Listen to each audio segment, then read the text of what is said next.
blessings. What you said? I just blessings. Okay, blessings. Yes, yeah. I'll be your blessings. Blessings. Over and over again. I just blessings upon blessings. Blessings. I'll be your blessings. Blessings upon blessings. Blessings, I'll be a blessing. Even when I'm stressing, I'll be a blessing. I'm taking every lesson as a blessing to increase my abaya. Me a be lesson, I'll be a blessing. Every breath is a blessing. Blessings upon blessings. Blessings, I'll be your blessing. Blessings upon blessings. Blessings, I'll be your blessing. From I have mouth for talk, that's a blessing. I'm a foot for walk, another blessing. Me in the outline with chalk, add up the blessings. And my heart no dark, cause of the blessing. Cause me know who bless me, and who not left me. When me wrong, me know who correct me. Through the valley of the shadow of death, yeah, take me. And then him bless me. Blessings upon blessings. Blessings, I'll be your blessing. Blessings upon blessings. Blessings, I'll be your blessing. Genesis 12 and 2. And I will make of thee a great nation, and I will bless thee and make thy name great, and thou shalt be a blessing. Blessings upon blessings. Blessings, I'll be a blessing. Blessings upon blessings. Blessings, I'll be a blessing.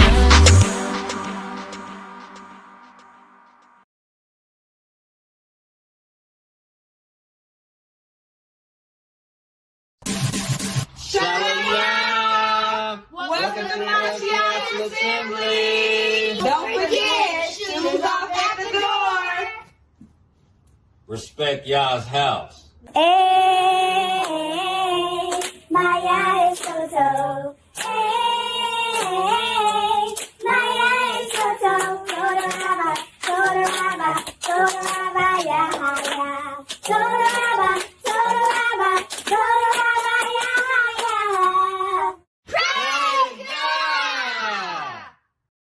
Praise God! Praise Yah. We sing praises to your name. Oh yeah. We sing praises to your name. Oh yeah. For your name is great and greatly to be praised. Praise Yah. Praise Yah.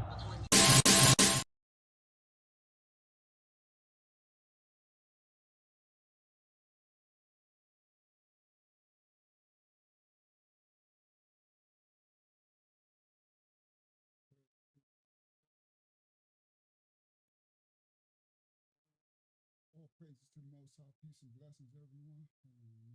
Bring myself a little. Bring my mic over a little bit. Bring my mic over. All right, hold on. Bring myself. There we go. All right, let me get my life together and put my battle rag on. Peace and blessings, everybody.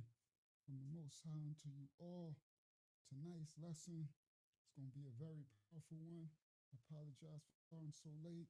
I was preparing all the way up until 10 minutes ago, when I had to hurry up and run and try to wash up and brush my teeth and get myself presentable.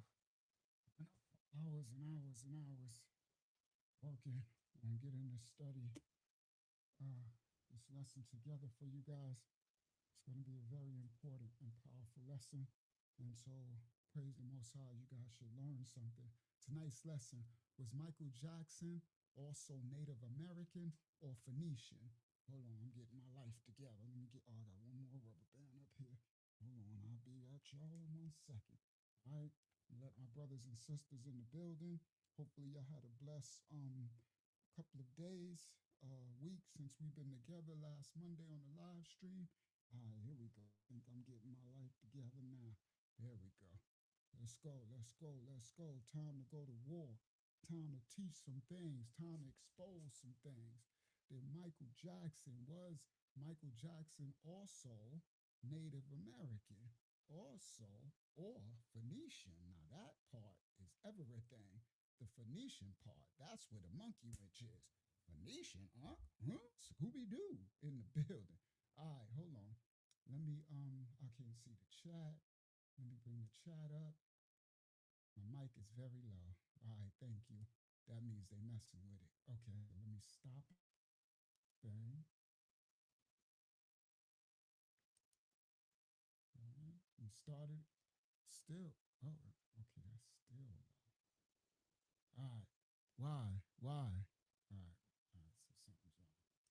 All right, hold on. Yeah, they was messing with me earlier with this lesson. All right, hold on. Let me put my link for my brothers and sisters to join me on the screen. I'm gonna try to get a little louder for y'all. Give me a second. I'm gonna invite guests, copy.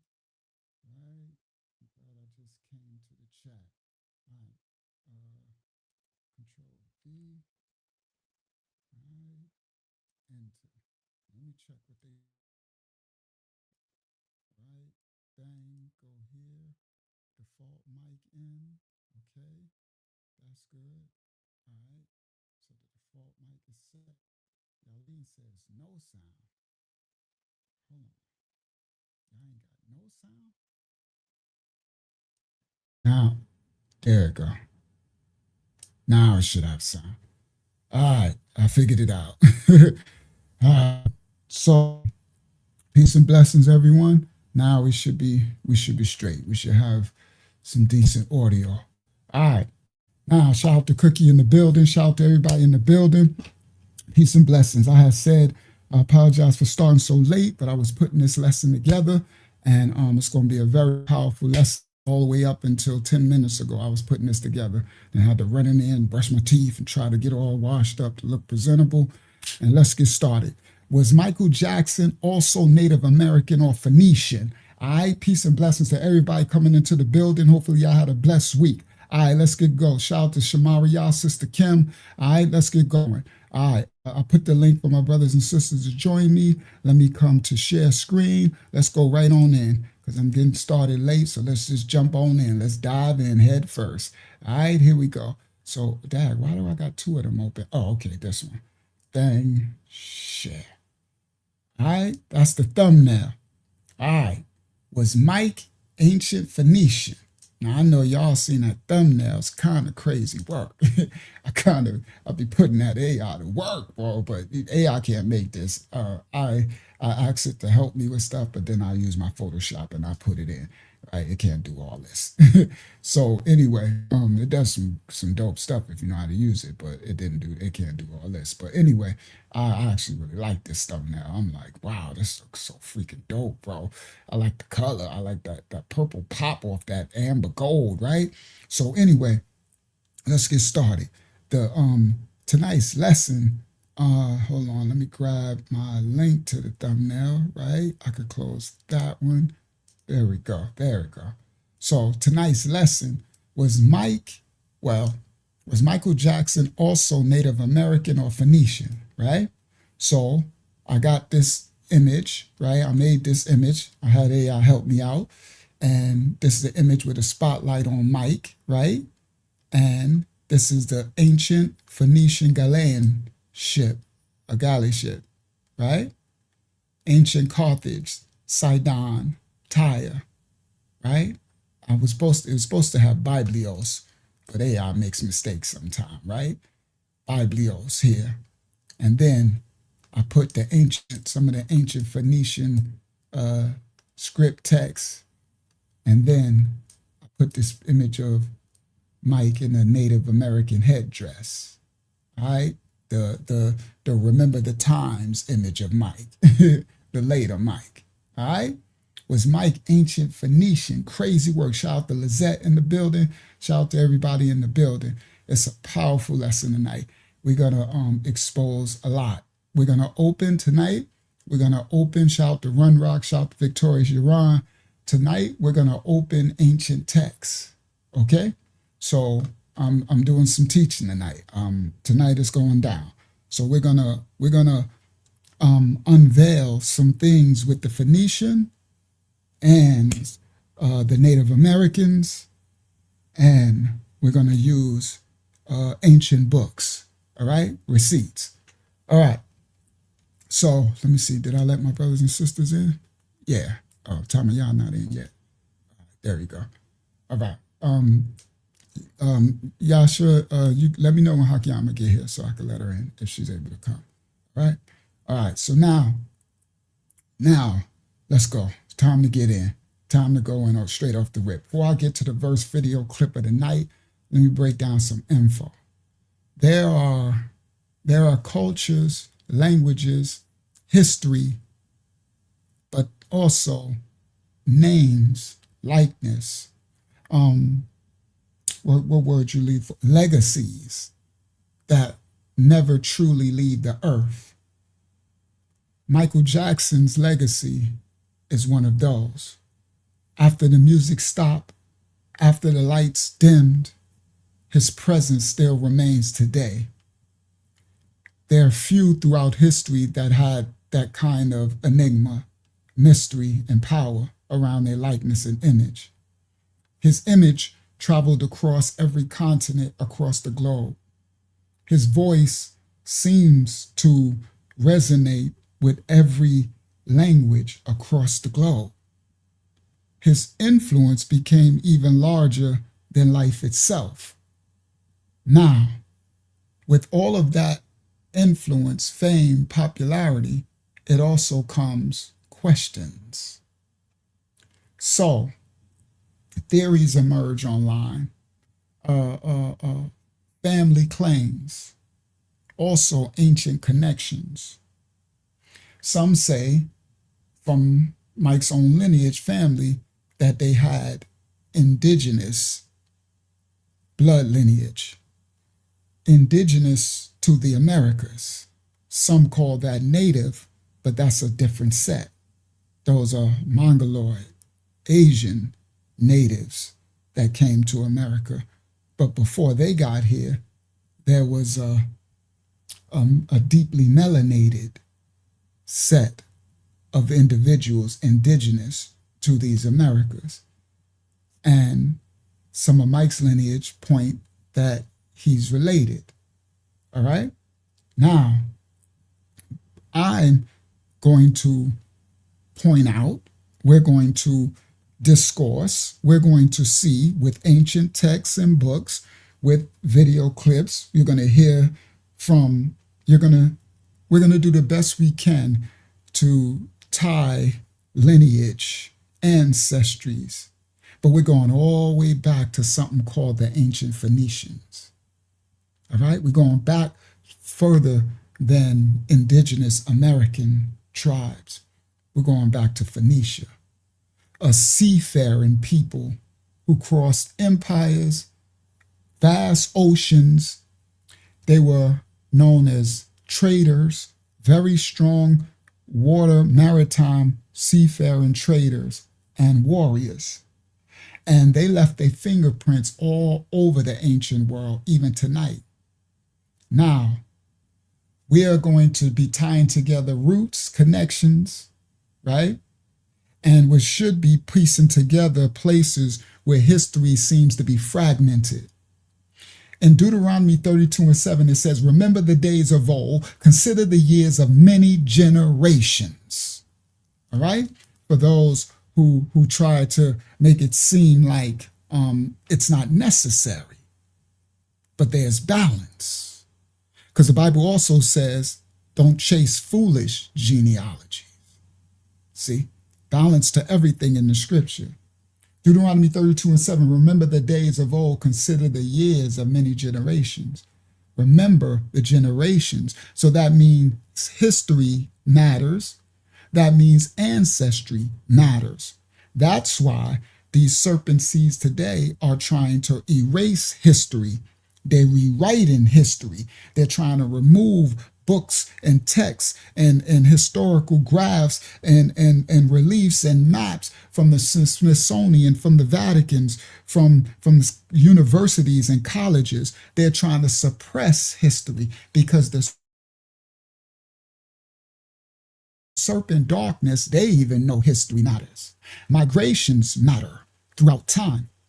So there were maritime powers like the Phoenicians.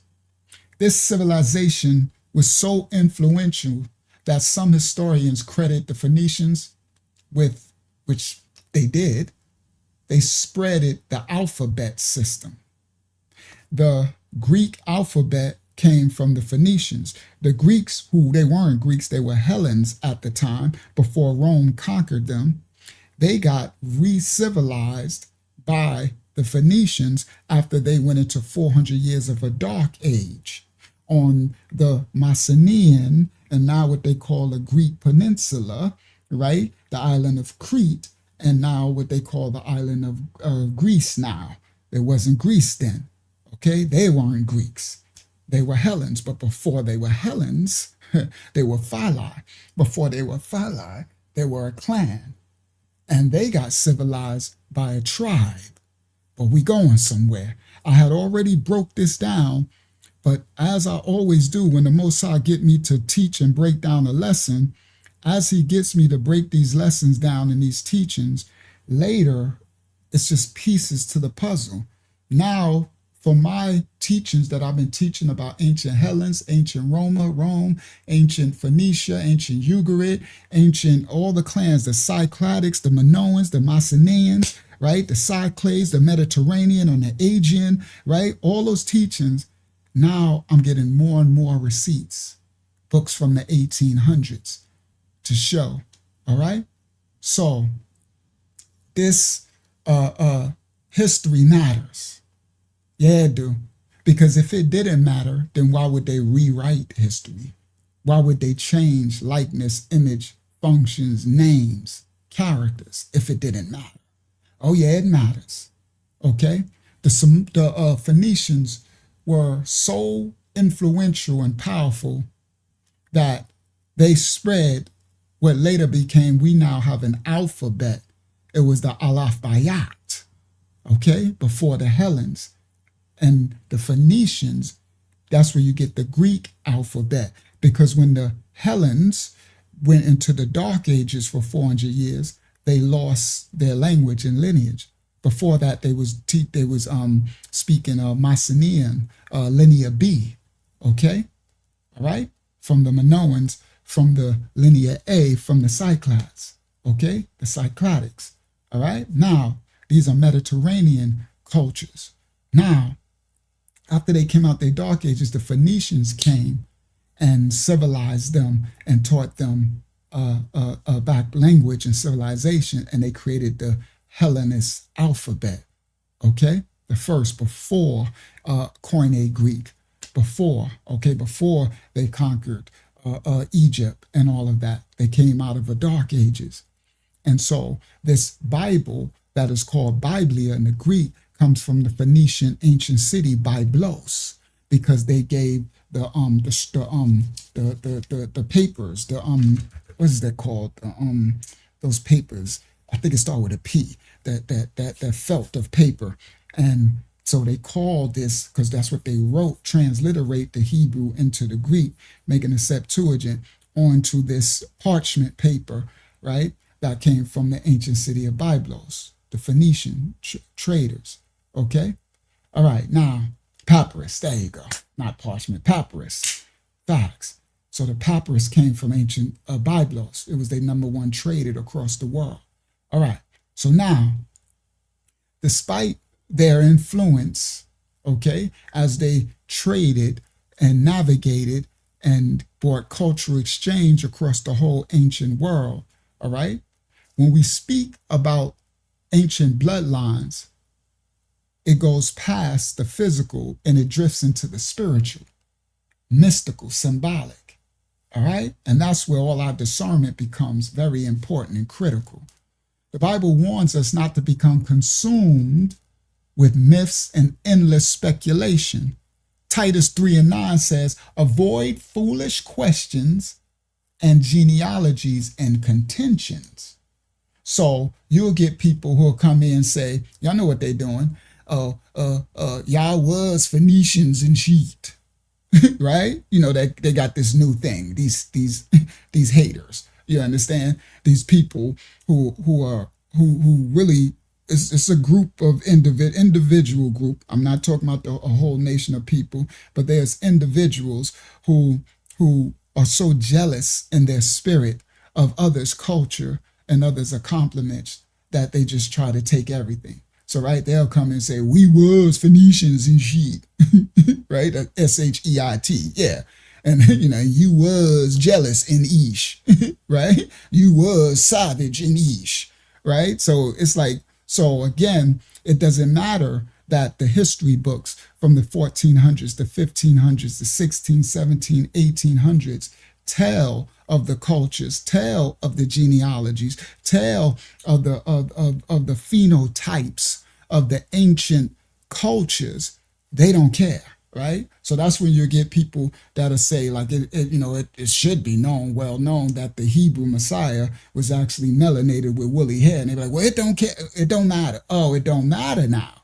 See, it been mattered before. That's why they painted them in a certain image and changed it. But now it doesn't matter. Yeah, yes, it do.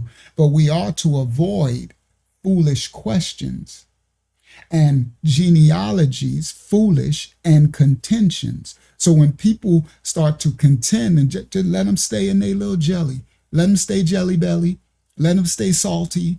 It is what it is. It's just sin and transgression, right? It's just envy.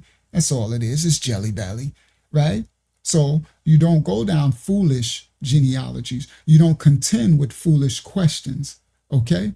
You don't lose yourself chasing genealogies and fantasies without wisdom.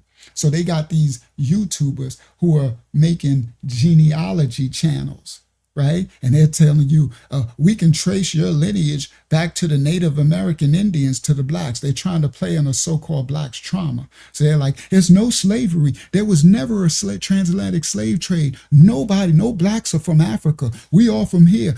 For $59.99, for $600, I'll trace your genealogy. And black people are in their trauma. They're grifting and they're stealing. I'm gonna expose one. All right. You might as well don't come back here no more, because I knew something was wrong with the spirit, but now I know. Okay.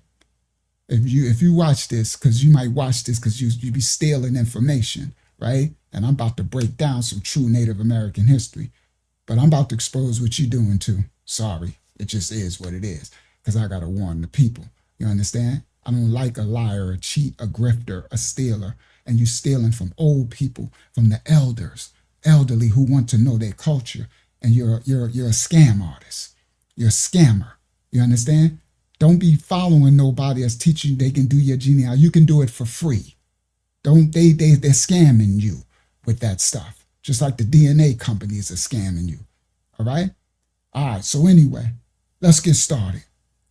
And they playing off the trauma of the so-called blacks who lost their culture and history, right? And they're trying to erase another history so they can get money off of you.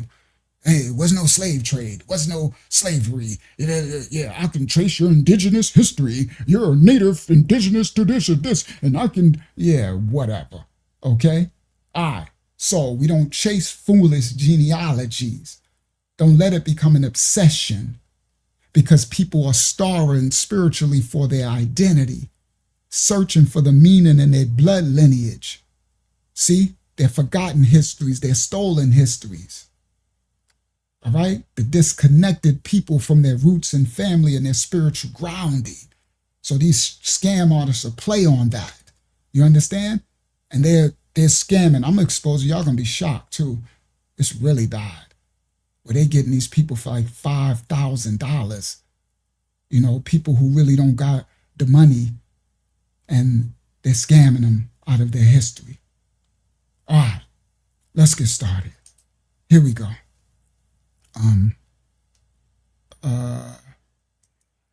Shalom Shamaria. All right, so here we go. Let's get started. I gotta mute. In a second. There we go. All right, now we're gonna go to the first video clip of the night. Tonight's lesson was Michael Jackson also Native American or Phoenician? All right, we going somewhere. Oh yeah, Mararia. I wonder if you seen, we broke down that second Esdras on last live stream, and I told you Mararia gave me that script. All right, I knew it was in the script, but I couldn't remember where it was, and that's what's tying in tonight. All right, now here we go. Copyright disclaimers on effect. We don't own rights to the video. We reacting to the video. First video clip of the night was Michael Jackson Native American or the tribe of Dan? All right, here we go. Yeah, also Native American or the tribe of Dan, because he was so-called blackity black too. That part. Share screen. Here we go. Share. First video clip of the night. Let go, guys. Let's get one thing straight. Michael Jackson was an African-American icon. Consistently breaking racial barriers throughout his extensive career, he reinvented and redefined what it was to be a black superstar during an incredibly turbulent period in modern American history. For many, Michael Jackson's incredible success was a beacon of hope against racial bias. For others, he challenged what it meant to be perceived as black in American society. Son of the former Catherine Esther Screws and Joseph Walter Jackson, Michael Jackson was born in Gary, Indiana on the 29th of August, 1958. Michael Jackson's father stated in his book, The Jacksons, that he has Native American ancestry. The name Jackson originates from his great-great-grandfather on his father's side, Jack Gale. Jack was born at the beginning of the 19th century into a tribe of Choctaw Indians. Choctaw Native Americans originated from modern Mexico and we're going to be breaking this down, okay? We're going to go to genealogy charts and we're going to break this down. But I'm going to let, you know how the people do others' history, right? But a lot of times they really don't know what they're talking about, right? So they're going to show these natives and they're going to show them only Mongoloid, right? Like the indigenous that Columbus saw when he got here didn't exist. Oh, but I'm about to show y'all some real receipts tonight. It's going down. You heard? Yeah, it's about to get funky in a second. You heard? Now, don't let, like I said, you can learn your genealogy for free. Do not sign up for none of these YouTube channels that are trying, shout out to Reverend Dr. JC, that are trying to teach you your genealogy. You can do it. You can search it online for free. You do not. They are all scammers and grifters. Do you okay? They got some Israelite scammer and grifter. Okay? They got these people. All right? So now, don't buy into this stuff. Okay? They just want your money. the American Southwest, who settled in the American Southwest. Joe Jackson and them, they said might have lineage of Choctaw Indian, right? Choctaw and Chickasaw. I live in Florida. We have Chickasaw Trail. We have Ekalanhachi Trail. We have, it's all Native American land, because this here in Florida is the first of the American entranceway of land. And when Columbus and them got here, there was these, I'm gonna show you who he saw. I'm gonna show you who he saw when he got here. You okay? I'm gonna show you who he saw when he got here. I got more receipts, but let's go. Let's see how this brother tries to break down Mike history, and then we're gonna decipher and we're gonna clear this stuff up, right? Here we go. So this is some of Mike's answers. So look, he said Mike descend from Native Americans, but look what he put up there. These Mongoloids. Sorry, that ain't what Mike's Native American ancestors look like. You heard? And we're gonna show it tonight. Okay? So that's Mike, Joe Jackson, his mother, right? Family tree. All right, let's go. The name Jackson originates from his great-great-grandfather on his father's side, Jack Gale. Jack was born at the beginning of the 19th century into a tribe of Choctaw Indians.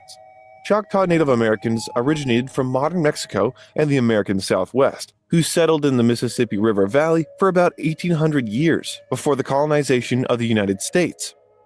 He was an Indian shaman and fell in love with a black... All right, so Michael Jackson's great-great-grandfather, his name was Jack Gale. They call him, his name was July Gale, and they called him Jack for short. And now, I think that's his great-grandfather, the one who was a shaman. Oh, the other one was because he taught his son. That's right, he taught his son. So anyway, now they said the Choctaw were here before the colonization. No, before the enslavers came. Let's clear that up. But anyway, let's continue. Mississippi River Valley for about 1800 years before the colonization of the United States. He was an Indian shaman years before the colonization of the West, who settled in the Mississippi River Valley for about 1800 years. That's the Choctaw. Before the colonization of the United States. Before the enslavery of the United States. He was an Indian shaman and fell in love with a black slave by the name of Gina. In 1838, they gave birth to their first son, whom they named Israel. Unfortunately, at this time... All right, so Michael Jackson's great-great-grandfather, Jack, all right, his name was July Gale. They started to call him Jack for short. He, which was Choctaw, married a slave woman. Okay, so he was supposed to be a free Choctaw Native American Indian, and he married, shout out to Sinatra, I'm sorry, I don't know how to say the name, that's an interesting name, but shout out to Tracility. I'm sorry, I'm butchering the mess out of that title. All right, but welcome to the channel. So now, his great-great-grandfather married a slave woman. Okay, let's continue. A native, indigenous. All right, let's go. He was an Indian shaman and fell in love with a black slave by the name of Gina. In 1838, they gave birth to their first son, whom they named Israel. Unfortunately, at this time, if one of a child's parents was a slave, the child would also be considered a slave. Even though Israel's father was a free person, Israel couldn't hope for anything more than his mother's life of slavery. When Israel grew up... Now, do y'all see anything interesting already? Anything little interesting already? This Choctaw indigenous married a slave woman, or got with a slave woman. They had a child, and they named him what? Yasharel. Interesting. It's just saying whatever, right? Just gonna throw that out there. Okay. Now, because his mom was a slave, he was born a slave. Michael Jackson's great-grandfather. All right? Let's continue. People nickname him Nero. Nero, son of Jack. Nero, people nickname him Person. Israel couldn't hope for anything more than his mother's life of slavery. When Israel grew up, people nickname him Nero. Nero, son of Jack, and eventually his last name turned into Nero, Jack's son. Michael Jackson's father... So, a lot of the names of the slaves came from either, it came from different situations. So, his father's name was July, but they actually nicknamed him Jack. And so, when Israel was born, they started to call him Israel's, Jack's son. So his name, they was calling him Nero, right? And so his name became Israel, Jack's son.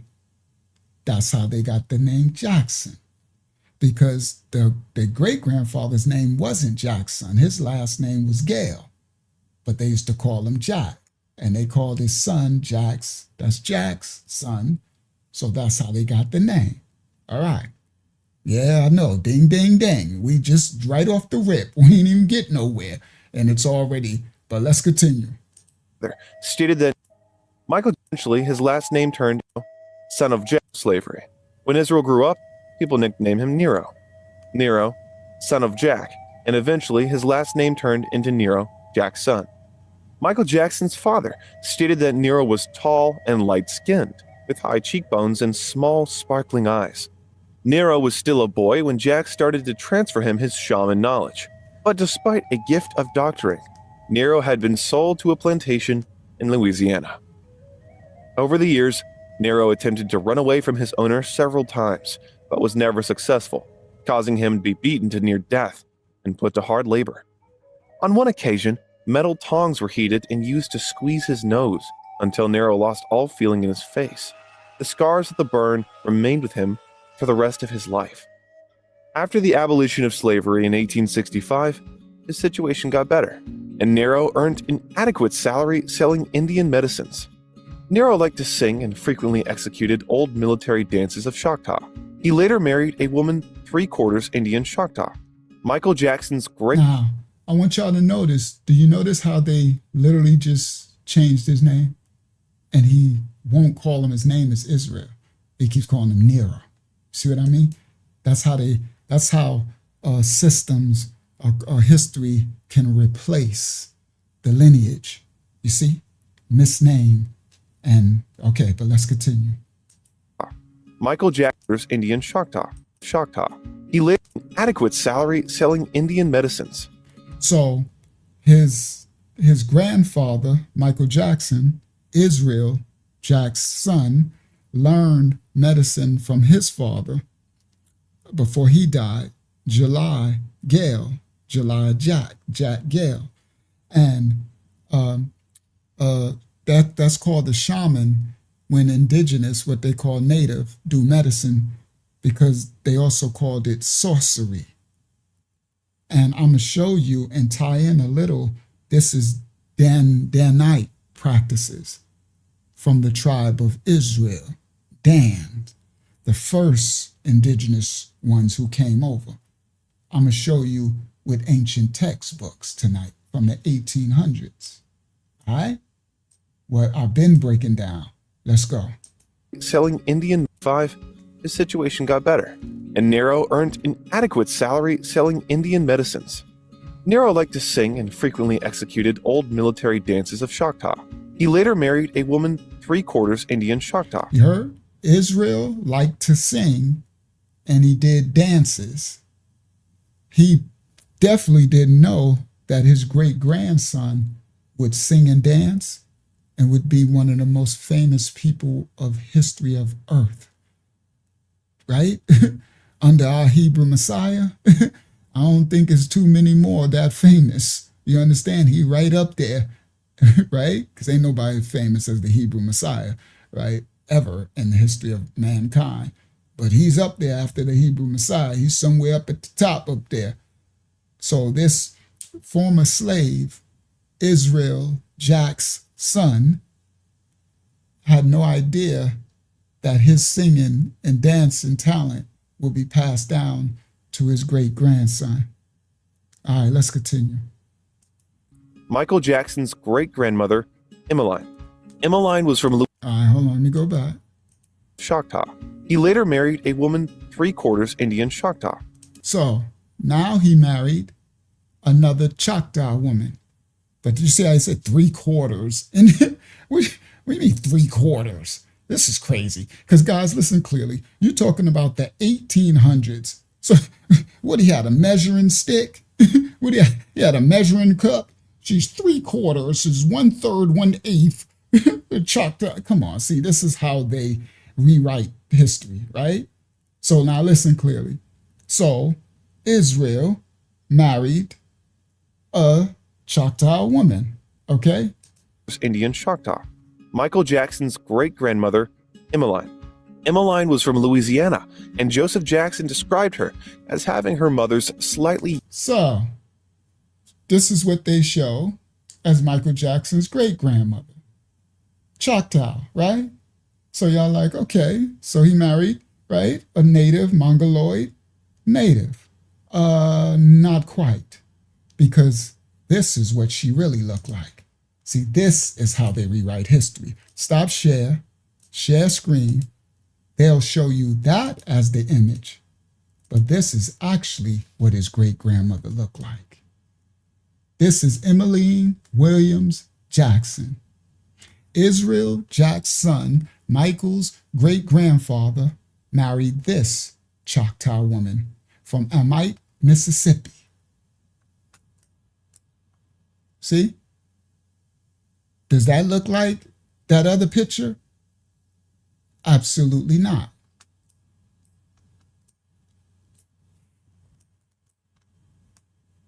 Okay? All right. She's actually, see, does that look like her? look at her and look at this. Yeah, they look like her. That's their great-grandmother. All right? All right. Melanated, Choctaw, indigenous woman. Okay? All right. Now, that's her, not this. This is how they rewrite history. And they do it with no shame either. They've been doing this for eternity. Okay? Replace a people's culture, likeness, and image. Okay? He didn't marry an Asian Mongoloid native. He married an indigenous, melanated Choctaw. Okay? Just so it is. All right, let's continue. All right, let's go back. I'm not trying to disrespect nothing. We're just going to do correct history. And I'm going to show you, after I played this biography first, because then we're going to go, that's why I'm showing you actual ancestry records of the actual ancestors. All right, let's continue. Let's get back to the clip. Stop share screen. This is going to be good tonight. This is going to be very good. All right, let's go. Yellowish color of Jackson disorders Indian Choctaw old military dances of Choctaw. He later married a woman 3/4 Indian Choctaw, Michael Jackson's great-grandmother, Emmeline. Emmeline was from Louisiana, and Joseph Jackson described her as having her mother's slightly yellowish color of skin. Michael Jackson's brother Jermaine has stated when asked about his native Indian heritage that, quote, "We always stayed near old Indian towns and walked the trails in homage to our ancestry. We grew up knowing we have Native American blood in our veins. The All right, there you go. You see some of those indigenous? Okay? All right, so they don't, a lot of times they replace these images with only the Mongoloid natives. But let's continue. Knowing we have Native American blood in our veins. The inherited physical attributes were our high cheekbones, light skin, and hairless chests. Michael Jackson's father also confirmed they had links to European ancestry, stating that his great-grandmother on his mother's side, Maddie Danielle, was born in 1864 as a result of an interracial affair between the white daughter of a plantation owner and their black slave.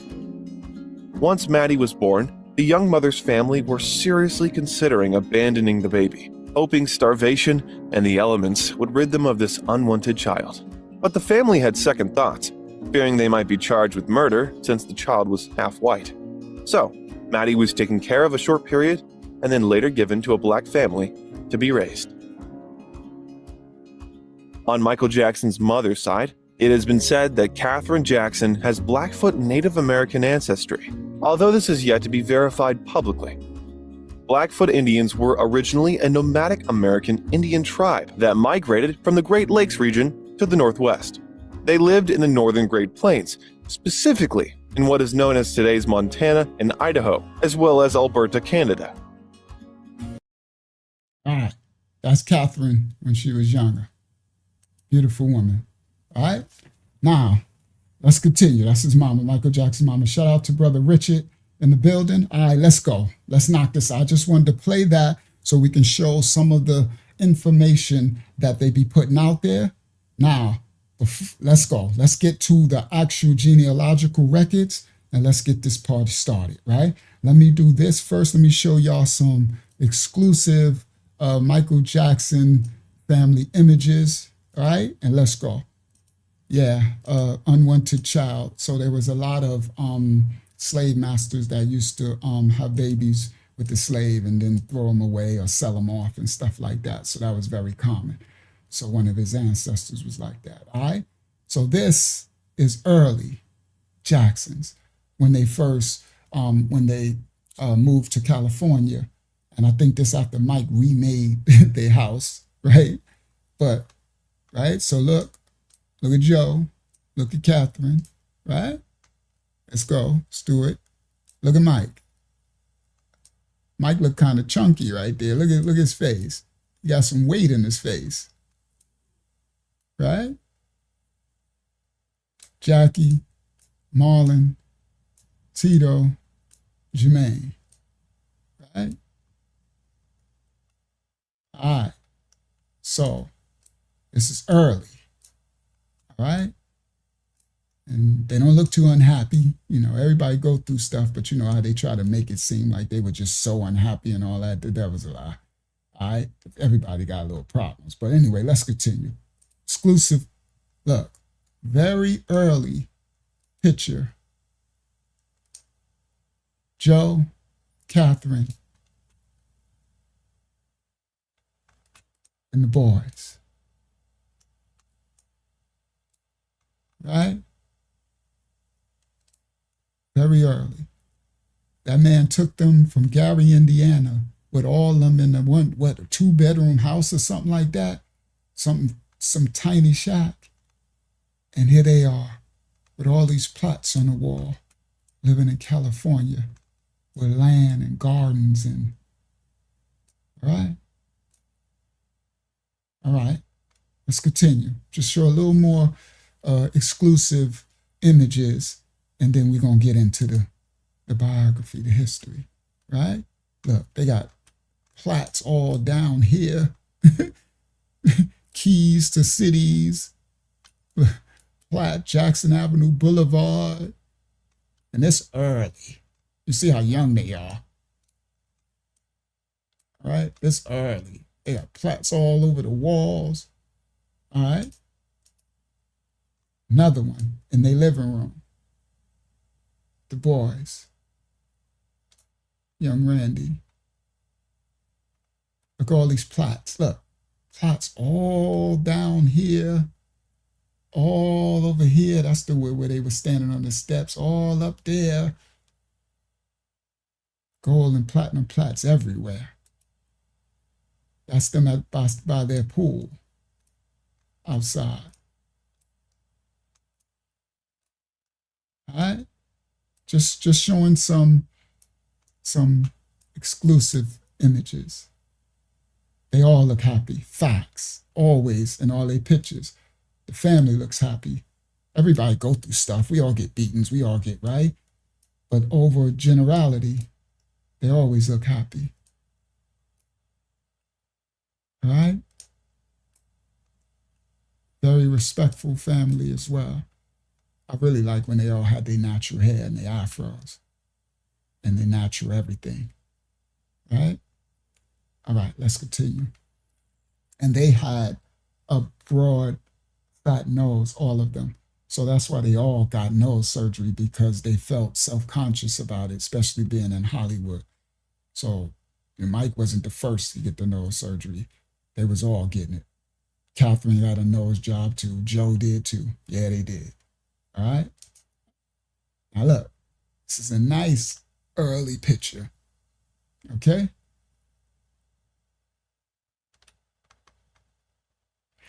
Do somebody know who this little girl is? She's in a couple of the pictures. Maybe that's a grand. I don't think they had kids yet. No, the sons didn't have kids yet. I was like, who is this little girl? I don't know who she is. I think she's in a couple of pictures. Unless that's Reeby's daughter. I think Reeby might have had a daughter. That's who that might be. All right. Look at their noses. You see? So they have this wide nose. That's going to come up later. Okay? It's genetic from the indigenous Choctaw ancestor. Okay? And it'll come out later. All right. All right. Now, because that nose goes all the way back. All right. Now, all right. So there you go. You see Mike, Reby, all of them. All right. Family picture. All right. I don't know who they are, lawyers and managers or whatever. All right. All right. Let's continue. That's a young Mike. Very young Mike. R.I.P. Mike. R.I.P. to any of them that passed. Let's continue. Early Jackson 5. All right. Young Mike and Marlon. All right, let's continue. Nice early picture on the step with the sisters. Look at Latoya hair. All right. Nice early picture. I don't know who this is. Maybe a friend, family friend or somebody. All right, it's kind of blurry, but I try to do the best I can to get you some exclusive early, very early pics, right? We're going to continue in a second. Let me just get through some of these pics. Shalom Hakyama. Welcome to the study, daughter of Yah. All right, so now, let me get back. All right, so just trying to give you a little exclusive flicks, and then we're going to get to the genealogy. So this is his grandfather, Samuel J. Jackson. That's Israel's son. You're going to see more of him. Sam Jackson. All right? It's their grandpops. All right. Okay? We'll get back. We'll see more pictures of him a little later. All right? Him and young Janet, Latoya, that's their grandfather. Samuel Jackson. That's crazy that it's Samuel Jackson and they got the the actor Samuel Jackson. And they said he was related, but I'm not sure if that's really true, but they said Samuel Jackson is related to them. All right. So, all right, let's continue. That's Mike and his grandfather, Samuel Jackson. And this is the prop from the Wiz movie when Mike appeared as the Scarecrow. That's Mike and his grandfather. Very exclusive photos. Okay? Very exclusive photos. Mike and his grandfather. Look, he got his pants all the way up. He got his pants like Arnez J up. All right, let's continue. R.I.P. to Samuel Jackson. That's Catherine, the boys when they're a little older. I think that's Catherine's mother. It looks like her. I'm not sure. And that's Samuel Jackson, their grandfather, before he passed. That's him before he passed. So he was around his boys for a good time because you see they getting older. Look at Tito, right? So he was around them for a time. All right. Yes, that's what I thought, Brother Ware. I was trying to bring y'all some exclusive pictures. You know what I mean? All right. That's him. Samuel Joseph Jackson. Born April 1894, Washington, Mississippi, Longwood, Washington. All right? He died in 1992. His parents were Israel Jackson Sr. and Emmeline Williams. Look at her. That's the native Choctaw woman. Remember they showed that image of that Mongoloid looking, no disrespect to any of the Mongoloid Native Americans, the Asian branch, but you don't replace someone else's. That's not how you do history, right? So look at her, okay? All right, so that's their grandfather. Samuel Joseph Jackson. You see that's where they get them cheekbones from. All right? All right, let's continue. This is his father, Israel Jackson, born in Mississippi. That's their great-grandfather, Israel, Choctaw. All right? Not Mongoloid, no disrespect. We're talking nationality because people replace people's nationality. If he was Mongoloid, so be it. You understand? And his father is July Gale from Richburg, because his other side was Richburg last name. So the way they would do it, his last name is Gale, and then Richburg from his mom's side. And he's Choctaw, Jack Gale. They call him Jack for short. And he married Gina Freeman, right? And they had Israel, and he was born a slave because his mom, Gina, was a slave. I think that was Gina was his mom, because he had another one and then another one he married. So anyway, that's Michael Jackson's great-grandfather, Israel. All right. All right, now let me get to a video clip. I'll come back to this. Nero Jackson is a child of a slave girl named Gina and a Choctaw Indian named July. Yes, I was correct. So that was Gina. Named July, who was also known as Jack during the days that he was an army scout. Although his father was free, Nero, Israel, was a slave because that was his mother's status. It would go by your mother's status. If the man was free and the mother was a slave, then the children would be a slave, because they created America as a matriarchal system, empire. All right? They always go, but it's still like that today. That's why the women get the automatic, they get the children and stuff, right? So Nero, Israel, I'm not going to be calling him Nero. His name is Israel. Israel tried to escape from slavery, but his failed attempt as punishment, his owner pitched his nose with red-hot tongs. The scars from the burns on his nostrils remained with Israel for the rest of his life. He went senile, and they said that was the cause of his death in 1934. All right, let's go. Let me get to and that's her. That's what I showed you. His great-grandmother and great-grandfather, both Choctaw native. Okay? All right. Now, play the video clip. We'll come back to this because I think it's in the clip. Let me see. Yeah, I can come back to this. So that's them two. So that's a colorized picture of her so y'all can see her clearer. Now y'all can see her really clear. Right? This is a colorized picture of him and her, his great-grandmother and great-grandfather.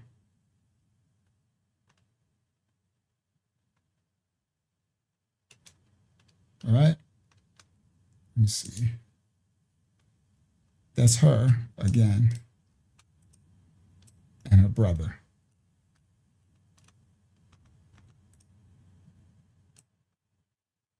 He got a gun. That's a pretty dope picture. He packing. Photograph of Emmeline. They call her Lean. Lean for short. Williams Jackson standing next to her seated brother, Dennis Esco. Esco and Lean, members of the Choctaw Nation. All right? All right. All right, let's continue.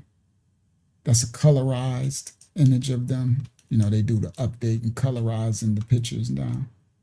Okay? Yeah, I can colorize. This is a photo that was taken in Neverland in 2003, and it captures more than 100 members of the Jackson family. Some of them are missing. Janet's missing, Marlon is missing.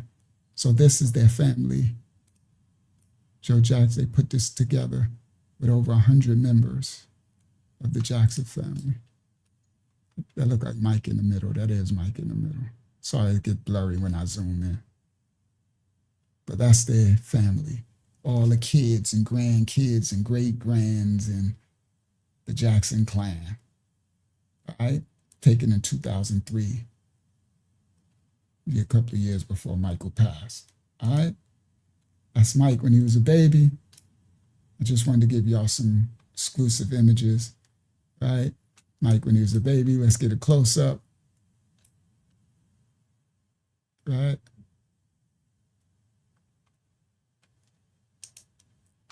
That's that family tree that they showed. Joe, Catherine's last name is Screws, and her dad is named Prince Albert Screws, and her mother's named Martha Mady Upshaw. Martha Maddie, they call her Maddie for short. Martha, that's Samuel, and his wife, Crystal Lee. That's their grandparents. So this is Mike's grandpops and his grandmother. They look like both of them. They look like their grandmother too. Right? Y'all can see both of them in in them, right? They have some strong genes in their family bloodline. That's Israel. And this is Crystal Lee's, their grandmother's parents. His name is Samuel King and Gertrude. She looked like indigenous. She straight looked like indigenous, Black Indian, well, indigenous native, well, indigenous American. So that's their grandmother's parents. And that's, well, great-grandparents, sorry. Their great-grandparents. That's his great-grandfather on his mother's side. I mean, no, not on his mother's side, still on his father's side, sorry. But, the other side, his great-grandmother's side. And his great-grandfather. And then down here, it goes to his great-great-grand, where the name Jack, son, came from. All right? And then they got his mom's side over here.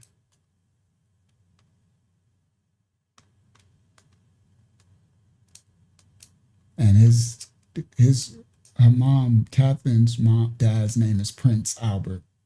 And his granddad name is Prince Screws. So Prince was the name that they were naming themselves, which is very interesting. All right, let's continue. Then I'm going to show, all right, that's when we're about to get to the Phoenicians. All right, now I got a video clip. I just wanted to show y'all some exclusive pictures. And should we read this now? Well, we're here, we might as well. So, when Israel, his great-grandfather, he lived on a plantation in Louisiana, and he had 6 children. So Michael Jackson's great-grandfather, Israel Jack's son, Israel Gale, he was a slave, and he lived on a slave plantation. And he had 6 children, right? 6 children born from his girlfriend. Then later, he married an Indian Choctaw woman, which I showed you. And then look, she was an Indian only 3/4, right? I think this one's from Joe Jackson's biography. He said, my grandmother, Emmeline, probably his life with my grandmother was some kind of refuge from the awful working conditions. And those who enthralled him could only be jealous at harmonies of his marriage and home life. They did not need much money to be happy because they loved each other. Emmeline was from Louisiana. This is Joe Jackson's biography. She has gone to her mother slightly yellow. She has gone to her mother slightly yellowish color of her skin. When President Lincoln released the slaves on 1865, Israel's situation got better. At least he could earn for a life adequately. selling the Indian medicines. With the time, he became famous because he had cured hundreds of people. His abilities of the sorcerer. Y'all see that? That's what shamans are.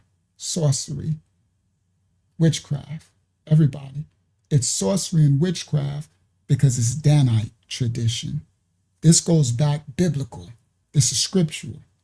Phoenician, Solomon, sorcery, pharmakeia, witchcraft.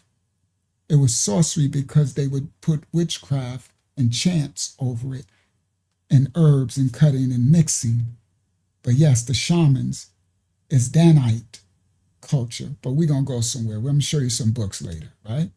I ain't just talking out my butt. I'm going to show some receipts. But anyway, he said he got famous, he cured hundreds of people.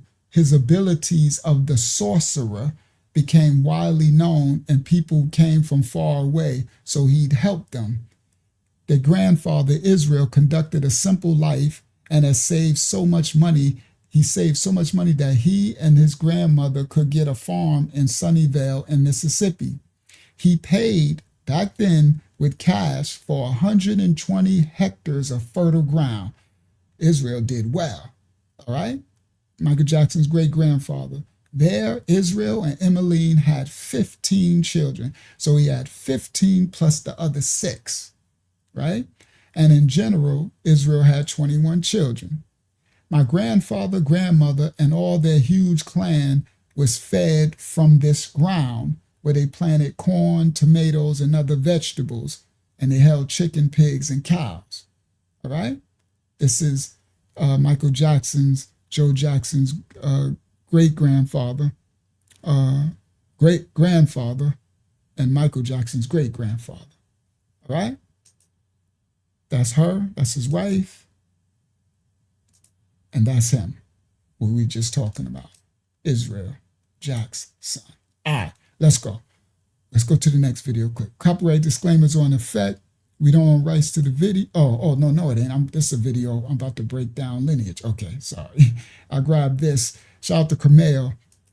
I grabbed some info from Kamel, right? And helped me out breaking down some of this lineage, right?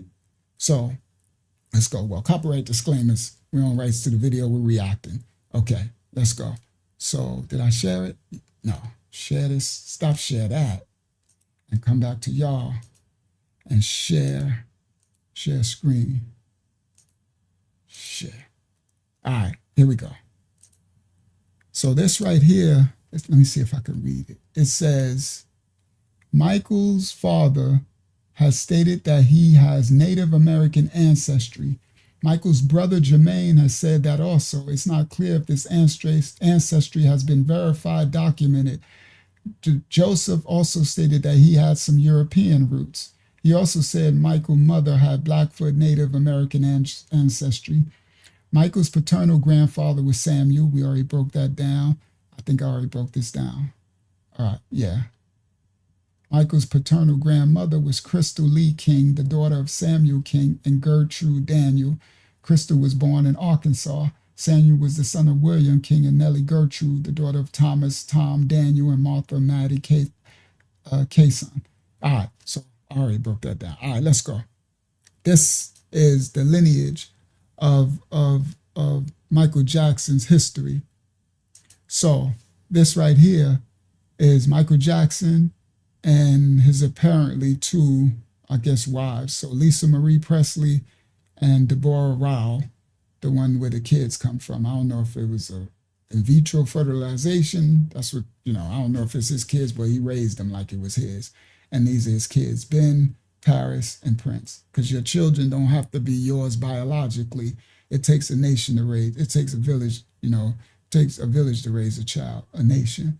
So shout out to Mike for stepping up and raising those children like they were his own, even if they weren't his own genetically. Genetically or biologically, they were his children. All right? All right, so that's Mike in the ancestry tree.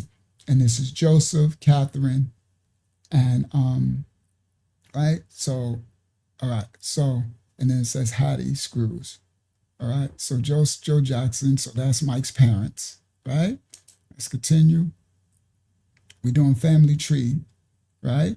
Joseph Walter Jackson, he was born July 29th in Fountain Hill County, Arkansas, all right? And he died in Las Vegas, Nevada. Now, this is Joseph's brothers and sisters, Verna Mae, Martin Jackson, right? And that's Catherine's sister, Hattie Mae Screws. Catherine's last name was Screws. Let's continue. We're just doing some family tree. Now, this was, I broke that down, Joseph's father, Samuel Jackson, his mother, Crystal Lee King, Catherine's father, Prince Screws, and Martha Upshaw. All right? Just doing family genetics. I broke down Samuel Jackson already. We've seen him. Let's continue. And their grandmother, Crystal. Right? Very handsome couple. So this is how ancient records used to be kept, right? So you see right here, they called them Simral Jackson, right? So they'll call you Samuel. That's why his great-great-grandfather name was July, but they start calling him Jack, right? So Simral Jackson, right? They recording this age 7, right? And you'll see beat 2 Emite, Mississippi, the street number 21, right? And then it says a black male, all right? Now remember, Samuel was Choctaw. Okay, so black male. And you'll see in other ancient genealogical records that will change.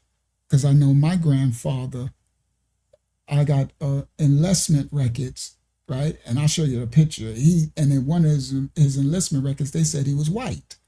And he black with a big nose, right?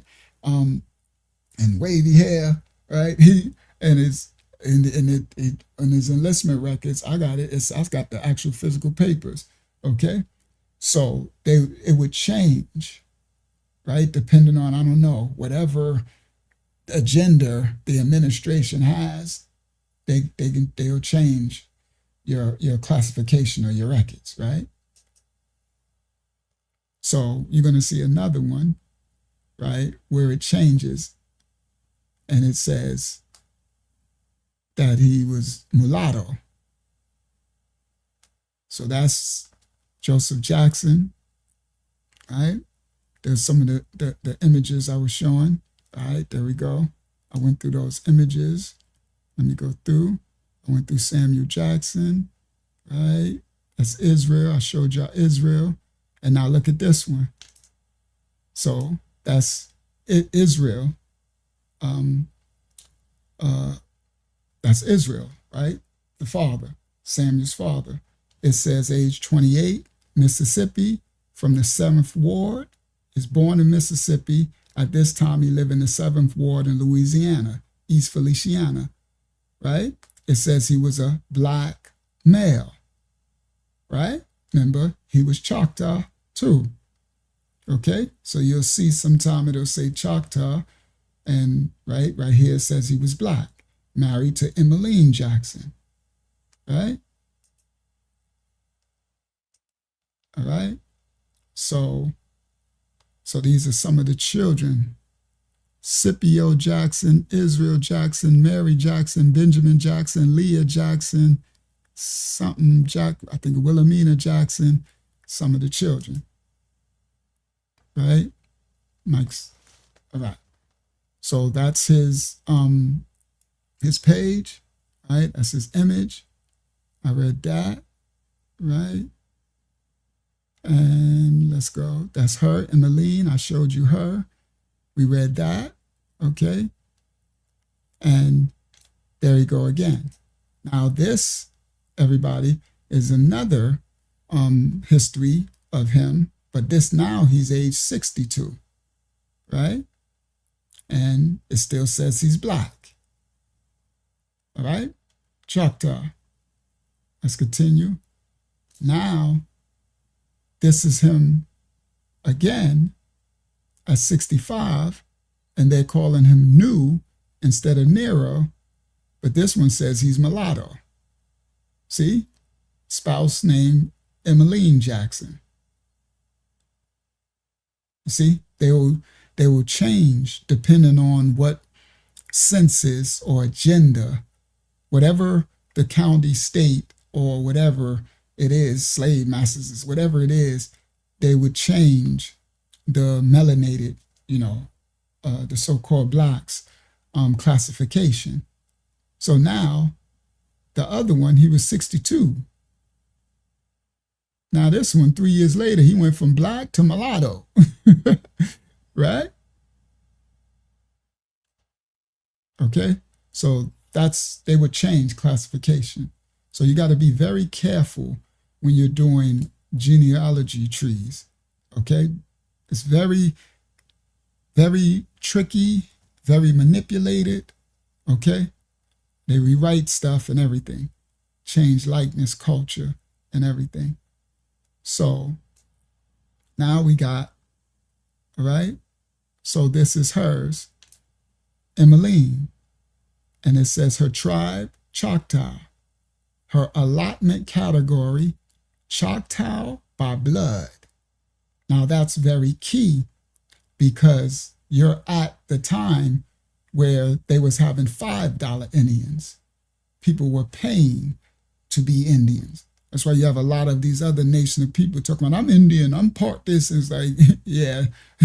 So they had a classification, Oklahoma and Indian Territory U.S. land allotment, jackets for the 5 civilized tribes. She was Choctaw by blood. Okay? All right. And this is her receipt, her enrollment papers or whatever. In the matter of the allotment of the lands of the Choctaws and Chickasaws. For those from Florida, at least Orlando area, you know a Chickasaw Trail, right? Florida is straight indigenous. Almost every street, every city, every town, Kissimmee Indians, Ekalahachie Indians, Seminole Indians, it's just all over the place. Everything is native, every streets and everything. It's pretty dope, honestly. All right? So it's pretty dope to see that everywhere you go. It's just all the streets. Some of them so hard to name. You'd be like, how do you say that name? Okay? So I know them because I've been here for a while. So allotted to Erlene Williams, Choctaw Roll by blood. All right? By blood. That was a classification. Not Choctaw by payment or whatever, but lineage, blood. That's her again, right? Now y'all can see what she looked like. She didn't look like that image. Now this is the image they show. See that? See, this is how, guys, remember, this is how they wash history. All right? They didn't just whitewash history. They also mongoloid washed history. So that's why a lot of people now be like, oh, now y'all want to be native Indians. Let me tell you something. I'm about to show you where Columbus, the indigenous, when they got here, these mongoloids wasn't here yet. They came later, and the indigenous ones helped them. So look, this is how they erase the history. They make her go from this, right? Look, how is this and these pictures next to one another? These are two totally different people. But that's how they rewrite history. See, it says Michael Jackson's ancestry and ethnic background revealed. That ain't his great-grandmother. That is. Right? That was another image, another page, Oklahoma Historical Society of Emmeline and her brother, Michael Jackson's great-grandparents. All right? All right? I showed, so some of these pictures, that's Joe Jackson's, Michael Jackson's ancestry pages, right? So this is Joe Jackson explaining his own history. He said, the name Jackson was received by us from my great-grandfather on the part of our father, of the father, July Gale. Nobody called him July. Everybody called him just Jack. Great-grandfather, this is Joe Jackson speaking, great-grandfather Jack was born in the tribe of Choctaw in the beginning of the 19th century. He was an Indian shaman, and he was very much appreciated for abilities for doctoring. Also, Jack, in his youth, worked as a scout in the U.S. Army. Then, great-grandfather Jack had fallen in love with a fine girl by the name of Gina. In 1838, they gave birth to their first son, a boy whom they named Israel. That says a lot. Unfortunately, in the past was so that if one of the child's parents was a slave, the child was also considered a slave. Indian Jack was the free person, but my great-grandmother was a slave. Okay, that's what Israel couldn't hope for. That's why Israel couldn't hope for anything else, at least not yet. When Israel had grown up, people nicknamed him Nero, the son of Jack. And eventually, from this, it has turned to Nero, Jack's son, as well as my great-grandfather. Nero, Israel, was tall and light-skinned with high cheekbones and small sparkling eyes, and he was very proud of himself. Israel, what they called Nero, was still a boy when Jack started to transverse him his shaman knowledge. So July taught his son shaman knowledge, sorcery. But despite of the gift of doctrine and despite of his need for the tribe to affliction of his parents, Nero, Israel, had been sold to a plantation to Louisiana, as well as other slaves.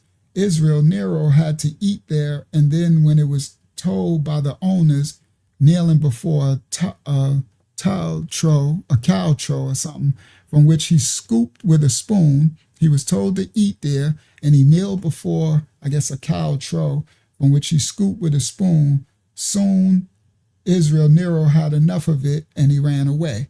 The owner of the plantation immediately sent people which searched all night, and they caught the slave on the river, many miles away from the plantation. They had beaten Nero up so bad that he lost liters of blood. When some months later, Israel finally recovered, his owner wanted to sell him, but slaves who had previously escaped were impossible to sell under the same high price. So instead of it, the owner of Nero had decided to force him to work when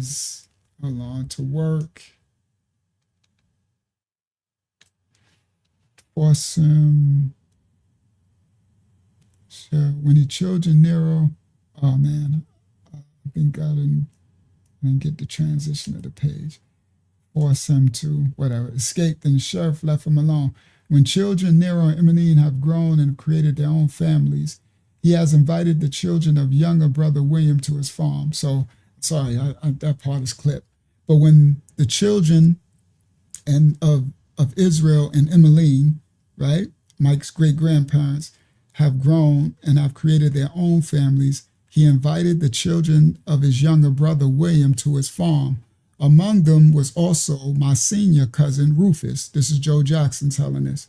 Rufus has somehow told me he should be given more attention to grasses, which the grandfather used to treat illnesses.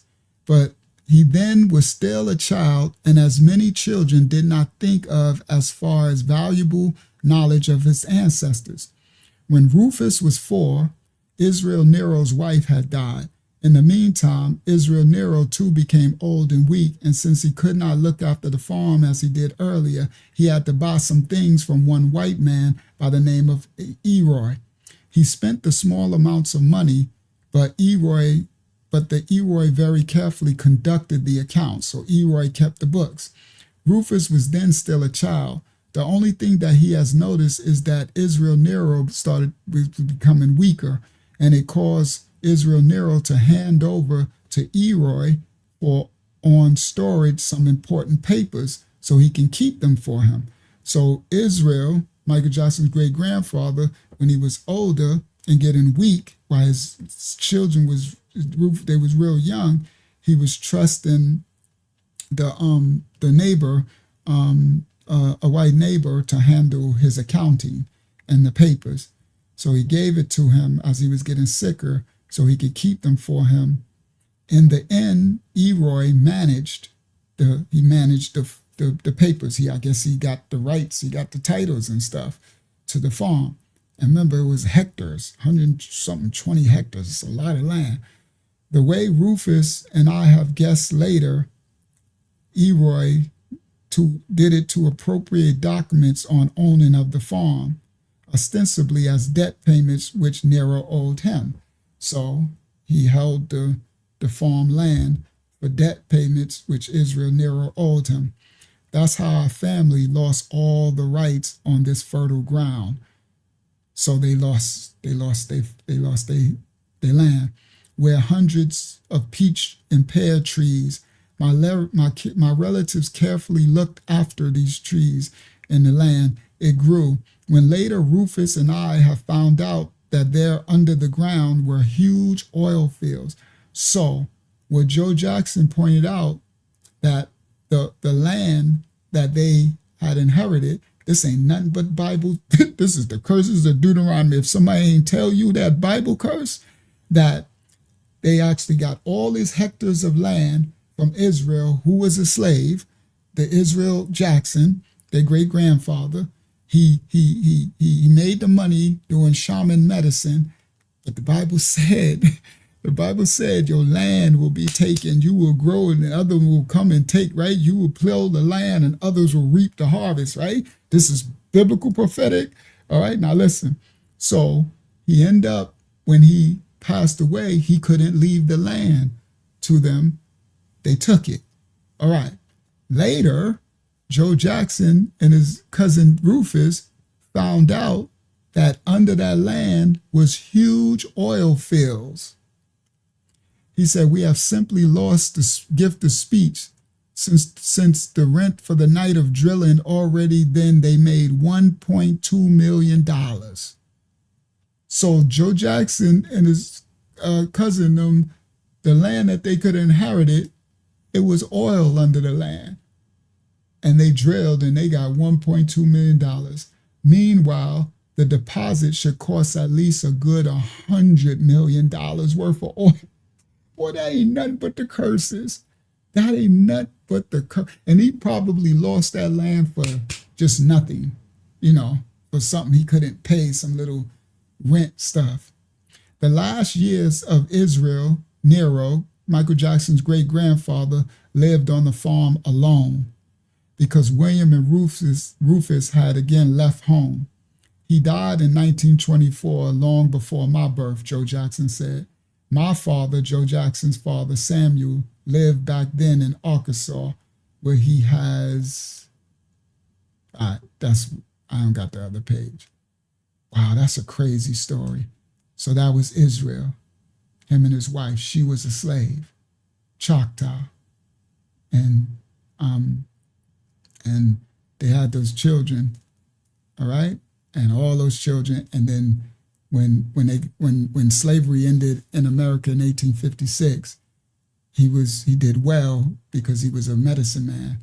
He was a sorcerer. He was a shaman, and he bought all that land, and they end up, that's the curses, losing it. And they find out it was oil-rich land worth $100 million. That's crazy. All right, that's Israel. And this is Michael Jackson's great-great-grandfather, July Gale, named Jack. And Israel was Jack's son. Choctaw. All right? All right. Now, look what they said for him. They called him mulatto. July Gale, age 79, race mulatto. And it's crazy because they put gender female when July. That's why I said these records, that's Jack. You got to be very careful. And so the reason why they would put Rickberg, His name was Gail Richburg because his parents, so Michael Jackson's great-great-grandfather, this is great-great-great-grandfather, James Joel Richburg and Rose Richburg. So that's July Jack Gail's parents. And so you got to be careful with the history. They'll put you down as whatever. They was doing a lot of census things, and they was doing a lot of wicked manipulation stuff. All right. So that was the Michael Jackson history trail, right? The lineage. Now let's get to, now I'm going to get to the, because the native Choctaw, right? Now I'm going to get to, this is how they try to portray the natives. Like, that there was no indigenous natives, okay? So there was the first natives, and they were deeply melanated, okay? They had wavy to straight hair, wavy to longer hair, right? Not as woolly as some of us who came over on the slave ships, right? But these are actually, in the Bible, and the Esdras said these are some of the northern kingdoms. I'm going to show a relation of the tribe of Dan, as I've been breaking down, the Danite tribe, the seafaring tribe that traveled everywhere, okay? So tonight's title, was Michael Jackson also Native American? Yes, we showed. Indigenous? Or was he Phoenician? All right, let's go. Thank you. Phoenician. Let's go. Now, I just want to show some receipts first, because you have people that can't like thinking that the so-called blacks are trying to steal people's identity. We're not. We're replacing that which was stolen from us. And it's written in all the history books from the 1800s, 1700s. It's in the receipts, right? But again, there are curses, and there is lineages of people who just want to continue to rob and steal from the actual history. No. So the Rohan, the natives who migrated from the Bering Strait, those are the Asians, right? Those are the Asians, okay? And you have others came from the Iberian Peninsula. So you have some came from the Bering Strait. Those are West Asians and East Asians, right? And then you had the tribe of Dan who came over, all right? Dan came by ships, okay? And those were the Aboriginal tribes that they extinguished them first. Now, watch this. Y'all know, I got some deep receipts. All right, here we go. So since they want to show this, only a Mongoloid, let me show you some images of some the actual indigenous Americans that was here, right? Wow, this shadow banning a mess out of this lesson. It is what it is, right?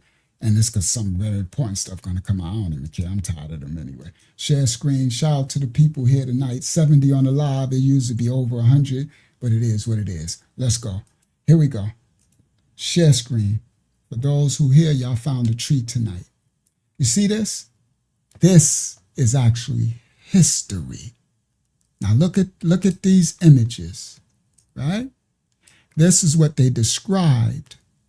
Strong calf muscles, darkly melanated hair,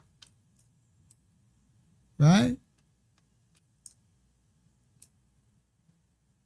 This is called Habat de Wida, Judah, the tribe of Judah. Everybody listen, all right? Habat de Wida. The costume of Judah was feathers, okay? Because Judah, okay, let me explain. Judah got scattered to the four corners of the planet Earth by ships as well. But the Judah always, Judah hung with his big brother Dan. because Dan helped Judah when they left the Assyrian captivity and went into Spain and Portugal, right? And later Europe and stuff with some of the Moors, okay? It was a lot of savages that was running around, and Dan already had his civilization, his fortress, and Judah always hung with Dan. So a remnant of Judah would follow Dan. So this is called the costume of Judah, all right? Date 1810 to 1815 in France, okay? Hand-colored engraven playing cards from the Metropolitan Museum of Art, the Met Gala in New York. You heard? Oh, the receipts are everywhere. But they try to, y'all was, we was kings, and like we stealing somebody's identity when they're in museums, they're in archives, they're in Smithsonian's, they all over the world, all in France, like all over the world, the receipts, right? The Most High left these receipts. Judah's costume. So let me explain where I'm going. A lot of these images, they tell you is Moors. They weren't Moors. They were Hebrews, the tribe of Judah. So a lot of these in Germany, everything they tell you, they show and they be like, that's the Moors, that's the Moors, that's the Moors. Some of them are Moors. Most of them are not. The Moors and the tribe of Judah took over Spain and Portugal, Seville. Moors had that. But then it came the time when they came and conquered it back. The Moors sold the Israelites out, the tribe of Judah out, right? And Dan bounced. Dan came over here. Dan was in America, all right? So the headdress, the feathers, the dress, this was the costume of Judah, all right? Yes, most of Moors was Ham, but some of them were Shem too, because they would mix. But most of the Moors were Hamites, right? I don't know which, they diff Ham because they was from, what's the name? I always forget these North African countries like Tanzania and all that, right? So anyway, Morocco, that's where I was looking for. Morocco, Mauritania, stuff like that, right? So that's where it's Morocco. That's where it's, this they kingdoms, all right? So they were Ham. All right, now let's continue. Yeah, it's playing cards, okay? Now, this ancient picture, I broke this down. This was in the ancient textbooks that we broke down, right? This is an ancient book from the 1400s. We did this on another study. It's called the Chroniques et Contestos Charlemagne. This is Charlemagne, right? 14th century French manuscript, all right? This ain't no black people. We ain't create this. This is history. Y'all can screenshot, go on the Internet Archive, go look it up. A lot of these books cost thousands and thousands of dollars, right? But if you know how to search the Internet Archive, you can find it and read it. We broke this one down. Some of the ministry, y'all seen this image before. Now, this is supposed to be, now the crazy thing is this is supposed to be Constantine, okay? Now, everybody listen. This is supposed to be, right? The miniature shows the baptism of Constantine, but the emperor has black skin. Everybody listen clearly, right? Because this is why they always say, y'all trying to take everybody history, everybody. Let me tell y'all something. It's in these history books. I would take a book from the 1400s over your little modern historians any day. You understand? 1500s, 1600s. The latest I'm going is 1800s. Once you start getting to the 1900s, that's when they started that mess, okay? So this is the actual historical image of Constantine being baptized, all right? And he wasn't painted black by accident because this is a white man over him. All right? So this ain't, you know how they be like, well, the image faded from the sun, but it'd be a white image next to it, white clothing. Be like, but it's black because it faded over time. Okay, so why he didn't fade? All right. So again, that's the emperor Constantine getting baptized. All right. Just do it as you will. Ancient books. When you go through the ancient texts, okay. No, this is the 14th. This is the 15th century, so that's the 1400s. All right? Yeah, oxidized, what they call it, oxidized. Well, why he ain't oxidized? Look at his feet. He ain't oxidized, right? All right, so anyway, yeah, that's very interesting, Yasharallah. Constantine, right? Now we understand, for those who do know, we understand Black Rome, the Black Hellenes. We going somewhere. The tribe of Dan civilized the Demoi clan and turned them into a tribe and taught them warrior. And then the Phoenicians came later after Dan moved off and came to Americas and stuff, right? But Dan, everybody, Dan is the Phoenicians. Let's go. We're going down tonight. It's going down. That's why I knew they was going to shadow ban this tonight, because it's going down. All right. Now, Constantine, all right, being baptized. All right, let's continue. This, now again, we ain't make none of this. This is from Oxford University. From Oxford University, 1927. All right. Author Thomas Griffith Taylor. All right. Now, he said, either we have in certain parts of America skeletal remains of a type of basically related to those found in Australia and Melanesia, or we have a remarkable case of parallelism. This certainly indicates the presence in the far past of Negroid peoples in the American continent. Let's continue. From Environment and Race, a study of evolution, migration, settlement, and status of the races of man by Thomas Griffith Taylor, publisher in Oxford University in 1927, the original from the University of Michigan.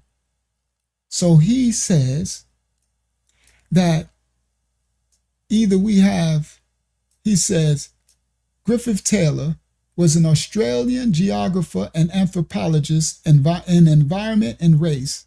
He attempted to classify human populations according to racial typologies, an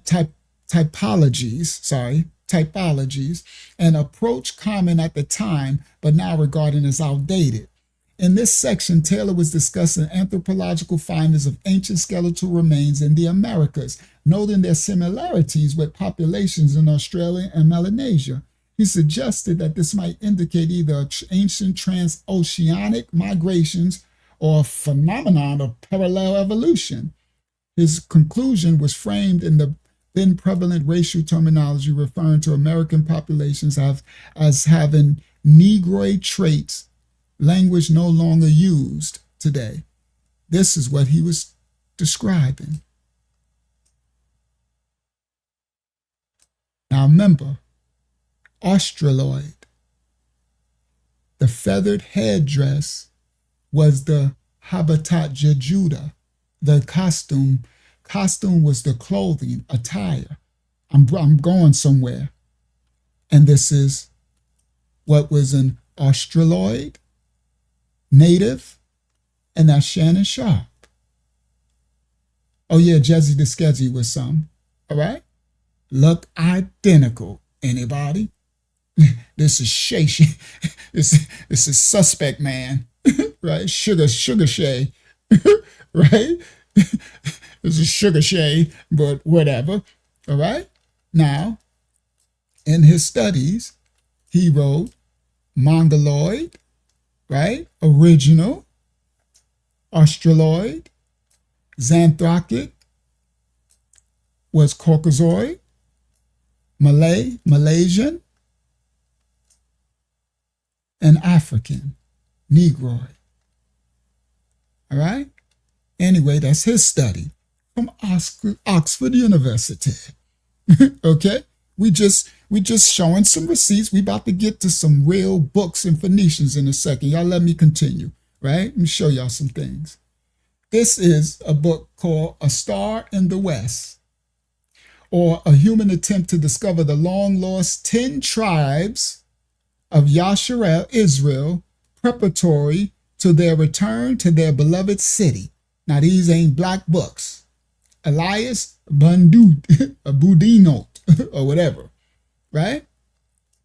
And he says, in ancient accent in another circle, he sings ho, ho, which is repeated by all the religious procession till they finish that circle. Then in another round, they repeat he in like manner in regular notes and keeping time in the dance. Another circle is continued in a like manner with repeating the word wah wah, making in the whole the divine and holy name of Yah Ho-Hiwa. Yah. This is native Indian, okay, of the West. All right? They say, hi-ya, hi-ya, hi-ya, hi-ya, hi-ya, hi-ya. Michael Jackson inherited the he. That's funny, Yahakana. Right? That's that Michael he.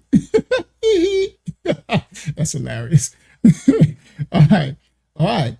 It says a little after this is finished, which takes considerable time, they begin again. So he's describing what the natives are doing in America in early ancient.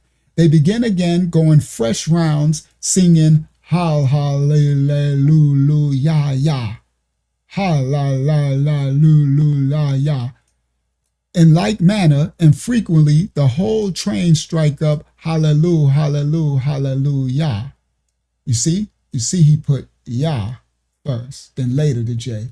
With great earnestness, fervor, and joy.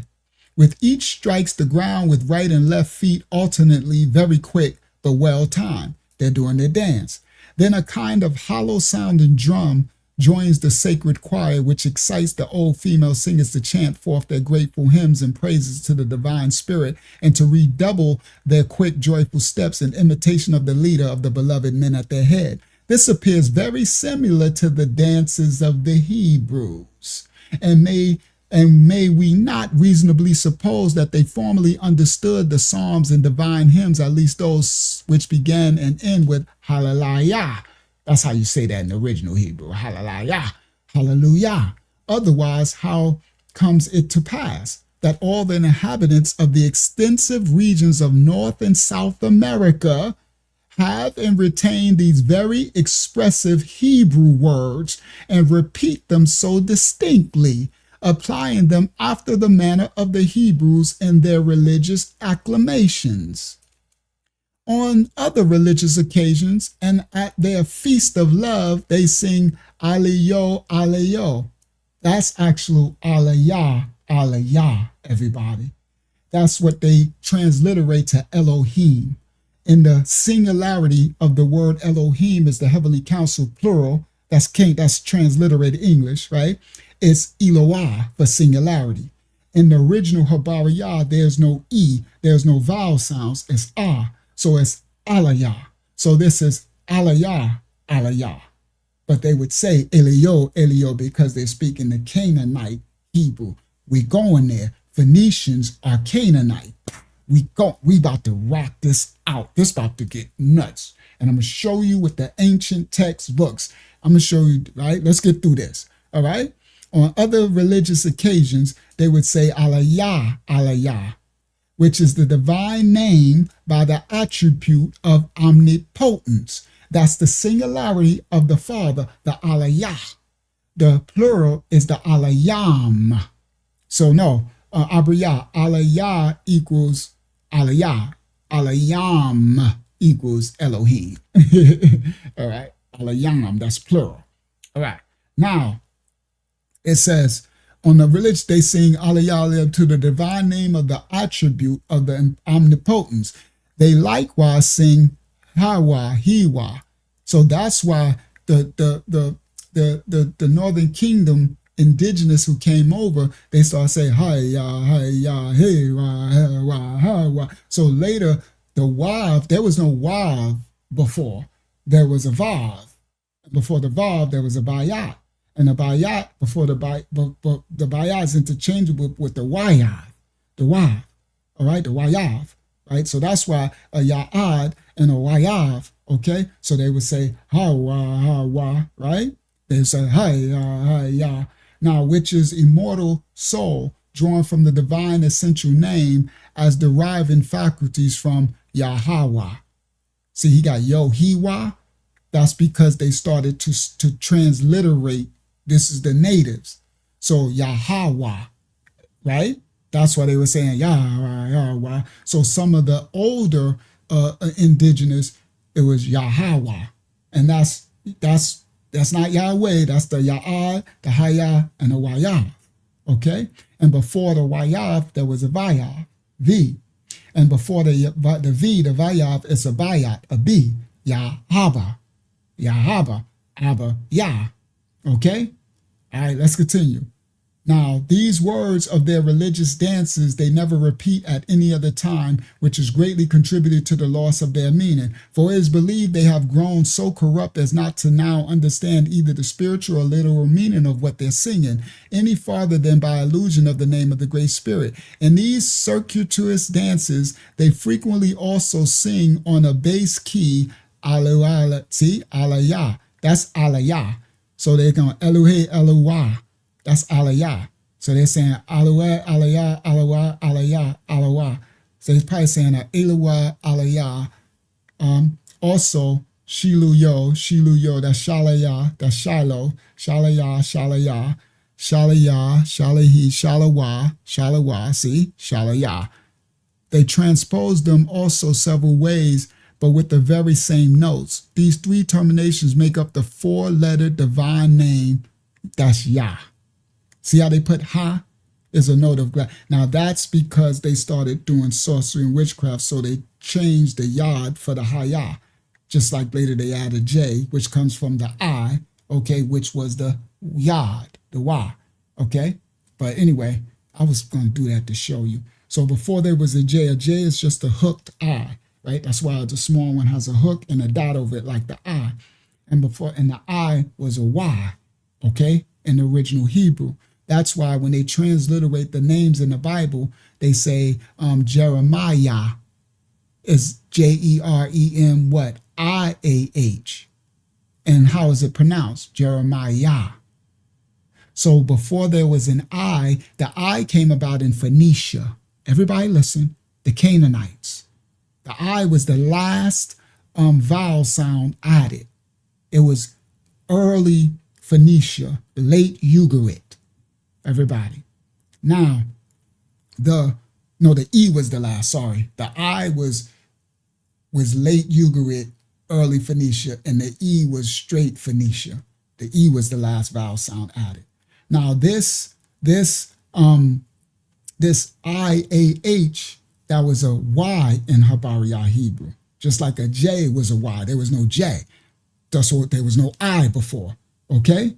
All right? Now, that's why it's Zechariah, Hananiah, Zedekiah, Jeremiah.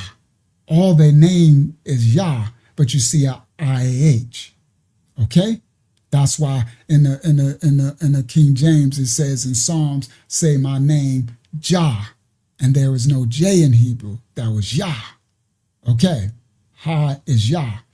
All right, so that's how when they transliterate and translate, they change, like the V, there was no W, so the B became they added and it became a Vav, a B, a V, and then that later became a Wav, a W. You understand? So anyway, so that's Yah, okay? All right, let's continue. Just same way that they say hallelujah and they put a J, that's Yah. You see it don't say hallelujah. Same way we don't say Jeremiah, you would still say Yah, the pronounce, for the I-A-H. All right, let's continue. Now this is an anthropologist. He's the founder of McCohen Museum in Mexico. All right? He is an anthropologist and ethnologist, and he gave a quotation, 1859. all right, was born. A Mexican physician, archaeologist, anthropologist, ethnologist. He founded the Museo Mucano Museum in Morelia, Mexico. And he says the almost extinction of the original Negroes during the time of the Spanish conquest and the memories of them in the most ancient traditions induce us to believe that the Negroes were the first inhabitants of Mexico. All right? 1919. Okay. Again, these ain't black. This Dr. Nicholas Leon. Go take it up with his ancestors. Don't get mad. We was finding out our history. We was seeing what they wrote. However, the exact word is shown in the image almost extinction. Original English does not appear in the more accessible published works. So they took it out, the more newer works. It seems to be a paraphrase of translations of Spanish that argue the remnants of Africa were in Mexico, whatever. All right, let's continue. I got so much more. The Olmecs, right? Y'all remember these dudes, right? Y'all remember these dudes with the big old wide noses and the big lips all over the Americas, right? The Olmecs. Black history in America does not start with slavery. No, it doesn't. The Olmec tribe is the oldest civilization in America. Archaeologists named them the Olmecs, meaning the rubber people, because they were the first people they found that made rubber soles for their shoes. So these shoes of rubber sneakers that we run around and play basketball in, oh yeah, the blackity black, big nose, big lip Olmecs created it. Now listen, they called them the rubber people because they made the first rubber soles for their shoes and they played games with a rubber ball. Soccer, everybody. They created football. Foot. You kick with your foot, the ball. And they had rubber shoes to play. Yeah. They were originally the Dogon tribe. That's why they got all those symbols.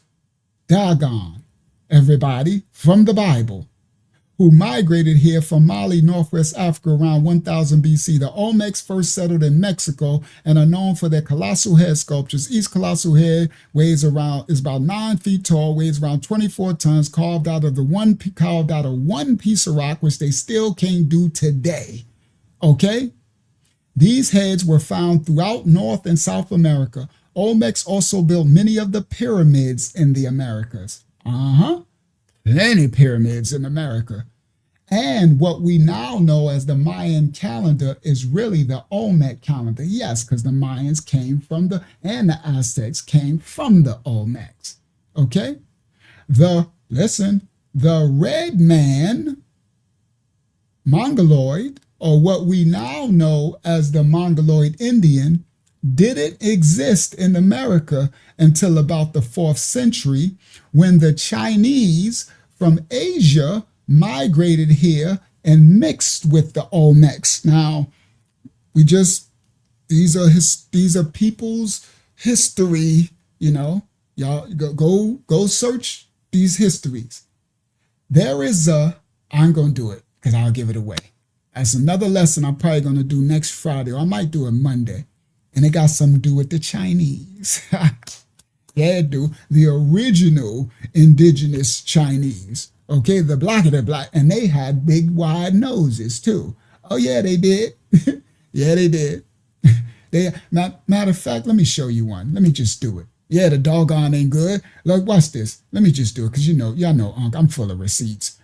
Y'all know the Most High be having me store. I keep my teaching shotgun on full. I keep it upon cock.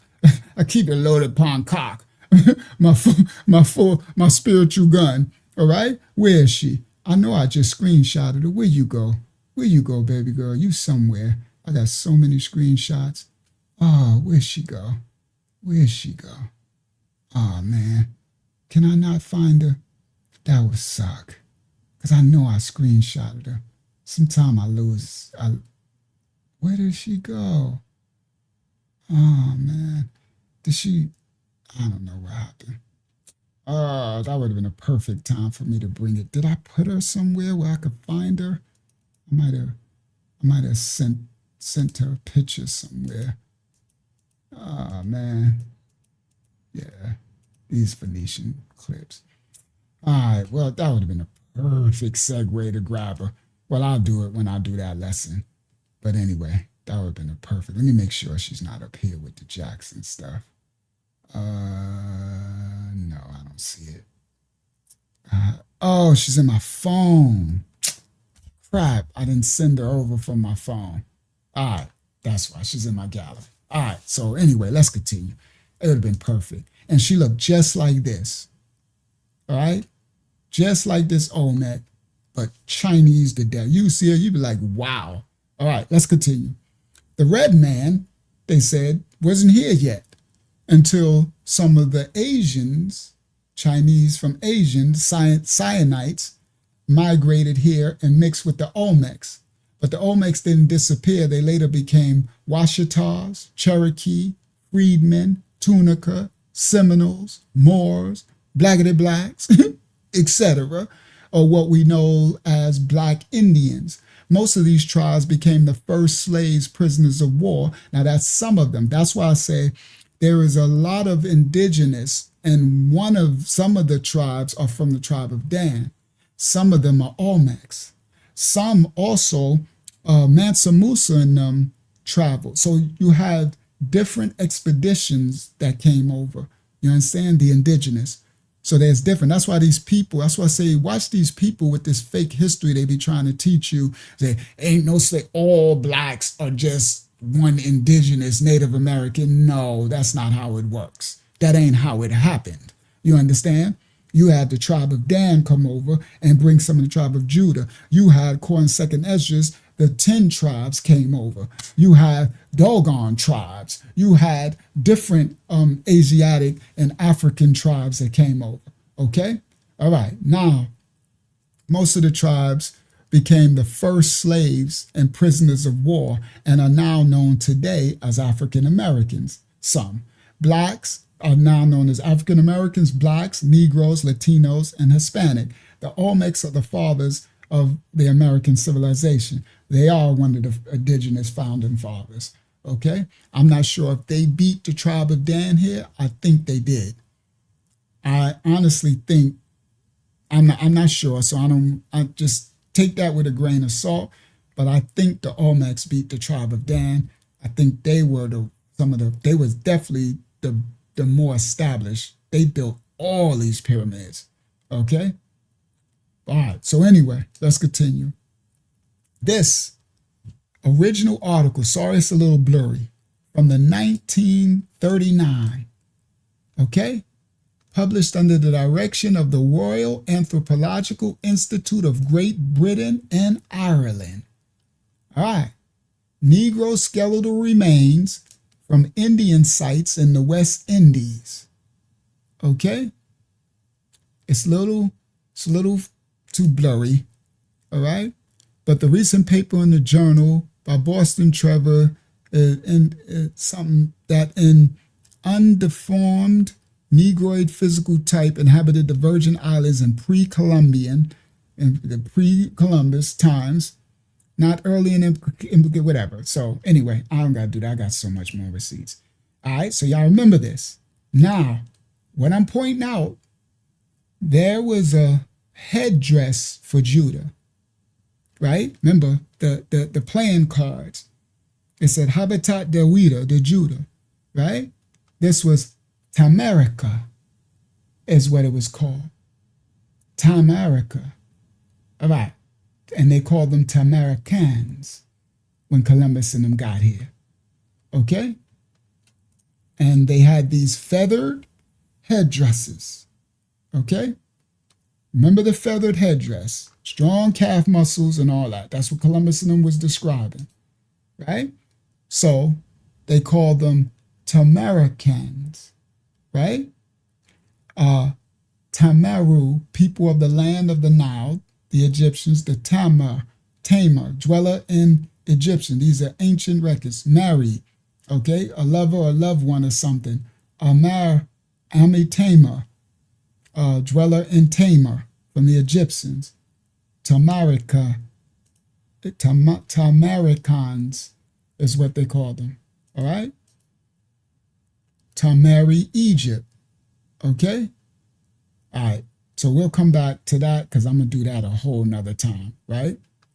Because that's going to debunk some of this stuff they say. All right. Now, these are the images, right, of the oldest civilization was in Yucatan and Central America. Okay? Now, these are some of the pyramids and all of that type of stuff, right? All right, we'll come back to that. So this is published in 1896 about the Yucatan origin, all right? And here we go. This is what I wanted to get to. You see the image? The headdress. He's doing a tribal dance. Look real dainty holding that thing, but that's what he's doing. This is what Columbus saw when he got here. They were strong calf muscles, strong, darkly melanated, with full headdress and regalia, gold and everything. All right? This is 1797 to 1800 publication Costumes de Francia, right? Remember I showed you the playing cards they called the Costumes of Judah. All right? All right, let's continue. Now, y'all see these all around, but they'll tell you they're Moors. You see the headdress, flowered headdress, okay? 1700s. But they tell you all of these are Moors. This, the America, remember I showed you on the other one. America. The headdress.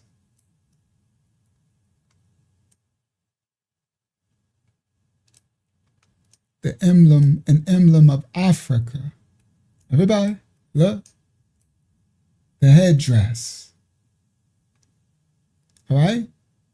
This is debunking that there was no connection to the natives in America, indigenous to Africa.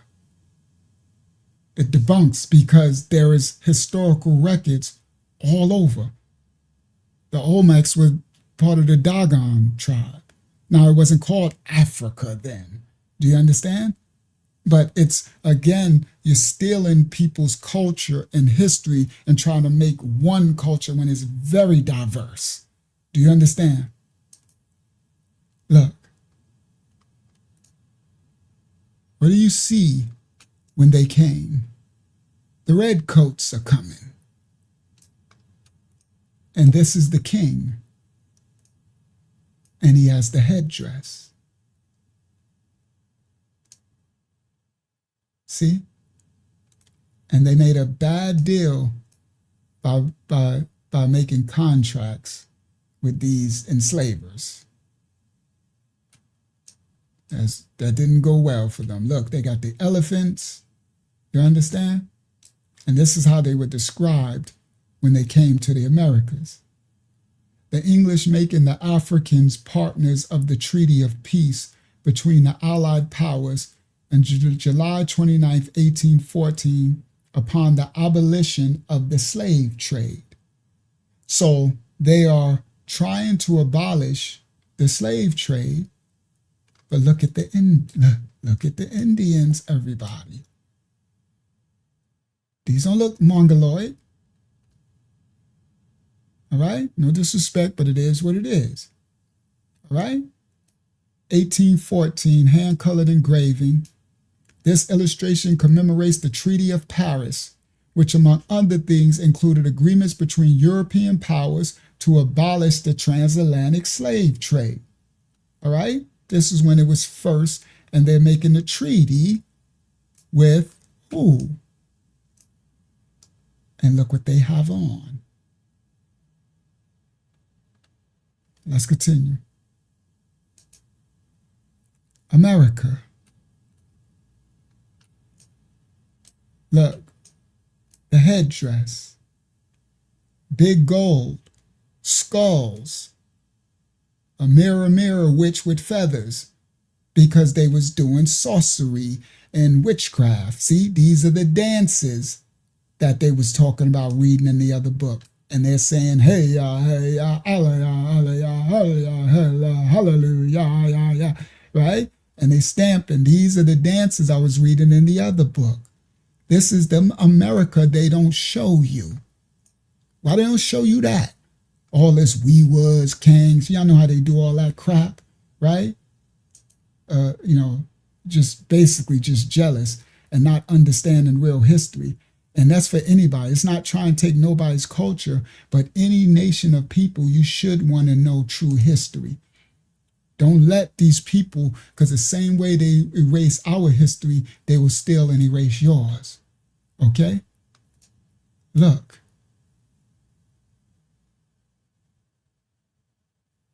Yeah, they always say everybody was a Moor, but that's why I'm showing you that's not true. All right? These are not Moors with these headdresses. Now, there were some Moors too, but they replaced everyone with the Blacker Moor because the Blacker Moor sold out. That was like the they sold out. They sold us out. They were like the Boule. But look at these natives. See? America. And that's that old. That's that real history, bro. That's that stuff they trying to erase all through the Smithsonian and stuff. And look, that's what Columbus said. Look at their legs. Ain't this the exact image that Columbus was describing? Now, a lot of us, we don't have that build no more because they starved us out. They weaned us. They weakened us. They destroyed our calcium, our bone density. So a lot of us we're not that built. That's how they described them. Just muscle stature built. They wasn't working out in the gym or nothing. So look at their forearms and stuff. All natural. So some of y'all might have heard of the strong calf muscle. Now I'm showing you. Okay? It's all over history in the texts, in the books, but they won't show us. They were doing all type of sorcery and stuff when they were, y'all, right? Doing all this worshiping all these gods, polytheistic. But this is the cult, this is the history, American history. Look, this is what they don't show you. The Incas. Now everybody, don't they tell us, I'm sorry, they tell us the Aztec, the Incas, and they show what? Mongoloid, Asian looking Incas. They never show you this Incan chief with what? The feathered headdress. Okay? And anytime they show somebody with the feathered headdress, they say it's a Moor. These ain't Moors. Inca. Look at this one. Feathered headdress. Look at that nose.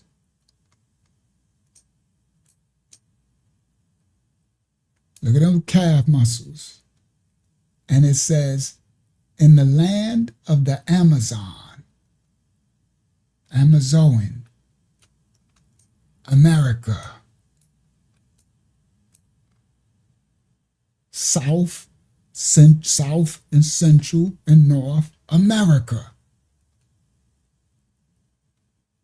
Come on, guys. Come on. This that history. This that food. I showed this one before, right?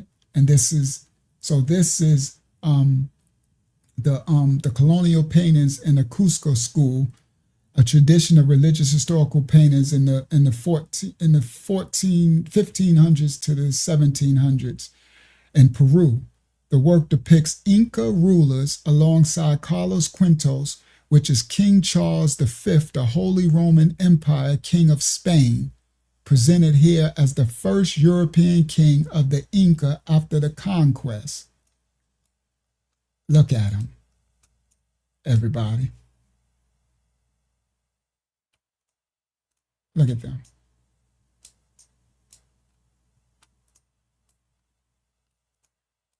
Trying to make it big as I can. See.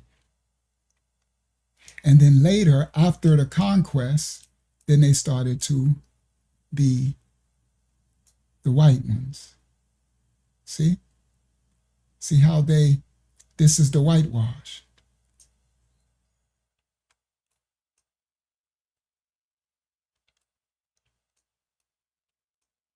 Carlos Quinto, first European king of the Inca, also known as the Holy Emperor Charles V. Carlos Quinto means Charles V, Charles V. Right? Uno, dos, cuatro, cinco. All right?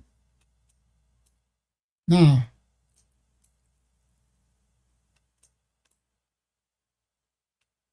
and he's Holy Roman with the cross. All right, let's continue. The oldest known dated and signed portrait from South America of ruler Don Francisco. Now, this Don word, everybody, comes from the tribe of Dan. So, you know how in Italy and the mafia, they say Don Carlos, Don Vito, because the tribe of Don, all right? I'll show you. We're going to go to the book in a second. We're about to get to Phoenicia. The tribe of Don stamped its lineage, legacy, every country where it went. Okay? Everywhere was the land of Don. Don's mark. They call it Denmark now today. I'm going to show you ancient textbooks. It was called Don's mark, what you call in Denmark and stuff, right? So this Don word, these come from the tribe of Dan when Dan left their legacy there. So this is Don Pizazaz, Don Fran Diablo, whatever, Don Domingo, right? And they got all this gold crap. Now ain't these people doing, ain't the blackity blacks putting this gold stuff in their nose now looking crazy? Ain't nothing new under the sun, right? Ain't this the style that they doing today? Putting this stuff in their nose. Look, I do not like that stuff. Is ugly to me. You look like a bull. It looks ugly. I just not my thing.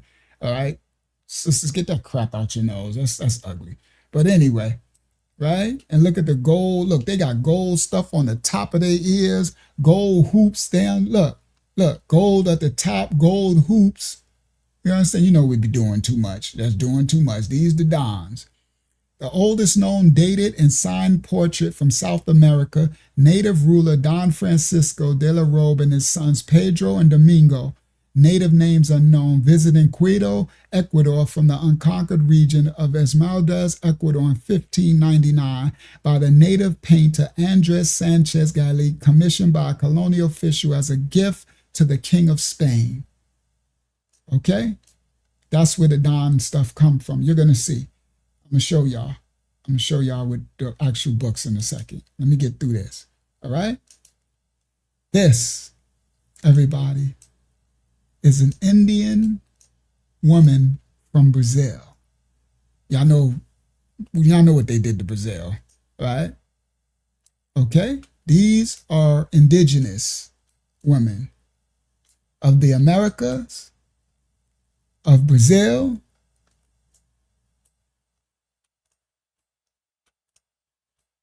indigenous, what they call Indians of Brazil. Okay? Well, all of these are Brazil, sorry. All right.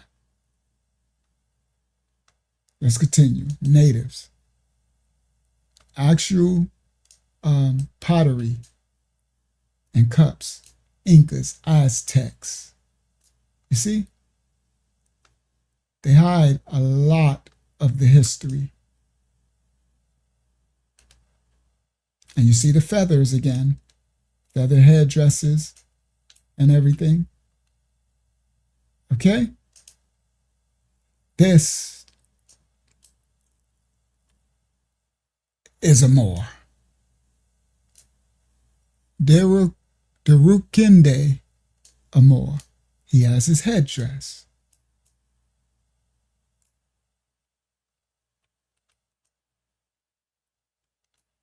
This ain't a Moor.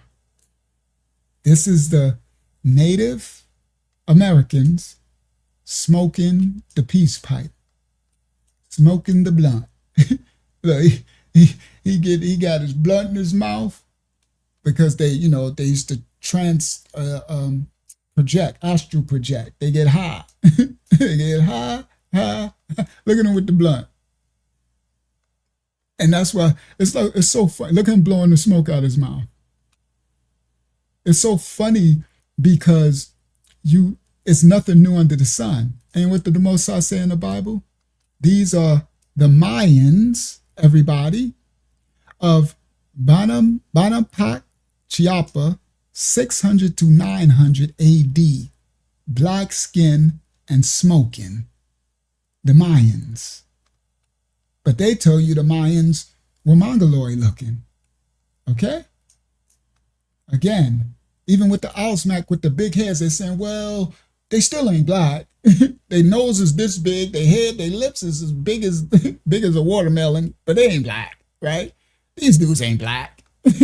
They smoking a blunt. These dudes up here smoking a blunt and they telling me it's crazy work. I'm sorry. It's honestly just crazy work. All right. So anyway, history is just nuts, bro. It's all over the place. All right.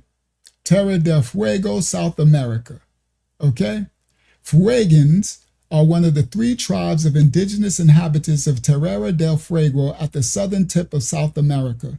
In English, the term originally referred to the Yagan people of the Terra del Fuego. In Spanish, the term for Fueguino can refer to any person from the archipelago.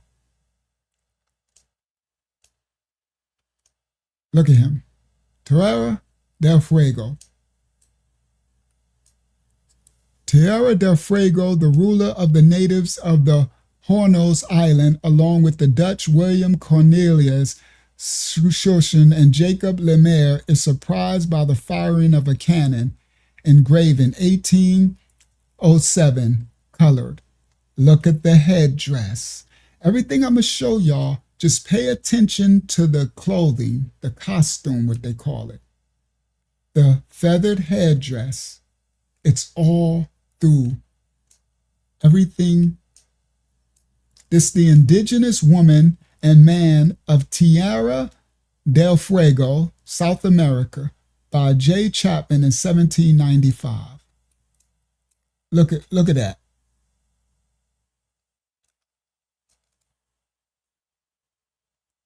These don't look like slaves. Okay? They don't look like slaves. Look at the big hoop earrings. Crazy work, bro. Okay? All through history, that's why they destroying history. This picture was taken during the voyage of the HMS Challenger on 1872 voyage funded by the British government for scientific purposes. The indigenous man's picture was taken at the most southern tip of South America at Tierra del Fuego. The expedition is believed to have been the first to carry an official photographer. This picture can be found in London's Natural History Museum today. Hello. All over. And you're going to see these headdress everywhere. Just remember this headdress all through the Americas. Here we go. Headdress. Look. The headdress. This one of Camille pictures. The headdress. But they tell you they are Moors. They're not all Moors.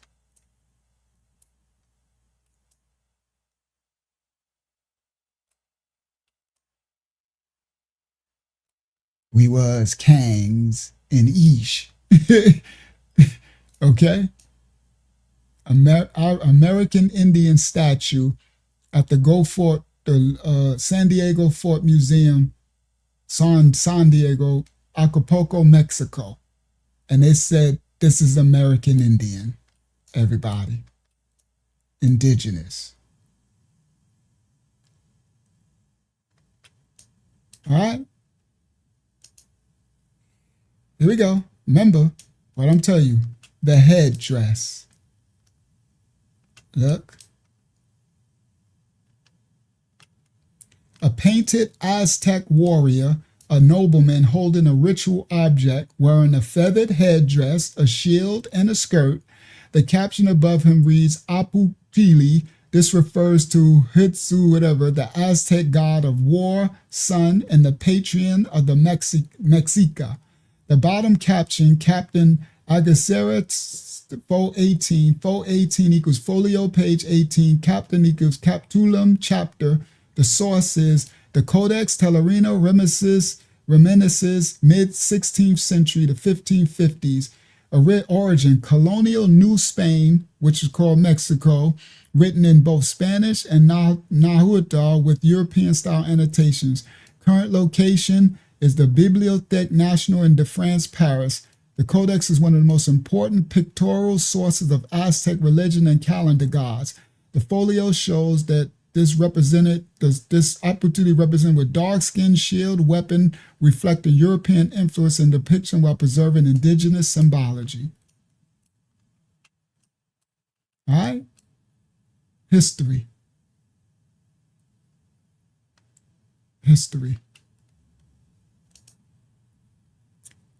Bryce's Best Virginia. Everybody. Now, this are commercials. Laxon's Best Virginia, Seminary Hill, London. So I guess they're selling cigarettes. And look who's smoke. Look at the headdress. Always remember the headdress. Okay? All right. See? This was all over the place. So what I'm pointing out is they knew the indigenous. Now they trying to they wiped it all, right? But you have to understand this in all the ancient texts and magazines and ads and all the nations all over the world who came to barter and trade. They documented what they saw, right? Look at them. Getting this smoke on. Okay? Look at this one. Look. Headdress. Right? Look at the ships in the background. Bryce's Best Virginia. All right? But they tell you we were all, blacks were just all slaves and we were just, right? Look at his curly hair. Right? Let's continue. Look, Barrett's Old Tobacco. Look at the headdress.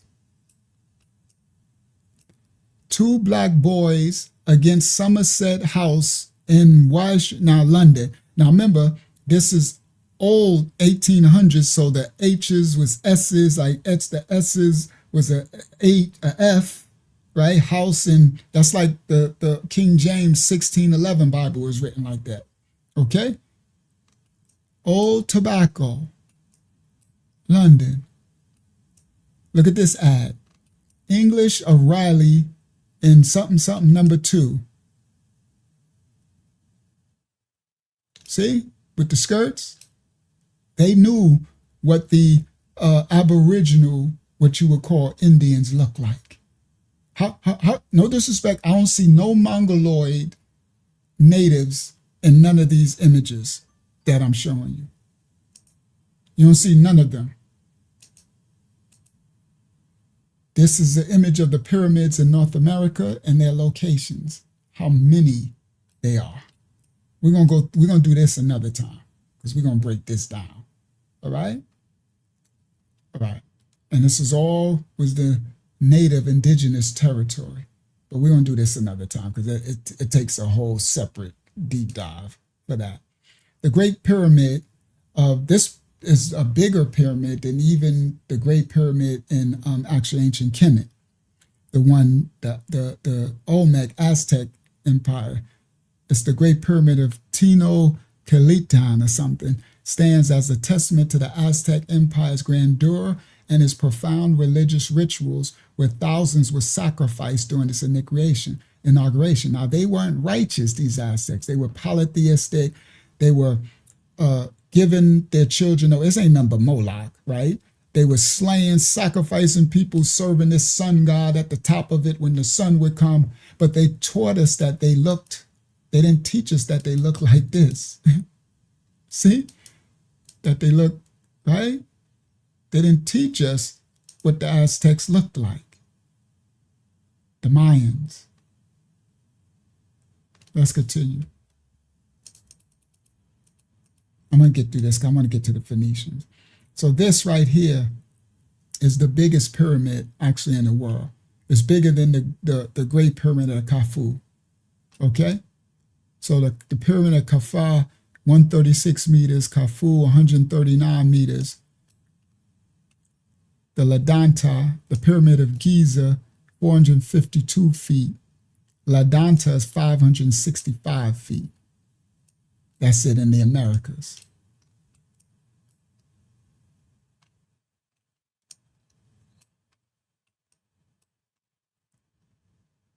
They built these steps and pyramids. We'll do that another time. I'm kind of going into other stuff. I need to get back, right? So the Indian slaves were bought and sold and kept. I'm going to get back to this because now I'm getting away.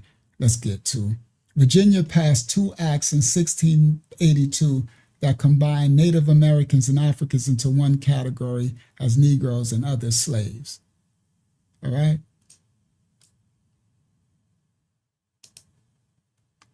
Ancient Modern Britons. Oh, that's that book we read, right? Look at the headdress again. Look at the cartoon face. They look. That's actually pretty funny, right? So that's when they made them Moors. In 1676, the native races of New England were spoken of indifferently as Indian and Moors, and our British Indians are also remembered as Moors, but they weren't all Moors. But anyway, let me do the Phoenicians. I'm gonna come back to this. Excuse me. Go ahead. A Dutch view of the Yamasee War. Go ahead. We do have one question about regarding the Native Americans. This one is from Ruhan. He asks, give me a second. Tamar married Yaada, which is Judah. Did it come from that lineage? From what lineage? I guess the lineage of Tamar and Judah. I'm lost. Did what come from that lineage? I don't know. When you said the America and it sounded like the name Tamar. Oh, no. That ain't Tamar. No. That's not Tamar. Thank you. A Dutch view of the Yamasee War. The full title translated from the Dutch reads, The Gruesome Attack of the Indians on the English in Carolina, West Indies, 1715. Look who's attacking them. So it's all through history. Okay, it's all through history. But they make us think that there was no melanated. Look at his calf muscles. Right? It's all through history. Now this one's kind of interesting. Are the Indians of Hebrew origin? 1912. Oldmagazinearticles.com. Literary Digest, September 21, 1912. Are the Indians of Hebrew origin? William Penn gave the clue to many subsequent biblical scholars in declaring that he had found in the American Indians the lost tribes of Israel. It's crazy work. The superficial resemblance between the two peoples was so striking that he was led to say, when I look at their children, I imagine myself in the tribe of Judah quarter of London. The Reverend J. Wesley of Annis says, as late as the 1889, a well-informed representative of the Muskogee tribe, when questioned concerning the legends of his people, the Muskogee tribe, he said they are all in the Old Testament. Read them there without the trouble of taking them down for our people. Corroborative of this is the statement of Dr. W. Warren in his History of the Ojibwe Nation, that in response to parts of the Bible which he translated for the people, they said, the book must be true, for our ancestors have told us of the same stories for generations.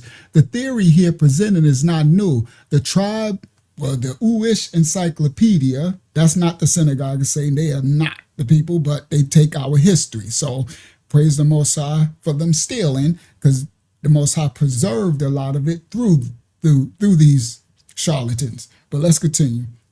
And for the remnant of those people who were lied to, sorry, that's not your genealogy, and humble yourselves and repent for the sins of your ancestors like I have to repent for the sins of my wicked ancestors.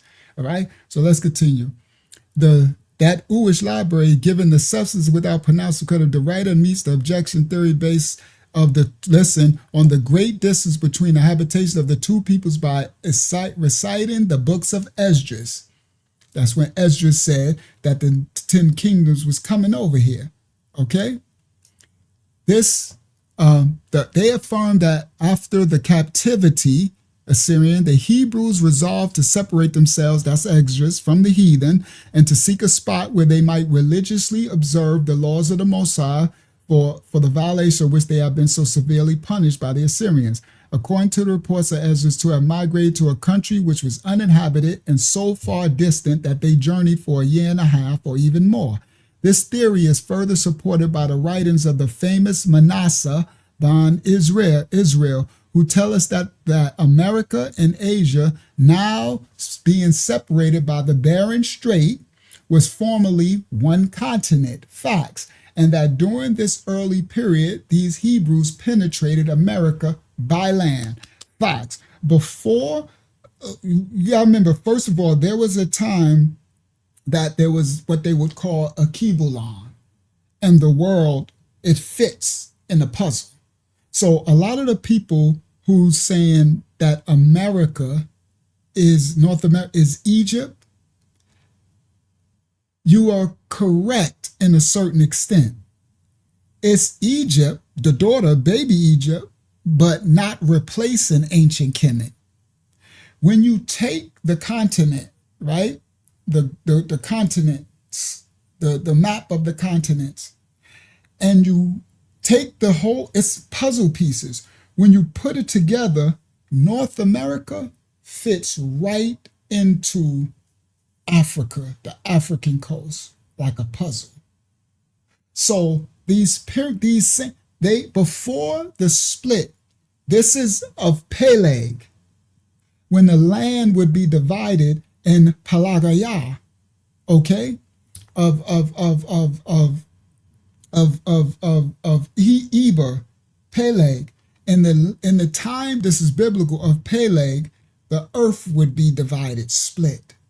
But it's perfectly split. All the pieces fit. You push them back together, it all fit in a puzzle.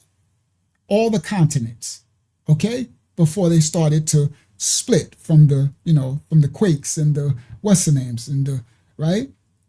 And before that, they were traveling through by foot. That's correct.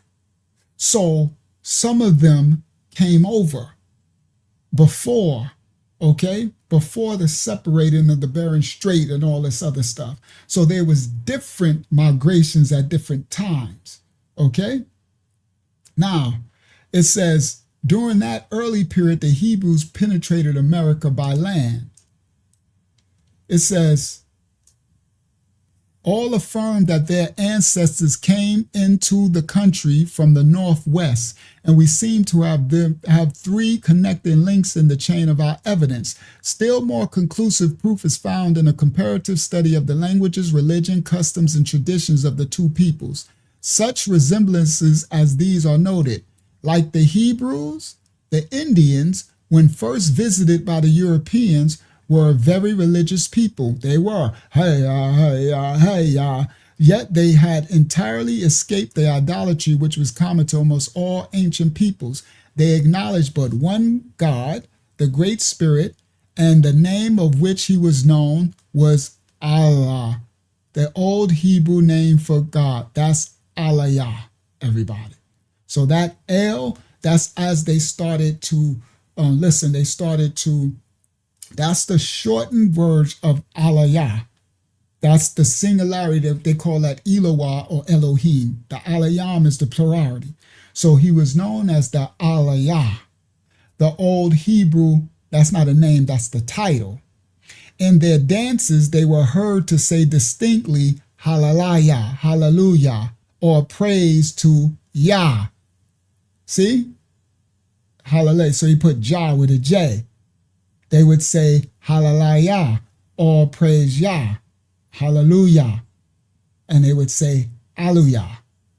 Right? That was that Al. So it become Allah. Alaf later. That L is not pronounced L. Okay?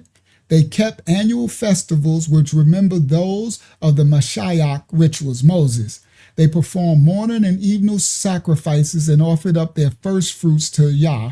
They practiced the rite of the circumcision and celebrated a feast like that of tabernacles.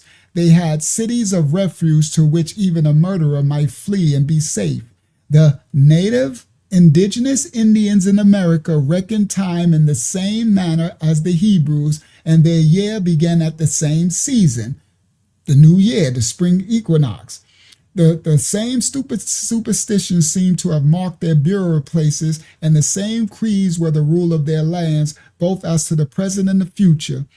The native indigenous Indians, as well as the ancient Hebrews, lived in tribes ruled by a chief, and their forms of government were almost identical. The clan system of the Indians had preserved a clue into some of the mysterious rites of the early Hebrews. What is now known about the clan system of the Iroquois explained what was formerly mystical about the tribes of the children of Israel. Each tribe had a totem, usually some animal such as a deer, a bear, or panther. So also had the Israelites such a totem, and they put a snake on it. Yeah, they did. And this explains why in the blessing of Jacob upon his, I ain't got, right?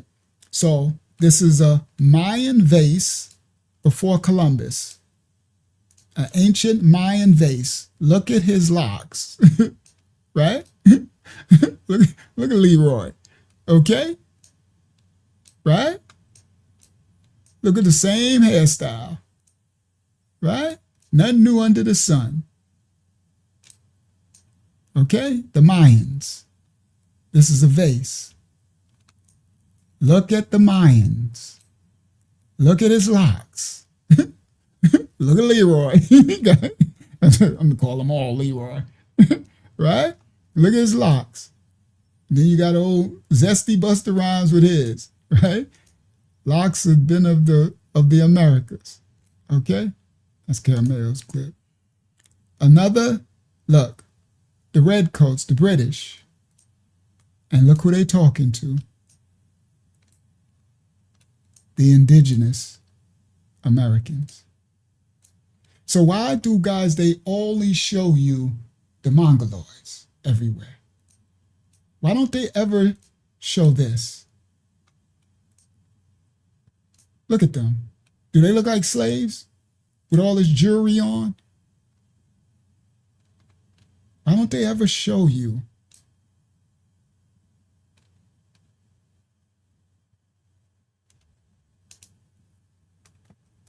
All right, I'm going to come back to this because I need to get to the Phoenicians. All right, there goes some. The headdress. And they always just tell you these are Moors. But they're more than just Moors. Yeah, old Zesty Buster. Busted Buster. Right? All these wasn't Moors. Okay? All of these weren't Moors. The headdress. Look at this one. Venetian American Indian. And then they call it Black or Moor. But no. Venetian indigenous. All right? Look at Bubba. Boy, there ain't nothing but Bubba right there. Bubba, what you doing? Who headdress? Bubba, who headdress you stole? Bubba got all the jewels on. See, they didn't tell you this part. Go over there to Germany and stuff. They got this stuff all over the place. That's where it's all in the streets and the museums, all on the side of the buildings. Bubba and them. You heard? History. A cargo of 94 prime healthy Negroes to be sold. Hold on. This is where we get kind of crazy. Okay?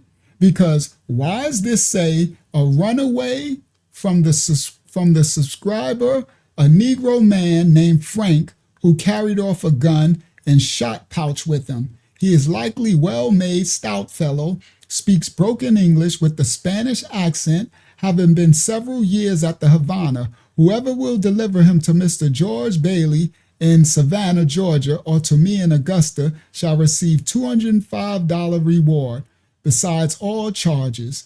This is the runaway Negro. Everybody, with the feathered headdress, with the skirt. Come on, hold on. Why don't they show you this? To be sold on Thursday next at public auction, 10 likely Gold Coast new Negroes. But they tell you, no, they didn't come from, no, there was no slave ships, right? Just imported from the West Indies, constituting of 8 stout men and 2 women. To prevent their receiving the infection of the smallpox, they have been kept constantly on board the vessel since they arrived, where they will be sold. Any person inclining to purchase them at private sale may apply to Miss Johnson and Wiley. Look at the Negroes. See the headdress? Shout out to Marlo, the OG. See the skirt? Hold on, let's do this one. July 24th, 1769, Charleston, South Carolina. To be sold on Thursday, the 3rd of August, a cargo of 94 prime and healthy Negroes. Hold on. So why do they look just like? Why do they got the same skirts and the same strong calf muscles, the same? Somebody, they've been hoodwinking us. We've been bamboozled. Why all over Europe and Germany is they got these stone statues everywhere with the same skirts, the same headdress, and they calling them Moors. Come on. I think we've been bamboozled. I think we've been hoodwinked. William Penn, the natives I consider in their person, language, manners, religion, government, my sense, the origin for person, they are generally tall, straight, well-built, in singular proportion. They tread strong, and they're very clever, and they mostly walk with a lofty chin. Of their complexion, it is black, but by design, as the gypsies in England, they grease themselves with bear's fat, clarified, and they use no sunscreen, no defense against the sun or the weather. Their skins must needs be swarthy. Swarthy is blackety black. Pennsylvania, Nova Jersey, at Nova York. Hold on. Look. Same dress, same skirts. Come on, Tommy, y'all, we've been hoodwinked again. Why? I don't see none of this. Why everything they showing, they got the headdresses on. It's the Indians. But look. Pennsylvania, Nova Jersey, Nova York. Look, a Flavium, Delaware, in America sits right, and look at the blue dress. Look at the feathers. I know it's blurry. It's crazy. It's crazy. It's all over the place. And look at the European. And they're meeting him and they're, okay? It's all over the place. This is William Penn, the first natives he encountered when he got here. his letter to the Committee of the Free Society of Traders in 1683, he told them of the indigenous natives. He described them. Look, they showing them. He described them. They don't, no sun screen. They needs be swarthy. Swarthy is blacker than black too. It ain't, that's the ancient words. Here we go. Copyright disclaimer. What is swarth? It says being of dark hue, moderately black, tawny. Swarth is swarthiness, tawniness, a dusky or dark complexion. Dark complexion, guys. Swarthy, as black as the swarthy African, it says. Black as the swarthy African. Black. Swartiness is a tawny color. Swartish, somewhat dark or tawny. Swarty, tawny. So swarthy is black or tawny. Ancient Webster's Dictionary. All right, guys, we're in the American Dictionary of the English Language. This is actually Webster's 1828 dictionary. So I got the official PDF from it. So now we're going to break down the word swarthy. Okay? Receipts. Y'all know this ministry. Y'all know the house of y'all.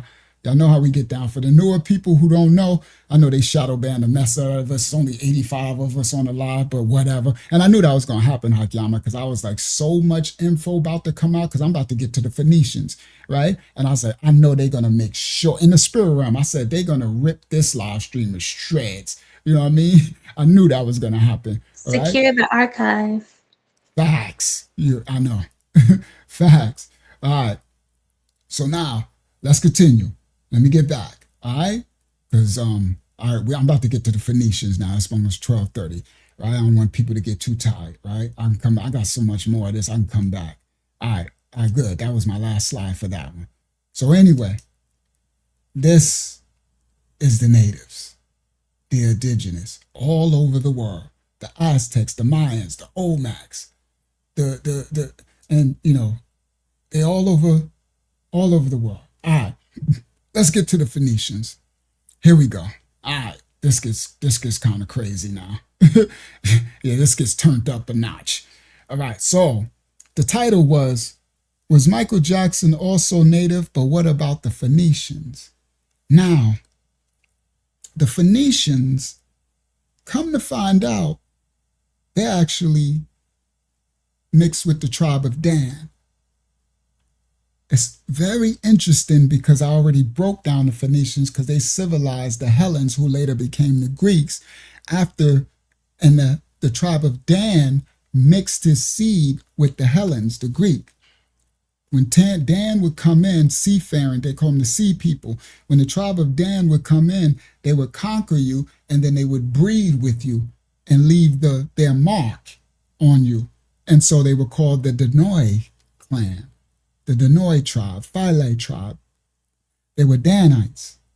So then Dan marks his seed and he goes on to conquer other lands.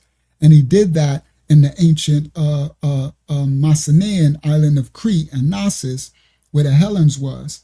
And then after Dan left, because this is 1200 BC, and then they went into a dark ages and other seafaring Vikings and stuff was coming.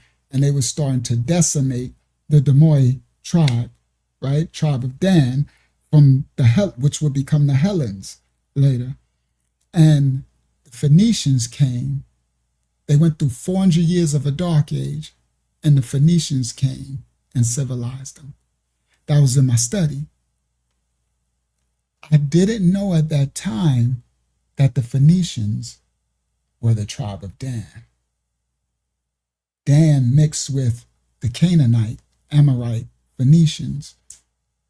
And so when the Phoenicians came, they went for their own.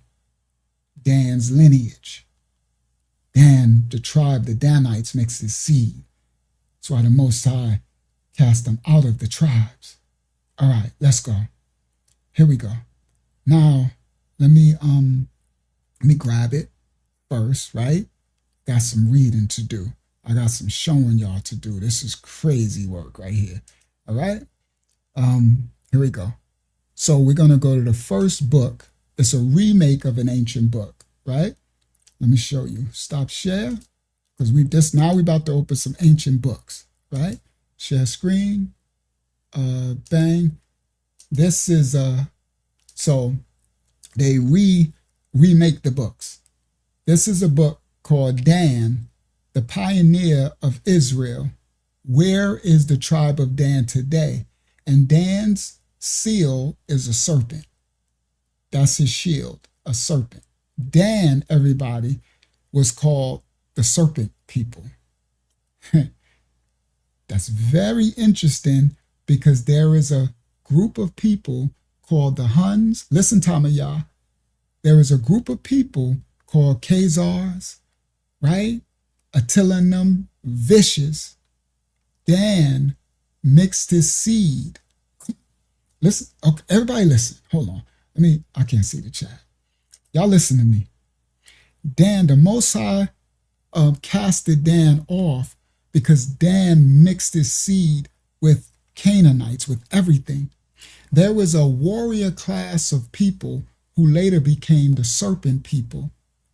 Dan, the wild man, mixed his seed with them. This is those from the Caucasus Mountains and those Eurasian mountain regions, and the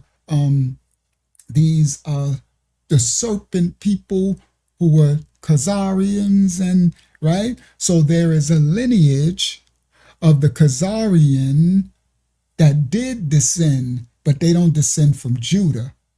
Reason why they took the lineage of the tribe of Judah, because Judah would be the kingdom of priests and Dan would be cast away, so they were stealing the lineage.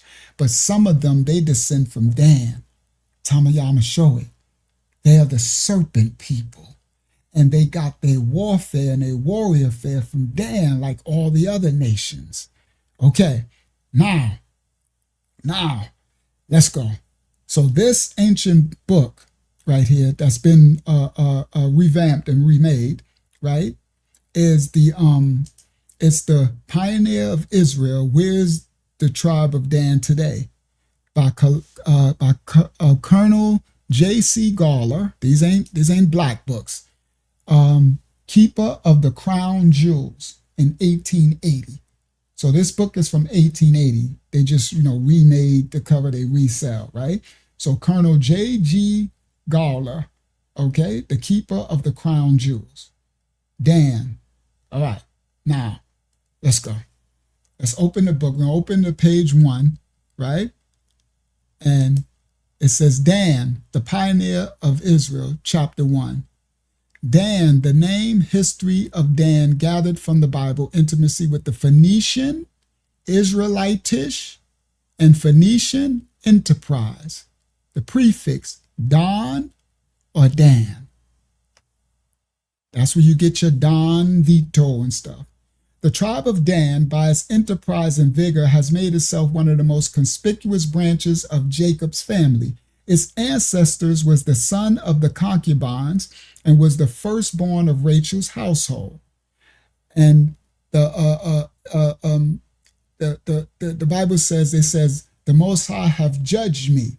So Dan's lineage he is the judge, the judgeship, the judger. So Rachel, she called his name Dan when she said, Yah has judged me for what she has done. And she called the son named Dan, which means to judge or to rule. The word, while perhaps on that occasion first started as a surname, has been perpetuated as a title in the Gothic, in the Anglo-Saxon, and the English.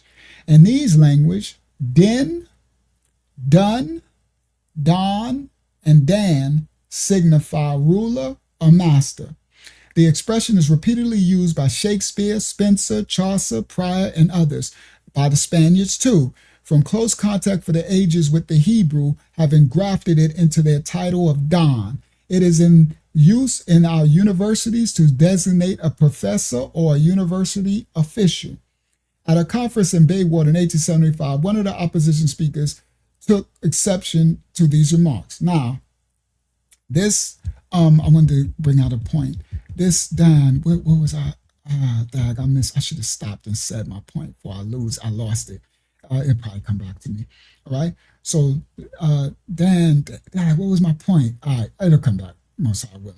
All right. So, let's go. We're gonna go over to now. The Spanish tool, Dan, it is in use, university to designate professor. At a conference in Baywood in 1875, one of the opposition speakers took exception to these remarks. He believed that the university and Spanish don was derived from the Latin dominus, and for the dun in Scotch, that is Dan, it meant a hill. I had not an opportunity of replying, but the objector seemed not to know how thoroughly he was confirming what had been asserted. He did not seem to reflect that Rome, who was not even an infant in arms when Rachel said, "Yah have judged me," must have coined her dominus adamno aduno from the Hebrew or Phoenician, and as regards dun, don likewise. All right, let's continue. Now,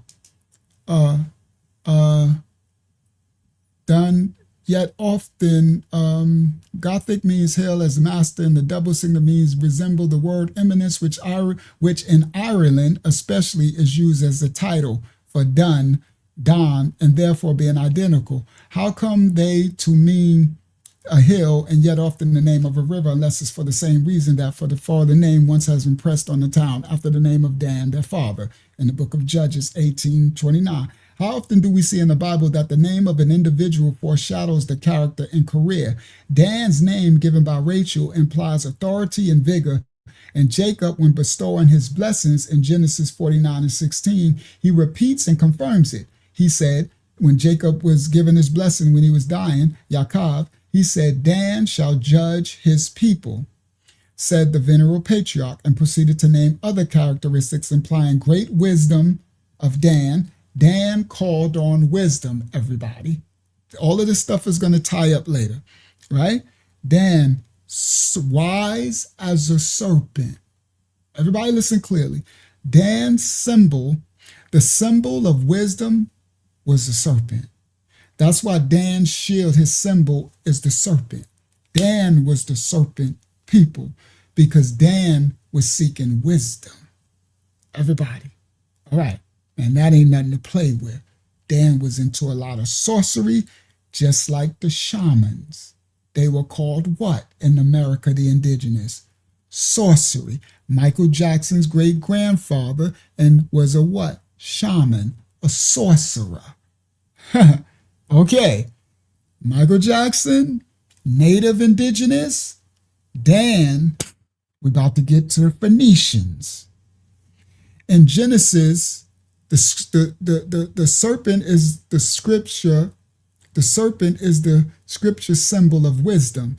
Genesis 3:1, Matthew 10:16. In dealing with foes, his plans would be laid with wisdom and secrecy, and his action would be unlooked for, and rapid.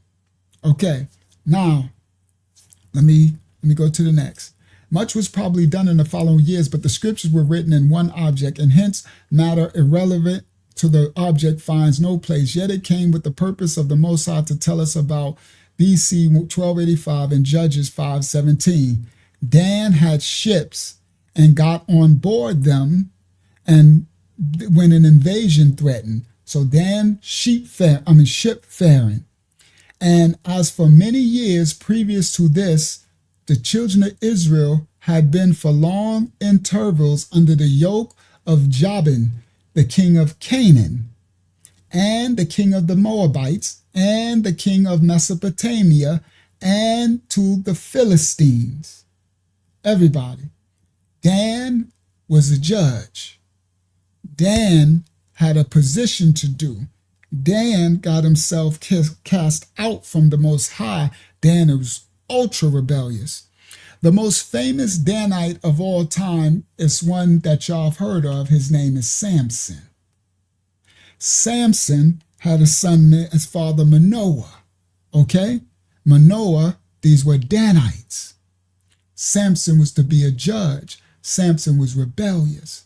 Samson slept with a Philistine woman named Delilah.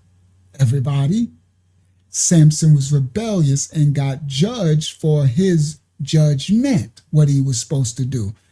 That Samson wasn't supposed to touch the dead, right? And he went and grabbed inside of a lion and took it, right? So Dan was super rebellious. I mean, Samson, right? Now, the children of Israel were under the yoke of the king of Canaan, of Jabin, king of Moab, the king of Mesopotamia, and the Philistines. Dan must have been paying some attention to nautical matters, right? Learning to get away. Dan was the tribe that learned to be a maritime, okay, seafaring. And the love of enterprise and freedom had probably considerably reduced the numbers left behind, who enabled them to cope with their enemies. So when Dan bounced on the children of Israel, Dan learned ship making and shipbuilding. And when the children of Israel was being attacked by the Canaanites and all this stuff, Dan bounced. And Dan was the strongest warrior tribe. So they actually needed Dan's protection. But Dan bounced on him. All right? This is the book. This is the book we're reading, right?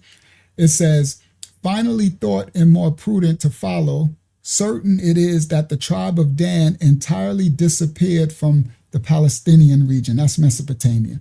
That's around Jerusalem, Gaza, and all that. It's still there, right? And the Palestine was the Philistines. I'll show you on the map where they were all right there. In 1 Chronicles 4 and 6, which were written after the Babylonian captivity, Dan, as well as Zebulun and Asher, also coast tribes, are omitted from the genealogies. Alfred, all right, also on Revelation 7, Alfred on Revelation 7 quotes several writers as believing that Dan became as good as extinct. Grotius quotes a tribe of Judah tradition that this tribe was early reduced to one family named Hus, which is known to have perished in the wars before the time of Ezra. Eldad, a Yahudian writer in the 14th or 9th century, writing to the Spanish tribe of Judah, saying that in Jeroboam's time, BC 975, the tribe of Dan being unwilling to shed their brother's blood. That's the time, I think this one, because it was a couple of times, I think this is the time when they was going to war with Benjamin, when they was trying to wipe out all of Benjamin for what Benjamin did. Dan wouldn't participate. So Dan left them. He didn't participate. I think that's this one because it happened a couple of times, right? So this is going somewhere. Y'all bear with me, right? So Dan was unwilling to shed their brother's blood and took a resolution of leaving their country. Selman researchers in the East in 1818, whatever became of them, therefore, they disappeared from the Mesopotamian, Jerusalem, the whole, it's not Palestine, but that area entirely. But that it was not an extinction. Dan never went extinct. They bounced, traveling, seafaring. But that it was not an extinction, we know from the fact that it is recorded in Ezekiel 48 that in the final division of the land, which has not yet taken place, Dan comes in for his share at the head of the list.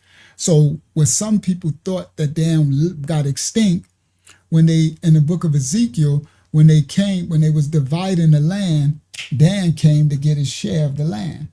So Dan he went away, but he was always still in contact because they were writing letters and stuff. That's what they was doing in Spain and Portugal.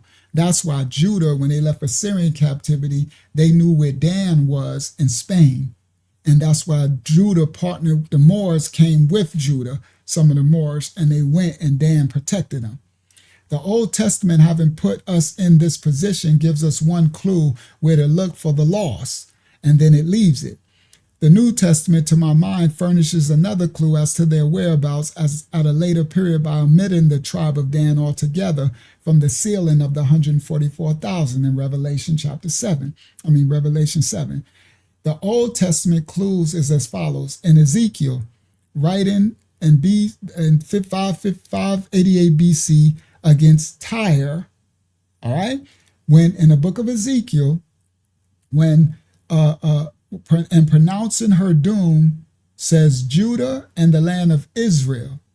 All right, Tyre is Phoenicia. All right, there is no Phoenicia, just so y'all know. They are the Sidonians, they are Tyre, they are they got a couple other names. This terminology, Phoenicia, was made up from the Hellenes, the Greeks. It's an exonym. Just like there was no Greeks, they were Hellenes. The Romans called them that. The Greeks called these people Phoenicians from their color and their dyes. It's a red, purple, and from their visage. We're going somewhere though. I'll get back to that. Now, this is all through the Bible. We talk about Tyre, okay, and the Sidonians. Those are the Phoenicians. Phoenicians, that's a made-up exonym. All right. And it says, Judah and the land of Israel, not were then in captivity, but such inhabitants as they were thy merchants. So Tyre and pronouncing the doom says, Judah and the land of Israel were thy merchants. Dan also and Javan going to and fro occupied in their fairs. Now, that's in the book of Ezekiel. Now, in 3 places in the book of Daniel, where Alexander the Great is distinctly indicated, and one in Zechariah. And Javan is translated as Greece, and Josephus also mentions Javan as being Hellenes, Greece, Hellenes. Hence, Dan is indicated as in company with Hellenes, Greece, trading with Tyre. Now, let me translate that, because these exonyms, Greece, that's where it mentions Javan in the scriptures. This was Hellenes. And Dan is mentioned in company trading in Phoenicia with the Hellenes. Now, everybody, let me tie this together a little bit for y'all. Dan civilized the clan, the tribe, the clan of nomadic savage warrior Viking type savage tribe on the island of Crete, the Cretians, right? And among the Mycenaeans, who come from the Minoans, okay? And they let them have a part of the land which is now called, it's the Mediterranean, they call that Greece now, okay, the Hellenes. And they were savage, but Dan in 1200 BC took its ships there, and it protected this clan, and it taught them warfare. It taught them civilization, how to grow food and how to strengthen themselves. It taught them, and Dan mixed this seed with this, and these were Japhetic people. They were what you would call a white people, and Dan are Hebrews. So they are what you would call a black so-called people, okay? Woolly head, okay? A melanated skin. Dan mixed. I'm going to show you the images, right, on the Mycenaeans of the island of Knossos, the ancient city, okay, of a mixed race, right?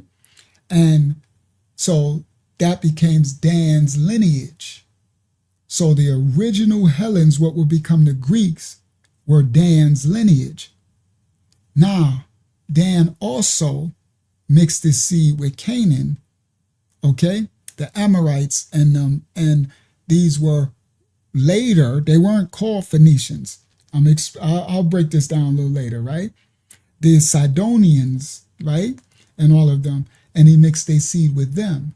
So what this author is talking about in the book, he's showing that from what they were speaking in the scriptures and Zechariah and Daniel and Ezekiel, and Josephus, they's talking about Dan is indicated being with the Greeks, Hellenes, and trading with the Tyres, Phoenicians. It says the Danites and the men of Tyre were naturally on very intimate terms. Tyre are the Phoenicians.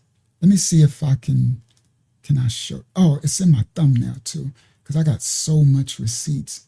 And I know me, I'll just keep teaching and won't go to it. So good, I can close that now because I did that Michael Jackson one. I did that one. I can leave that, right? So I could probably close that native one. No, I'm gonna leave it open because I might go back to it a little later.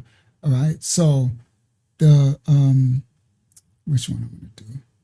All right, so I'm gonna go to, all right, let me see. Do I want to go to my, yeah, let me go here.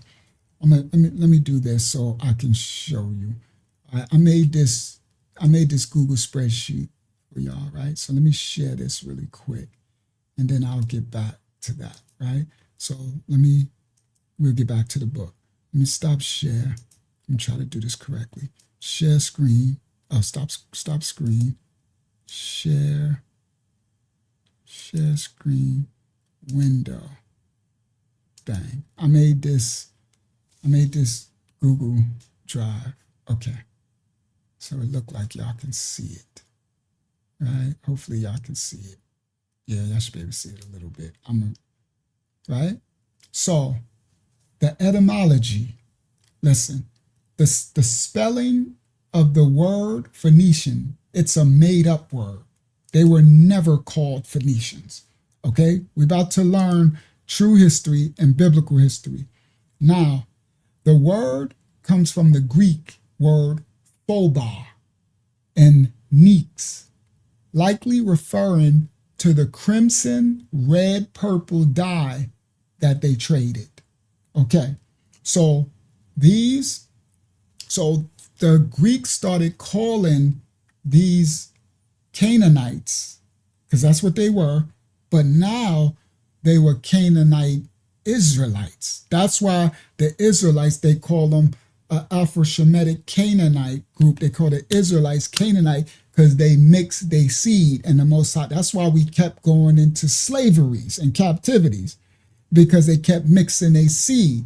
So Dan mixed his seed with the Canaanites, right, that these Greeks called Phoenician. The meaning of Phoenician is a native or inhabitant of an ancient region that they call in Phoenicia. All right. Phoenicians were an ancient Shemitic speaking people who inhabited city-states in Canaan along the Levantine coast of the eastern Mediterranean, primarily what is called modern-day Lebanon and parts of Syria. They are the descendants of the Canaanites of the second millennium BCE, and they were described as a maritime civilization, often referring to themselves as Canaanites.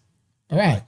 So the what they call in Phoenicians never called themselves Phoenicians. That's an exonym from the Hellenes, the Greeks. They called themselves Canaanites, and they were proud, everybody.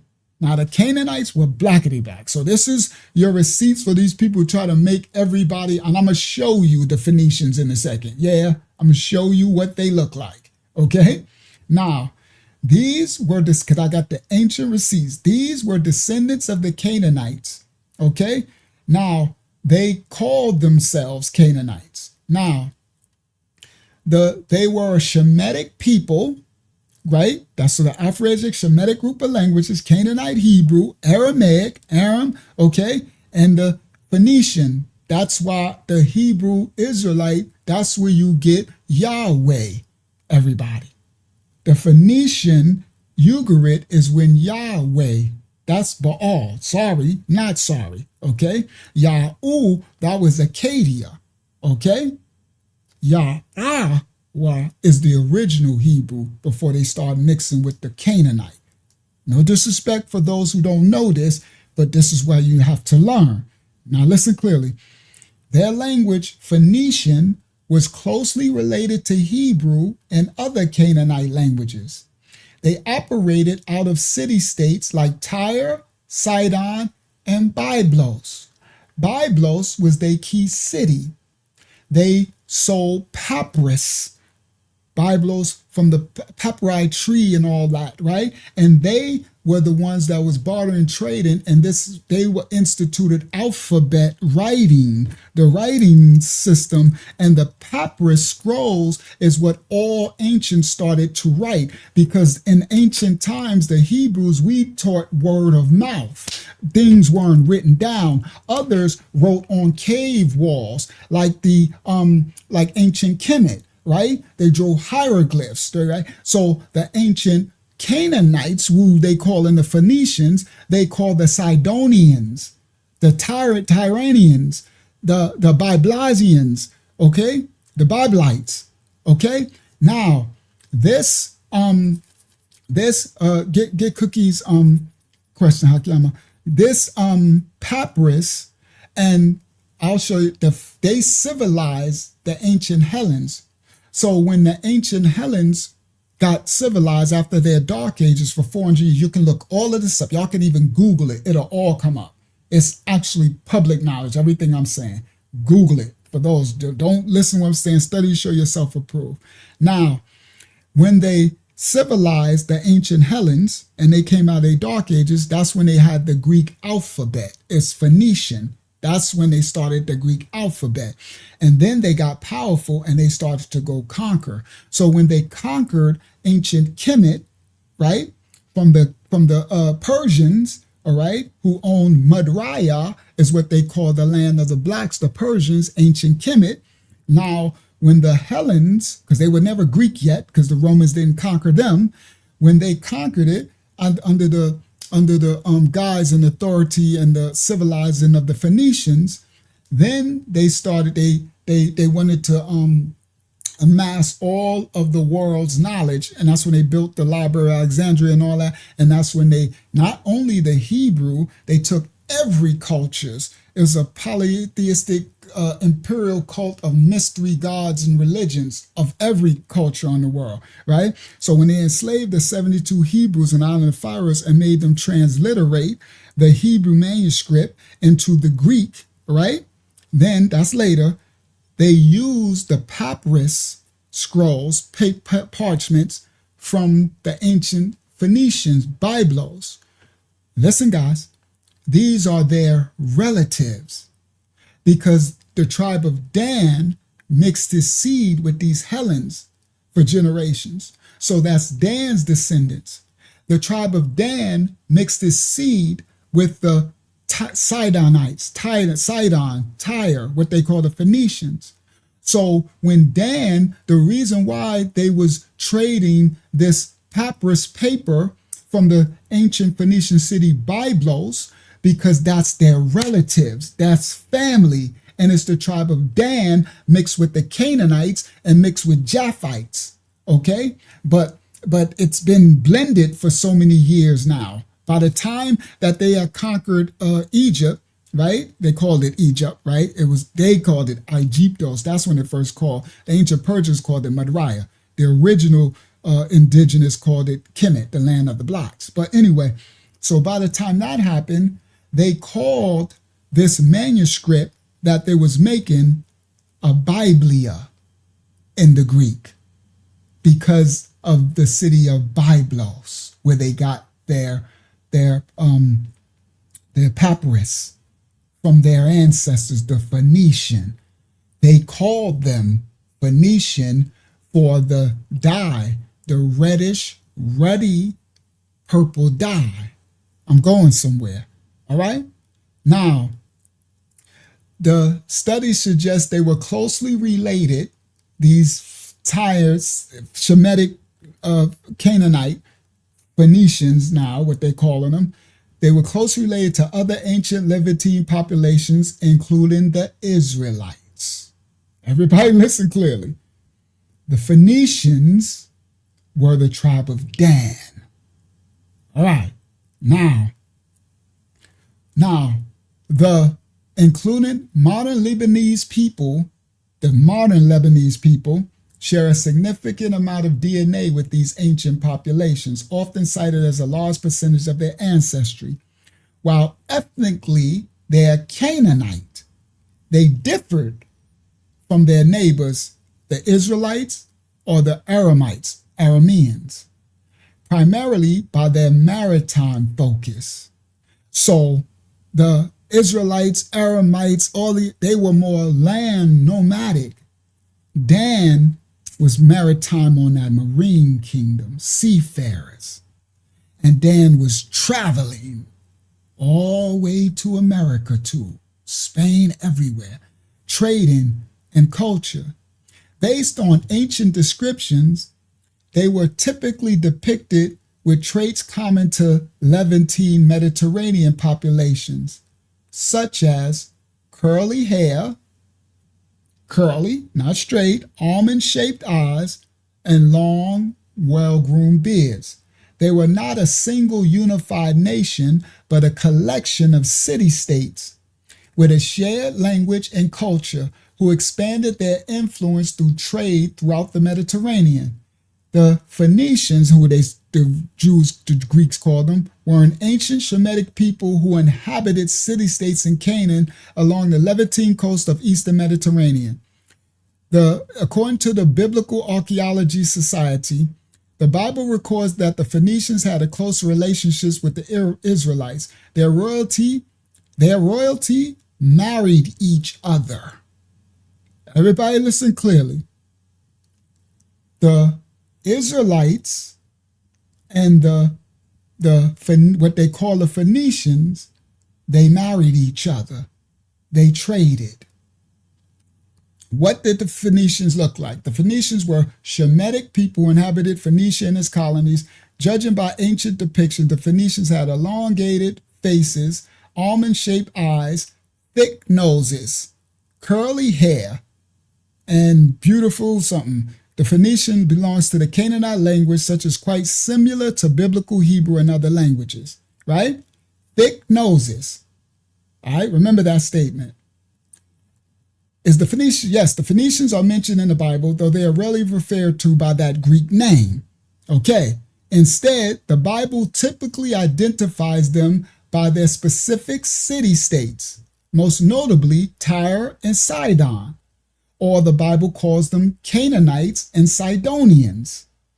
Key biblical highlights involving the Phoenicians. So this is their city-states right here. This is Byblos, Sidon, and Tyre. And this right here is the Red Sea. This is Jerusalem. This is Judea. This is the Mesopotamian. Okay? And they traded in the Mediterranean. And this is the Greek. This is where the island of Crete, where the Hellenes were. And they came and civilized them. And that's where they got their papyrus from. Okay? And then the Hellenes, they occupied this land up in here once they grew. And then they conquered here, what you call Egypt. And they built Alexandria and all that. Okay? All right, let's continue. Now, the Phoenicians are mentioned in the Bible, but they're not mentioned by that Greek name. They call them the Tyre, the Canaanites, or the Sidonians. King Solomon, these are key biblical highlights. King Solomon and the king of Tyre, Hiram. Everybody listen. They supplied Solomon with cedar wood, y'all know the Bible stories, gold, and a master craftsman to build the first temple. Everybody listen. Shout out to Kelly Perry. Shout out to everybody who came in. I didn't see y'all. Guess who built Solomon's temple? The tribe of Dan. Listen clearly. Dan were the serpent people. They worshiped the serpent wisdom. What did Solomon ask for? What was Jezebel? Jezebel was Sidonian. Everybody listen, guys, listen clearly. Jezebel was part Israelite, part Canaanite. Jezebel was tribe of Dan and Sidonian, Danite. Listen clearly. Solomon now is starting to, it's like these pieces come together because Solomon was all this wisdom, and that's Dan. Now, Solomon and Hiram, King Hiram, the king of Tyre, supplied Solomon cedar wood, gold, and master craftsmen build the first temple. Jezebel, the infamous queen of Israel, known for promoting the worship of the god Baal, was a Sidonian princess.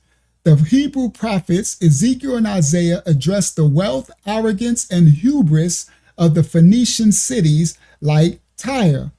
In the Gospels and Acts, the region of Phoenicia and its coastal cities got visited by the Messiah and the apostle Shaul Paul. The Messiah notably traveled to the region of Tyre and Sidon, and he healed the daughter of the Syro-Phoenician woman. Everybody, listen clearly, where did the Messiah say he was called to go? What did he say, I am called? I was called to the children of Yasharal, to them first. He came out to the lost sheep of the house of Yasharal, Israel. Yes. Now to the other nations, listen clearly. He wasn't leaving you out, but there's an order. He was called to the children of Israel so that they can repent and lower themselves so that the remnant of them would regain their right for election and repent for this transgression of their ancestors. And then they would go and teach every nation. They would go and make disciples. They would go and spread the good word, the Basarayah, right? The Basarahaya, the good word. Do you understand? So he was sent to the children of Yasharal. So he went. So why did he go to Phoenicia? Because Dan, the children of Yasharal, is there. And where was Paul sent? Same thing. Now Paul has the election. It was to the Gentiles. The children of Yasharal became Gentiles in Greece and Rome, and that they became Roman citizens. They became right Hellenized, is what it's called. And the remnant of the Gentiles that was around when he went to Ephesus and Corinth and everything, they were receiving. That was Shaul's purpose, Paul's purpose. But he went to the lost sheep of the house of Yasharal in these lands. And the Gentiles that was around, that was receiving, they always cleaved to the house. Okay? So this lines up with prophecy, with scripture precept. Okay? Now, it is also interesting to note that the word Canaanite in biblical Hebrew actually means merchant, lending further credence to that the Phoenicians, who were the merchant traders. The Bible records that the Phoenicians had a close relationship with the Israelites, and their royalty married each other and traded. That's Dan. The Old Testament does not use the term Phoenician. This is an exonym given by the Greeks. An exonym is a word given by another who conquered, like it's a slur. Like, sorry, but Christianity is an exonym for the followers of the way, the Tamadayah Hadaliyah. Greek is an exonym for the Hellenists, right? When the Romans conquered the Greekos Islands, when they conquered them and then they conquered Alexandria, they called them Greek as a slur. That's exonym. So the Greeks are calling the Phoenicians an exonym, not as a slur though, because that's their people, but it's not their name. That's not what they were called. That's not what they called themselves. And they called them that because of the trade and dye, the thing that they were doing. So the Old Testament does not use the term Phoenician. Phoenician royalty are, however, mentioned in the New Testament. In Tyre, at least faintly, it echoed the prophet Elijah's trip to Sidon. So Elijah visited Sidon, discussed in Luke 4:26. It makes the connection.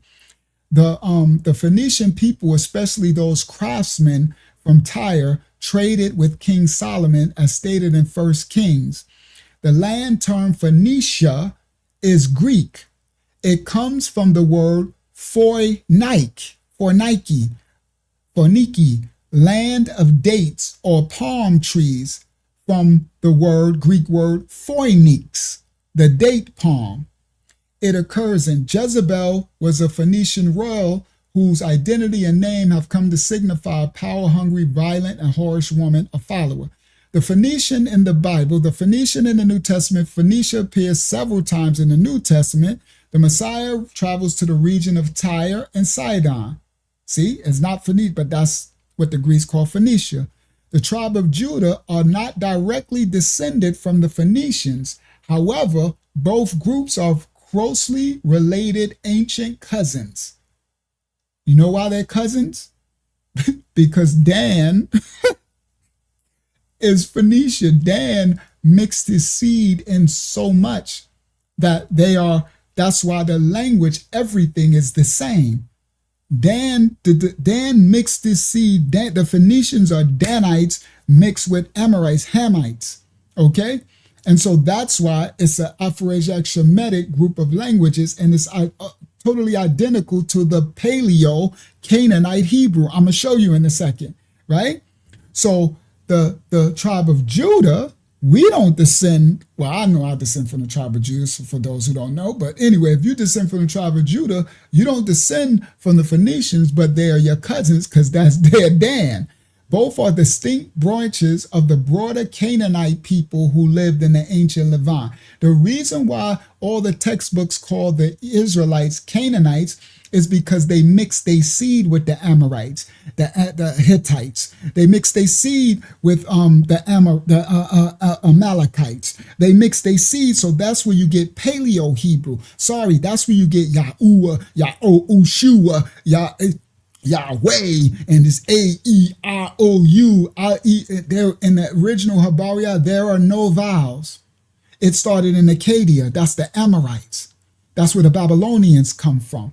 That's the first mixture of the Hebrews, and we kept getting put into captivity. The Most High said have nothing to do with the Canaanites. So no disrespect, but we didn't know. But when you speak those languages, you're speaking the Canaanite tongue. That's why if you look it up, it's the Shemitic, Afro-Shemitic Canaanite languages, the Paleo-Hebrew, the ancient Hebrew, only the Habariyah original with no vowels, okay? All right, now listen, I don't mean to offend nobody. We're just teaching you. You need to learn, okay? To understand, you have to continue to grow and empty your old wine, okay? So this is why they call them Canaanites, see? They are distinct branches of the Canaanite people, all right, who lived in the ancient Levant during the Bronze Ages.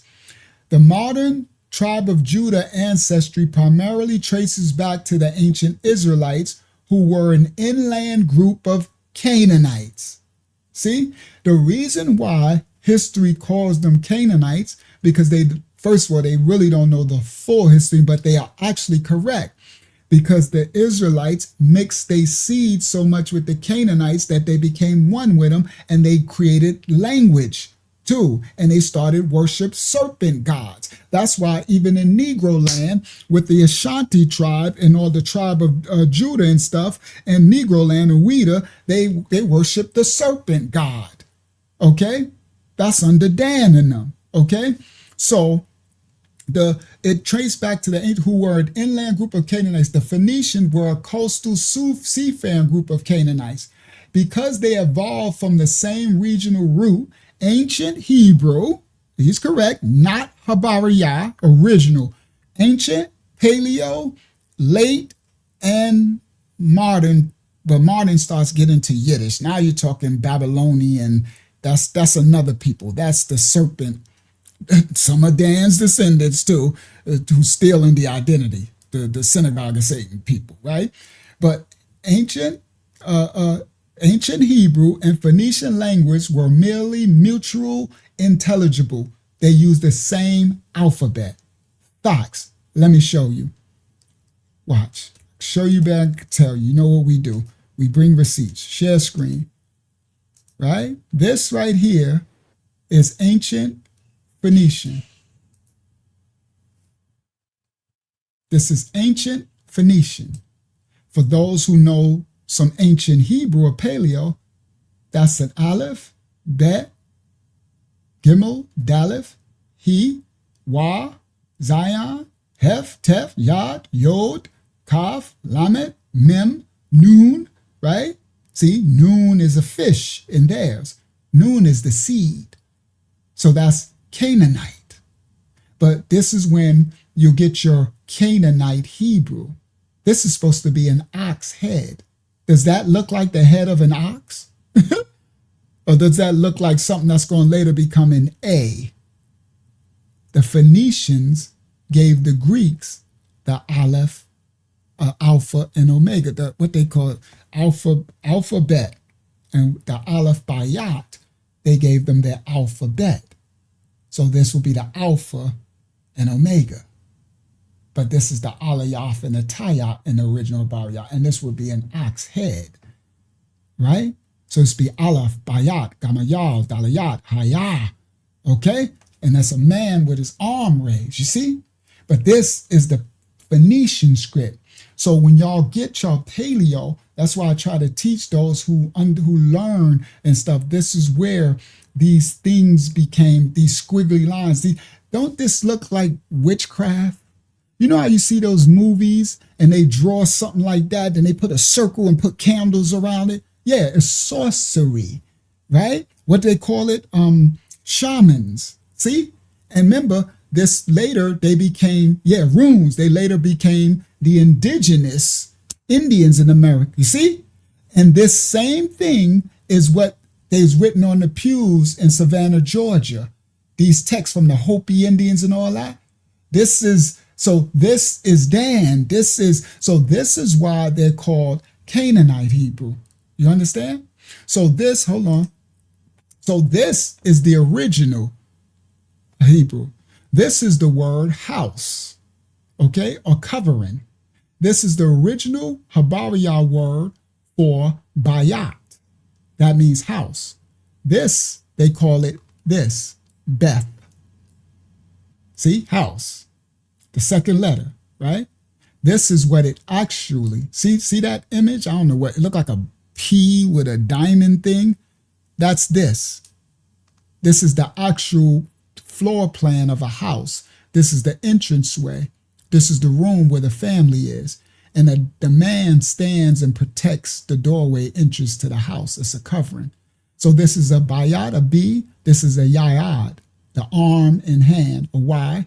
This is the haya, the H, haya, a man with his hand raised, giving praise to the Father. And this is the seed of Yah in the man. That's why it don't got two legs. It's a nyan in the man. And this is the tayat.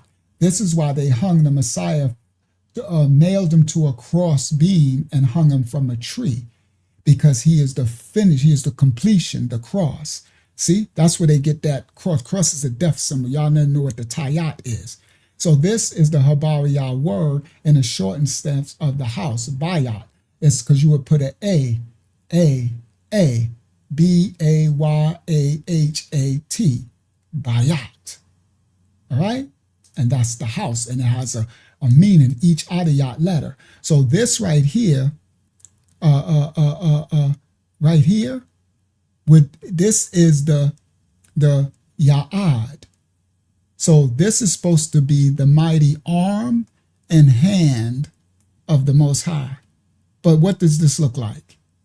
I don't know what that is. See this letter? They call it a yod, and they just said a hand. That's this. So this represents the arm and the hand in the palm of the most, to grab or hold, the mighty Ya'ad, the right hand of the Father. You understand? And they replace it with this, witchcraft. And this is supposed to be the kayaf. This is the palm of the hand. Does that look like a palm of somebody's hand? No, it don't, because it's Canaanite. You understand? It's witchcraft. You see its symbols? That's why I don't do paleo no more. It's witchcraft. It's Canaanite. The Most High tell us to come out of her. Look at this. This look like scary witchcraft stuff right here, right? And look, they said the kayaf is a monkey. Crazy work. I'm like, and this is supposed to be the head, a head of a man. Does that look like your head? So this is, okay, so this is why it's Canaanite, okay? That's the Phoenician. This is the ancient Assyrian, all right, and Aramaic. So, and look, it has the Aleph, Beat, Gamo, Dalet, Hey. See, that's the Yod. But you see, it's Syria. So this is where the Assyrian, Shem's, Asher, and Aram's descendants. So these later become the Muslim symbols. They're not Muslim, but that text, right? But if you understand this language and you understand that this is the Aleph, I can understand, because if I know Hebrew, that's the Akses, the Aliyah, and I know the meaning of it. So if you know the Phoenician, Aleph, so if you know Phoenician, you know Hebrew, listen, you know Aramaic, that's why they say Jesus spoke Aramaic, duh, it's Afro-Asiatic Shemitic tongue, or Assyrian. Let me show you another one. This is the Aramaic. So here we go again. Now look at the Aramaic. See, Aleph, Beth, Gamo, Daleth, Hey, right? These are the same exact symbols. See? Hold on, let me go back. So you see that Aleph for the Aramaic? Now let me go back to the Phoenician. That's the same. See? And if I go to Paleo Hebrew, it's the same symbols in the Canaanite Hebrew, not the original Habariyah. So that's why there is Canaanite tongue. That's the Aramaic. All right. Now, I just wanted to show some of the Phoenician, right? I've done that before, but as I do these lessons, it sets in a lot more, right? It'll set in a lot more as you start to really see and learn that the Phoenician, the Aramaic, the Assyrian, the Hebrew, that's why if you spoke one, you spoke all. If you spoke this. Now, if I wrote the Habariyah, the original that the Most High took at the Tower of Babel, then they wouldn't be able to understand unless I said that's the Aliyah. Then they can understand. But if I drew it on the cave, our ancestors lost their tongue and started to be one with Canaanites. They started to become, that's why the history books, they call the Israelites Canaanites. Now y'all having an understanding. Yeah, it does start to look a little like modern Hebrew. That's probably where the synagogue of Satan got it from, right? That's actually interesting, how I never put that together. Yeah, it started to, you're right. They started to, because I wonder, like, where do they get all these shapes and stuff from? All right. Yeah, just like Paleo. The Aramaic is Paleo. The Phoenician is Paleo, because that's what it is. It's a mixture of Canaanite and Hebrew. That's all it is. All of them. So they're sister languages. They look just alike. You was gonna say something, Hakiyama? Let me go. I have a handful of questions whenever you're ready for them. All right. Give me a second. Let me get through this part right here, because this almost finished this slide, and then I'm gonna go back to that ancient book. I just wanted to break some information down about the Phoenicians. All right, because the book is going to tie in what I'm telling you about the Phoenicians and Dan. Right. So because they evolved from the same regional group, ancient Hebrew and Phoenician languages were nearly mutually unintelligible. What this is saying is, because the Israelites mixed their seed with the Canaanites so much that their language became one tongue. That's why the Mosai kept cursing. That's why they kept going into captivity. That's why I'm trying to teach y'all come out of that tongue. But we starting to learn, it's all good, but don't hold on because you just learning it's still Canaanite tongue. You got to come back to the original Habariyah. And it's so simple. There are no vowels.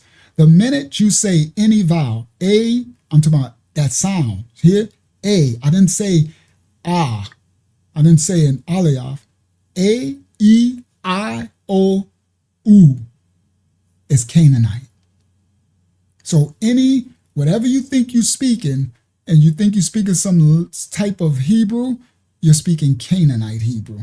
Unless you're speaking some Yiddish stuff, and that's Babylonian. It's still Canaanite because it's Amorite. You see, it's crazy work. The Canaanites is nothing to play with. That's the Anunnaki, the fallen angels. That's Baal worship and all of it. So the Hebrews went straight back to Baal. They always worship Baal from whichever, from Tyre, from Sidon, from the Amalekites, from the Amorites, from the Philistines. You see Dan, what's his name? Samson with the Philistines, right? Come on, Aaron J. They always keep, and no matter what the Most High do, they just can't get enough of these Canaanites. So that's why I'm teaching, and I'm going to keep showing y'all. I'm going to keep showing y'all with the scripture. I'm going to keep showing you the ancient Burial, because sooner or later, you'll spit it out. You'll come out of her. Come out of her, my people. The Most High wants us to come all the way out. People stay stuck. I used to call on all that. That's why, that's why the world allow you to say Yahweh and Yeshua. Oh, they love that. Yeah, Yahweh. They're not even knowing Yahweh ain't nothing but a Phoenician. That's a Ugarit Phoenician Baal. Sorry. Ain't nothing but another word for the Lord Baal. You just don't know. Now you're speaking Canaanite Phoenician. The Canaanites are the fallen angels, everybody. They become one with them. It's Nephilic. They mix their seed. That's why the Most High tells us to come out of it. All right, let's continue. And that's why Dan got his name taken off. That's why Dan's name ain't on the one of the gates in the book of Revelation, because Dan just totally sold it out, just became one with it and spread it across the world. Boy, Dan, Esau ain't nothing on Dan. All right, now it says, despite sharing genetics and geography, they diverged in culture and religion. The Phoenicians were known for polytheism, worshiping Baal and Astarte. What's the name? Jezebel and them, right? While the Israelites developed a distinct monotheistic identity. Let me explain to you what happened. The Israelites would never come all the way out of worshiping with the Canaanites. So what they did, I'm going to show you, this is how, no disrespect to y'all, this is how we got Yahuwah, Yahoshua, Yahweh, and all these E-I-O stuff. Because what the Israelites did is they lukewarm. They know they ain't supposed to. It's like you smashing a girl you know you ain't supposed to smash, so you smash her halfway or something. You put a condom on, or so, I don't know, right? So what they did was, I'm just trying to give you an example. What they did was, instead of worshiping all the Phoenician gods, all the Amorite gods, because they mixed with all of them, Malachite gods, they took their creator, Yahweh, Yahya, right? Aya means I am. Haya means he is. Okay? That's why the ancient, Haya. So you got to understand the language. So what the Israelites would do, right? And this all of them, but Dan was the worst, right? This all of them. Judah did it too. That's why they all went to captivity. They would go and mate with the Canaanites, right? They would mix, and then instead of worshiping all their gods, they would change, they would merge Yah with Baal. So he would become Yahweh. He would be, no disrespect, he would become El Elyon. He would become the El God. Okay?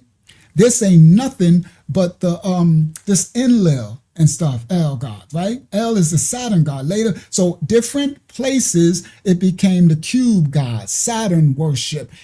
So they would mix it. That's where you get these. So they put the vowels. The ancient Hebrew Yah is an abjad, okay, not an abjagita. It's consonantal. There is no vowels, even in Sumer tongue, right? Even in ancient, what you call the Demotic of ancient Kemet, the original languages, okay? That happened in Acadia, okay, with the Amorites when the vowels came. That's some fallen angel stuff, okay? Now, what the Israelites would do when they would mix with the Canaanites, instead of worshiping all their gods, they would take Yah's name and mix it with one of the Canaanite gods. And so now they still only worship in one God. They're monotheistic. And so they would make this new God, and it would be Yah something. See what I mean? So that's what they created, but it's not Yah. It's Yah mixed with some Canaanite. The Most High is alone. It's wicked. It's blasphemy. Do you understand? So that's where you get all these different names and gods. And people don't understand that's how it happened. That's why I keep telling everybody, come out of it. Anything that have anything to do with Canaanite, you got to put it down. It is not of Yah. Okay? They've gone away from Yah. Okay? So they're worshiping Baal with another name. Even the Levites did it. That's why they was in the temple, right? Doing temple Astarte, Asherah, Ashtra, Semiramis. They just mix it. Ugarit, Acadia, Phoenicia, and that's Tyre and Sidonites, the Amorites, the Sionites, just all the ites. And they just did it all through. And that's why they just kept being, it's just a remnant. They just kept being put into slavery and captivities. And people wonder, like, why? You would think the Most High is evil. Why would he keep doing this to his people? He not doing it. They're doing it. Come on. They being a whore. The Bible calls it whoredom. They keep laying up with mixing with the Canaanites. So now, if you go through history, just look it up, Google anything. If you go through it, it'll say the Israelites are a Canaanite group of people. And it's correct, because they mix their seeds so much, okay, that they speak in Canaanite. It's called Hebrew, Paleo, Yahuwah, Alioah, Aluai, Aliaki Oki, and Yakioki, right? And it's not Habariyah. It's not the original tongue. That's what I'm trying to show you. All right. So the Phoenicians were known for polytheism, but the Israelites kept the monotheistic identity. Are the Wish people the ancient Phoenician? No. The tribe of Judah are not the ancient Phoenician, but they are very closely related. They use languages that were indistinguishable. The Israelites and Phoenicians, are they the same ethnicity? The tribe of Judah, now listen to this, because I'm putting this information in because I'm getting the public information. I know this stuff. I got the books. I'm about to get back to the book in a second, the ancient book. We're going to open it up, right? So I'm doing this. I did this. I put this together so y'all can see it. That's why I tell y'all can Google this. Y'all can look at it. Y'all can just, it's all in, and I'm going to show you the ancient book. So it's not some new AI telling you this. I got the ancient books, but I did this so I can share this so y'all can see it. So what I did specifically, I said JEWS because I know they are a JEWS, but they are not the tribe of Judah. These are the synagogue of Satan. All right, they have a religion called Judaism. They don't call themselves Israelites. So everything is a little it's a little flip from the original. So let me explain. Now watch this fact. Are the JEWS descended from the people of the Judean kingdom who are descended from the Israelites? Now, I did that. I don't need the answer. I'm showing you because I want to point something very clearly out to you. Are they the people that it says they are descend from the Judean kingdom? Everybody, all of us speak English. How do you spell Judean? Judean. Judean. Do you see a W in this word? Anybody tell me.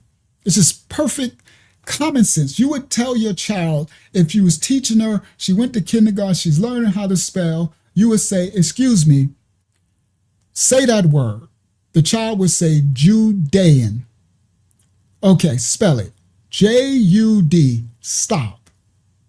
So where you get a W from? If I wanted to, listen, this is just perfect common sense English. If I wanted to call this group of people a name for short, it would be what? Judah.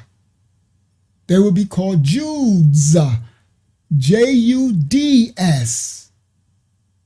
There would be no W. Where did this W come from? Because it's not these people. That's why. They are not the tribe of Judah. And if you want to say that in Canaanite Hebrew, it would be Yahuda or Yahud. There's still no W. It would be Yahuda. They called them Yahudi, the Canaanite Hebrew. Yeah, our ancestors. Remember, I told you, the minute you start doing all that, that's Canaanite Hebrew. So they called them Yahudi or Yads for short. There was no W. Show me where a W is in anything of Yahudi, Ya'ada. Now the original would be Ya'ada, Yahadayan. The Yads is what they called them. Yads. Y-A-H-D-S. And later they called them Yuds. Y-U-D-S for those nations who wanted to call. They had never had a W there. The W never replaces a dalayat. The W came after the V. The Vav came after the B, bayat. So if you was going to take this and change it, it would never be a W because the dalayat, the D, never turned into another adayat letter. So you have to know the linguistics of the language. That's why people, it's so in your face. That's why they don't even call themselves Israelite. They call them Raeli. You see? Ooh-ish and oohs and, right? Tribe of Judah. You understand? All right.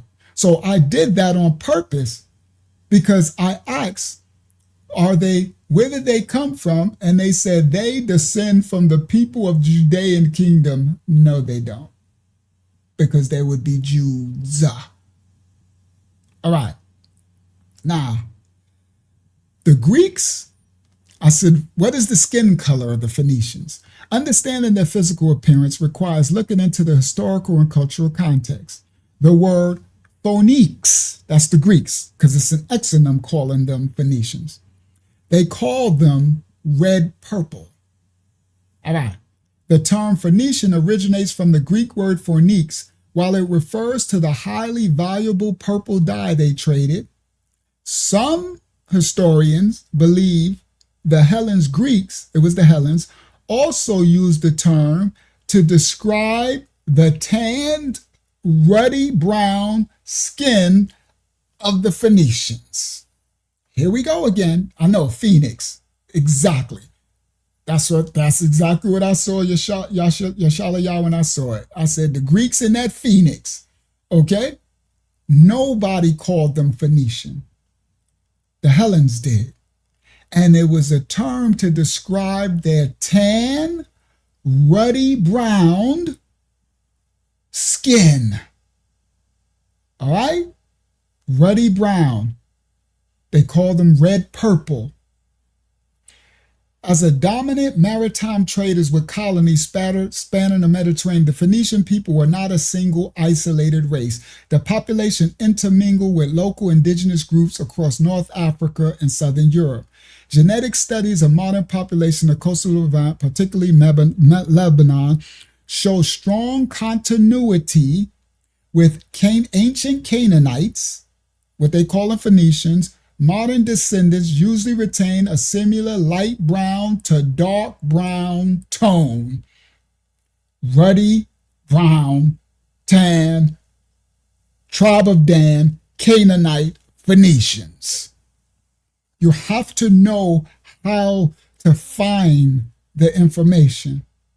But the easiest way is just go to the books of the 1400s. Let's get back to the book. Let's get back to Cook. Go ahead, Hakyama. Give me something that you wanted to do real quick while I go back to the book. Let's get back to the book. Let's cook. Cook, get back to the book. Go ahead, Hakyama. Okay, this is from, let's do Kelly's. Matter of fact, hold up, 1 second. Let me show you what they look like really quick. Because I would have forgot. I don't want to forget because I'll forget. Matter of fact, guys, I got you. Let me show you what they look like. You know, Unc, I went one step further.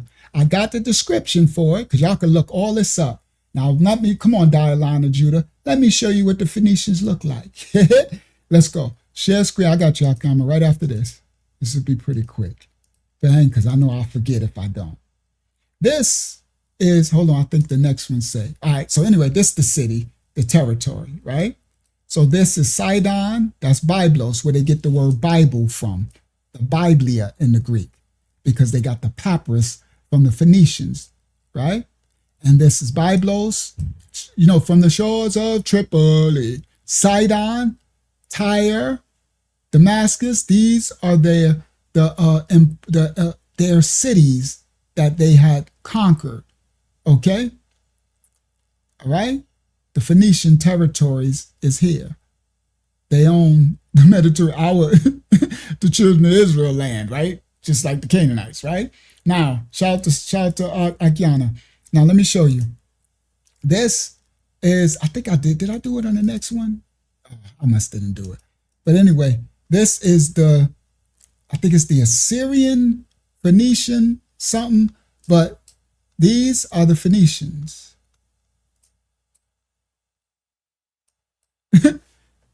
All right. Would you look at those lips? Look at those lips. And they had big noses. Okay. Was Michael Jackson a Phoenician? Because they had these noses like the Choctaw and some of the natives. Some of them had these noses. Look at those lips. They got schnozzers. Okay. Look at his lips. Y'all see those lips? Okay. We understand phenotype of people. Look at his lips. Okay, let's continue. I don't know.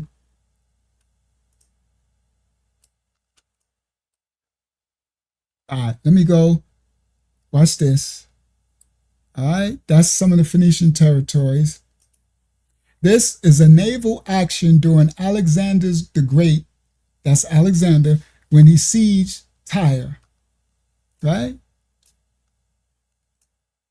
And ancient Kemet symbols and stuff, right? But let me show you what they look like. So this, there we go. Byblos, Sidon, Tyre. Okay? All right? Now, this, the Phoenician warship depicted by the Assyrians in their palace of Nineveh. Right? The Phoenician warship. Would y'all look at that hair? Can y'all see that texture? Would y'all look at that afro? Look at these afros. Look at these fros. Look at these lips. Look at the, would you look at the size of these lips? I'm sorry, but it's just really funny. Shout out to Shell Love. They lips is crazy work, right? These lips are nuts, right? This is just right? These lips is just all out there, okay? It's crazy work, right? So again, all right, all through history is written. Yes, hair like that wall. You understand? All through history, it's written in stones and caves and look at these Bantus. Look at that. You see those knots? You see those? Y'all can see the grain and the texture. Okay? All right. So seafaring. All right. This is Dan with the Phoenicians. Okay? Because the Canaanites weren't a real seafaring. But Dan was. Let's continue. This is female figurines from ancient Tyre from 500 BC in the National Museum in Beirut right now. Listen clearly. Ancient Tyre, Phoenicia. Look at her lips.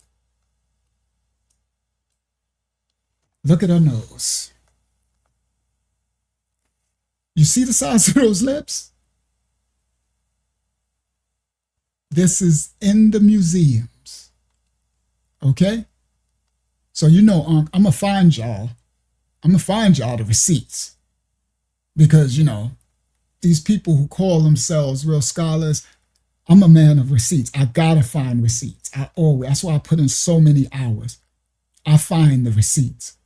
And this is early, 500 BC, 550 to 1000. Early Phoenicia. Tyre. They were never called Phoenicians. All right? Look at the nose. You see how round all that it is, right? And the lips. Okay? Yeah, they tore the other face up. I'm gonna show you some other stuff they did too. They tore other stuff up too, right? Tore the lips. Lips are gone. Nose is really gone. Right? But anyway, let's continue. This is Baal, found in Ugarit. This is where y'all get no disrespect, but Ugarit is where the Yahweh stuff from, the El, God and stuff from. So this is Baal, right? Their image. And look at Baal. All these images are black, so it just is what it is. No, and these are devils too. So I'm not trying to say the black is righteous. This is the most, you can't get more unrighteous than this. Than this image, this Baal dude, the Baal devil, Enki, Enlil. Yeah, and he blackity black. Yeah, he is. These Canaanites is blackity black. All right, this Baal with a raised arm. All right, that's that Baphomet. One arm, one down. Right, as above, so below. All that. Okay, but anyway, this is the votive from the temple of the Obelisks. Okay, and this is the ancient Phoenician city of Byblos, the capital, where the word Bible come from, Biblia. Okay, it's not a Bible, it's a Safariyah in Hebrew, Habariyah. It was never a Biblia. Just like there's no gene of Isis, it's actually Barashayat. It ain't Bereshit. Okay, we was Phoenicians in sheet. Ain't no Bereshit. That's Canaanite Hebrew. Barashayat, and it's the Safariyah is the manuscript. And these are at the temple of Obelisk at the World Heritage Site of Byblos. Look, everybody. Right? All right. You see what color they are. You see these hats and stuff. They got colors for them. But let's continue. This is a Baal Shalem temple boy. That's nasty work. You know, fallen angel is about Baal worship and Moloch and sacrificing the babies. Let's just remind me of the Roman Catholic Church and the ditties and the temple boys and everything is little boys. This is a Baal Shalem temple boy, 5th century BC at the temple of Eshmun. This is, and look what they broke his nose off. But you see his lips, right? But they crashed his nose, okay? As they changed the phenotype of the ancient artifacts. I grabbed that one because I wanted to show one of the smashing of the nose. Like how Yazak said, they destroyed the other one, right? But you see the lips. All right. So now, this is a Phoenician prayer to Isis on a papyrus. All right. And this is their papyrus, what the Bible was, the Septuagint and all that. This is what all ancient writings were written on. And this is from the ancient Byblos, the ancient Phoenician city. And they got a prayer to Isis. We rebuke that and everything it come with. All right. I'll get back to that. Well, let me show it really quick. Let me show you some history. Denmark. From the 1911 Encyclopedia Britannica. Denmark is Danmark. All right? A small kingdom of Europe occupying part of the peninsula of the Baltic Sea, everything. The peninsula is divided between Denmark, Germany, the Danish, that's Dan-ish, portion in the southern, and it's called Jutland, Danland. All right, Jutland. It's northern part of action, right? Denmark. It's Dan's mark. We're gonna get back to, see, Encyclopedia Britannica, Denmark. All right, let me get back. All right, because I'll come back to that. Because yeah, that's coming out when a group of the sea people bore the name of Dan. All right, let's get back. Go ahead, Hakiyama. What was the question? So I did some of those. I'm gonna stop it right here, so I know where to stop at. What's the Give me some of the questions while I grab the video back again. Okay, this first one is from Kelly. Kelly asks, did they copy the Feast of Tabernacles from them and made Thanksgiving? Yes, well, they copied everything. So what they do, Sister Kelly, is all of the Most High's holy days, Hasatan takes it and perverts it. So that's why they all at the same time. So that's why when our holy season starts, right, around the Feast of Tabernacles and stuff like that, right, they start they call it Season of the Witch or whatever they call it, when it starts with Halloween and stuff all the way through their Christ Mass. So the reason why all their holy days fall on our same holidays at the same time, because it's a dark, it's like a disrespect. It's you know what I mean? So instead of the children of the Most High keeping his holy days, we would keep their hell practices, their pagan practices, right? So instead of keeping their holy days, we'll keep Halloween, we'll keep Thanksgiving, we'll keep Christ Mass, we'll keep fake Sol Invictus, Janus, Dead of Winter, January. That ain't the new, see what I mean? So everything that they did, Hasatan is a perverter, right? He's not a creator. So every one of the Most High's holy days, they have a heli day at the same time, and the people will worship the beast, right? And they won't keep none of the Most High's holy days, right? They'll be in church talking about trunk or treat, right? The Day of the Dead, witches and stuff, but would not keep the Most High's feast days, but say they love the Bible. And that's why it's so hypocritical. Religion is a mess, bro. That's why these Christians, no disrespect, shout out to my Christian brothers and sisters who's trying to find the truth. But the other ones, they don't care. The Bible tells them, do not fasten a tree and cut it down and put wreaths and cover it with gold, silver and gold and a star, and don't bring it into your home. And they're like, I don't care. They Christmas, Merry Christmas, and the Messiah ain't dying nowhere there. It ain't got nothing to do with the Messiah. They'll do this Ishtar, the bunnies don't lay eggs, and rabbits and sex rituals, and ain't got nothing to do with no resurrection. They 2 days on a Sunday. How did he go down on Friday and raise on Sunday? That don't even make sense when he didn't even go down even on Friday. It's crazy work, right? So, and they won't care. Do you understand? They don't care. They won't come out of her. And no disrespect, but the Israelites will do the same thing. They hold on and they just worship the flesh. We the people of the book, and my melanin and my wool hair, and you're gonna serve me, and all this wickedness. And that's why there's only a remnant. But yeah, all the holy days is at the same time as the Most High's holy days, same season, and it's strategic. Nothing's coincidence. All right. Go ahead, Akiyama. Give me one more. Let me get back to the video. This next one is from Stephanie. Stephanie asks, so Dan was the original people that looked like the real Palestinians. In 1924, they showed curly hair, dark skin. That's Dan. That's a great point. Who asked that? Stephanie. Stephanie, that was a great point. The ancient Palestinians are Dan, because they are the Philistines. Now let me explain. Dan mixed with that whole region.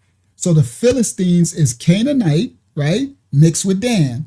The Phoenicians, Tyre, all of them. So all of Canaan's descendants are now Canaan mixed with Dan. That's why they call the Israelites Canaanites, everybody.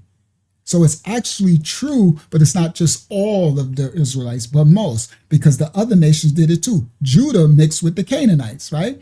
You know the story of Tamar, right? They was the Canaanite prostitutes. They just always smashing Canaanites. Do you understand? So that's why we kept going to captivities. But talking about the Palestinians, those are the Philistines. the most famous Danite was Samson. Everybody, who did Samson get in the most trouble with? The Philistines. And who was she? Delilah. Before Delilah, it was the other one. I forgot her name now, right? The first one. Delilah was the second one. Everybody knows Delilah. She was the second one, right? The first one. And his mom and his dad, Manoah and them, they were so pissed at Samson. And they just kept trying to make him stop, and he didn't care. Samson was like, Delilah is hot, right? I don't care. I'm about to get with this South Philly Philistine, right? But that's Dan. I mean, that's the tribe of Dan. Solomon, I mean, Shalamayan, Samson is no, that's not Shalamayan. That's Shamshayan. Shamshayan is Samson is a Danite, the most important Danite. So yeah, that mixture, that's what that is. You are totally correct. That's who they are. And that's why they are half Israelitish too, right? And they do have claim to that land because they've been there for so long. They have. But the Most High told us to go get our land back. But what you know, the Most High told the Israelites, go get their land back. But you know what the Israelites did? Went and mixed with them. Right? They didn't go take the land back. They went there and mingled. And, you know, some of the stories, like when Joshua and them, we won a couple of victories. Shout out to the remnant. But for the most part, they went there and smashed them and blended in and mixed in with them. So yeah, there's a mixture. Now, those people who over there who say they're tribe of Judah, it is not their land. Okay?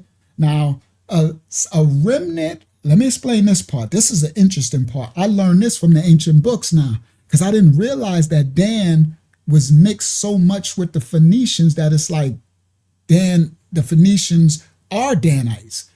They got so mixed in, Dan, and that's why the language is the same. So Dan mixed his seed also with these, that's why they called them the serpent people. Now, they were more melanated than the ones that are over there now, those people who say they're the tribe of Judah, the wish people, right, small hats.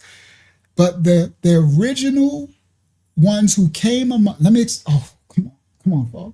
Everybody, y'all learning the Most High did this with these ancient books. So when I started to grab this Phoenician stuff, the Most High just started checking the dots. I said, nah, he's like filling in the blanks, the pieces. Everybody. Now, I knew this. I knew that the Huns from, remember the Ashkenaz, the Khazars, they had to choose, right? Which between Muslims, between the tribe of Judah, and between Christianity back then, right? They were a warrior-like people and all that. But Dan, everybody, Dan had already conquered that region all up in those mountains. Dan had already mixed with Attila and them. So that's why they were so warrior-like and everything. So they had some melanin, right? Not as much. They had some Israelite blood from Dan. Let me explain. So there is on their original of their, so some of it will show up in some of their DNA. Not now, it's really watered down, right? But some of the originals had some Danite blood because it's mixed, right? It's like us being mixed in slavery. Now listen, when they chose the tribe of Judah, it was them trying to take over the priesthood, knowing that they would get the promises. They were the serpent people from their big brother Dan, right? Dan taught them warfare and all this stuff, right? And they taught their gift is to assume the identity of, and that's what Dan would do. Dan would conquer your land, but Dan was opposite. He would blend his seed in, put his name stamp on the land, Dan Mark or Dan this, or Dan, and then bounce, and his lineage would blend in. So he would assume the identity. So So that group of people, they came amongst when they from all the way from the Caucasus and all the way from those mountains and those regions up in Kazakhstan and all those Hindustan, well, there's those stans, right? From where Genghis Khan is Hungary and all those, right? Those lands, right? And when they came to Jerusalem, they came amongst the tribe of Judah, who was about to go into the captivity pretty soon for their transgression, the Pharisees and Sadducees. And I used to wonder, even though I know we are a receiving people and we receive everyone, but I kind of wondered, how did they blend so well? That part I didn't have the answer to. I used to be like, okay, I understand, because that's how we are as a people. We'll let a people come amongst and we'll teach them. We'll set them up, right? Like the natives did to everybody who came, to the Mongoloid, the natives in America, indigenous, I mean. They came, they taught them how to grow, they did it to the Europeans, right? That's the nature, right? So I understood when the serpent people, the Khazarians, when they came into Jerusalem amongst the original tribe of Judah, Ya'ada, the Yahadayans, right? And they was able to learn the culture, assimilate, but I didn't understand how, because, with them being so-called the way they look now, no disrespect, but really white, it would be really, really evident and pronounced. But now understanding with the ancient books that they were at that time blended, and they were Dan's descendants. They were mixed when they came. So the tribe of Judah would receive them, because they would be like, we came from the mountainous regions with Dan's descendants. We're Israelites. And they would be received. But they're serpent-like. You see, they were coming to take over, right? And they was biding their time and learning all the traditions, right? But they would be serving Amorite. That's why they did the Talmud. And so they bid their hand. They got very learned, and they sat in the wings. They were there the whole time, especially when we was like, that's when we went to captivity, when our ancestors like, kill the Messiah and put the blood on us and our children. I knew right then, they was like, we got him now, because the Most High is going to slay them for that one. You know what I mean? If we get them to curse themselves. So they was learning the culture, biding, like assuming, like they do everywhere they go, assuming the culture, becoming the people.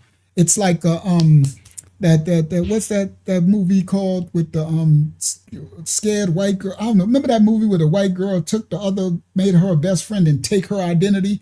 Start wearing her clothes. I forgot, it was Single White Female. Remember that old movie, right? It's like that movie. Like they come and they take your identity. They did it all through Hollywood. They changed their name. Now their name is Metro Goldwyn Mayer and all this stuff, right? So they over there in the land, their name ain't even that name, right? Their name, right? So that's what they do. It's a serpent like people. It's like the serpent eat his tail. It's like eat, how a serpent will eat the whole individual and just shoot. So the ancient books, I got the key. I said, Dan again. Now you know why the Most High, it's so clearer why the Most High wrote Dan off, right? And I know some of the good things Dan did, but it outweigh. You can't write the stuff Dan did. Dan destroyed. It's like he made everything so much harder, okay?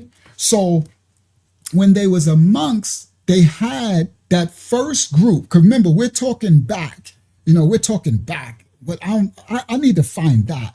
I want to find, let me write this, find the first years, Most High willing, that the Khazars came to Jerusalem, Yerushalayim,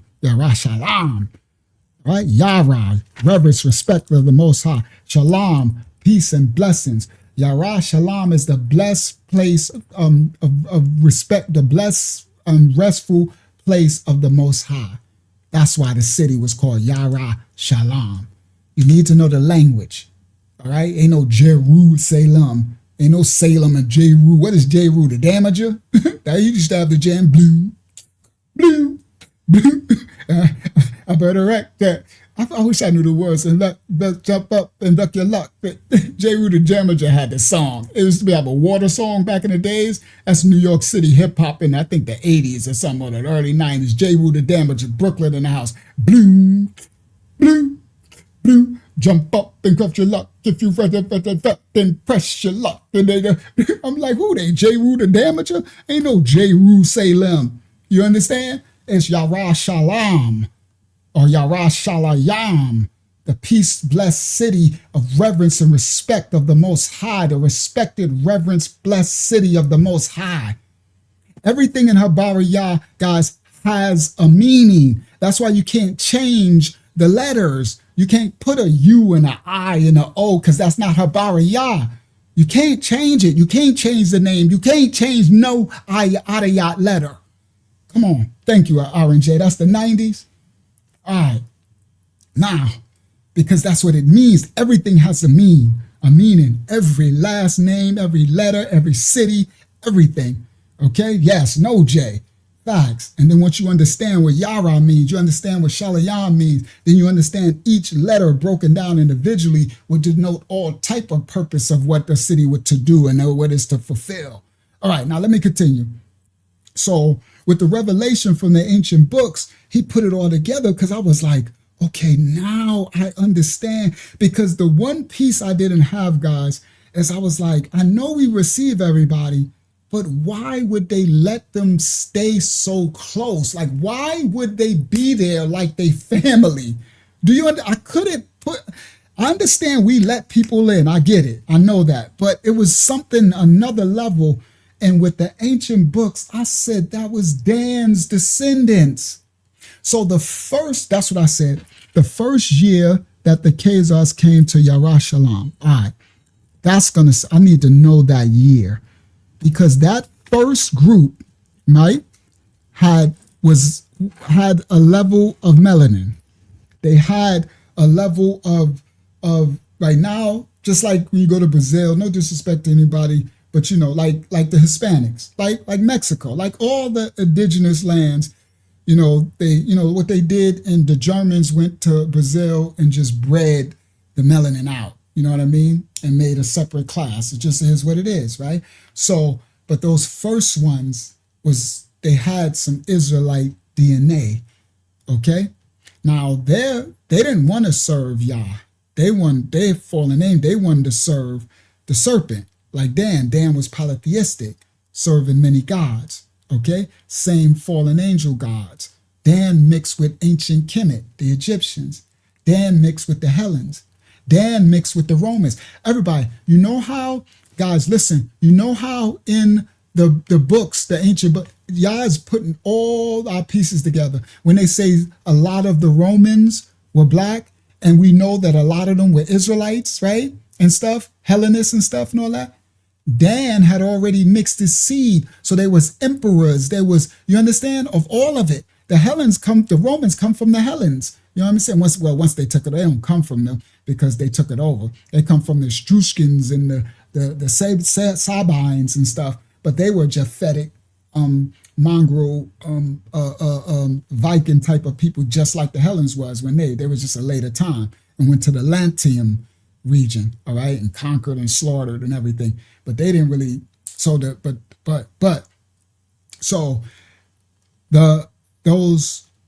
And then they created those, they bided their time, the Khazars in Yerushalayim, while our ancestors were being haughty, rebellious from the Most High, smashing the Canaanites, mixing, doing doers of too much. And they was just biding their time, learning and building themselves, building wealth, and they know the scriptures, right? So once you know the scriptures, you know that the Most High's vengeance is going to be poured out. And all we got to do is bide our time. They're going into another captivity, right? And so they probably even helped them do more sin, right? As wicked people do stuff like that, right? The Bible says if we get them to curse themselves, right? So it's like they probably even helped them to do more sin, right? Y'all the man, yo melanin, you the man, do this, do that, right? Now the so now with the ancient books, it made it make so much sense. Y'all gonna see, I'm about to show a book, right? It made it make so much sense because I was like, now I understand how they could be so received and just be able to just wait their time until we went into captivity, Babylonian captivity, Assyrian captivity, and then they start to take over. And so they followed the Amorite and they started a religion called Judaism, right? And they created a Talmud, a Babylonian Amorite, Talmudic, right? As fallen angel stuff. It's just the same Anunnaki, ancient Sumer, Acadia, right? So anyway, let's continue. All right. So sorry, did I answer a question? I did, right? And then I stopped you. Did you just do one more and then I'm gonna get to Okay, that. and you answered her question. I did. Okay, good. This next one is from, let's do Aaron. He says, why do some of the Shout out to Aaron J. Go ahead. Why do some say Dan shall come in the question? Do some say Dan shall come in the question? What? You mix me up, girl. What you say? You said, why do some say Dan shall come in the question? Yeah. That was the question. I'm lost with that statement. Okay. I'll ask for more context. All right, thank you. This one is Miss Linda, Miss Llewellyn. She asked, how can I say, why does it say Dan shall come back in the end? So Aaron J, help me. I want to find that. Where that's at, Aaron? So can you give me text? Like, is it canon? Is it apocryphal, or is it extra biblical? Show me where it's at, because I want to know that. I know his name ain't written on the gates, right? But I don't know. I didn't went down the rabbit hole to find out, does Dan can't come back in the end? Is it Bible? Shout out to A Villa. So find that out for me, Aaron J. Find the script in the text, and we can let the most high break that down for us. That's my point, Aaron. So that's the point. That's exactly what I want to say.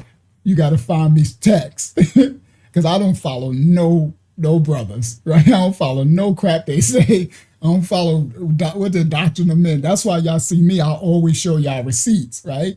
I don't play with that at all. I don't care what they say. You can say, they be saying stuff to the cow jump over the moon to show me where it said in the text. I need to know what text, right? Exactly, so I can discern and decipher, and then I need to read it to find out if there's some additions, discernment. That's what the Most High reveals, the Holy Spirit reveals. But praise the Most High. But yeah. So unless, if you could find some text where they getting that stuff from, next time you hear somebody do that, say, wait, show me chapter verse, right? I ain't just saying of what they call canon. Show me in the Apocrypha or something. Show me chapter verse, right? I ain't talking to you, but you tell that to them next time you hear somebody quote that. All right. So save the other questions. We're gonna do it after this. Let me get back to the book, right? All right. So now, I think the book is on the screen. Is it on the screen, Hakiyama? Is it? You see my? Yes. Okay. All right. So good. So this. All right. So where did I stop? It says the Old Testament cites Ezekiel, says Judah, the Danites and the men of Tyre were natural. There you go. This part.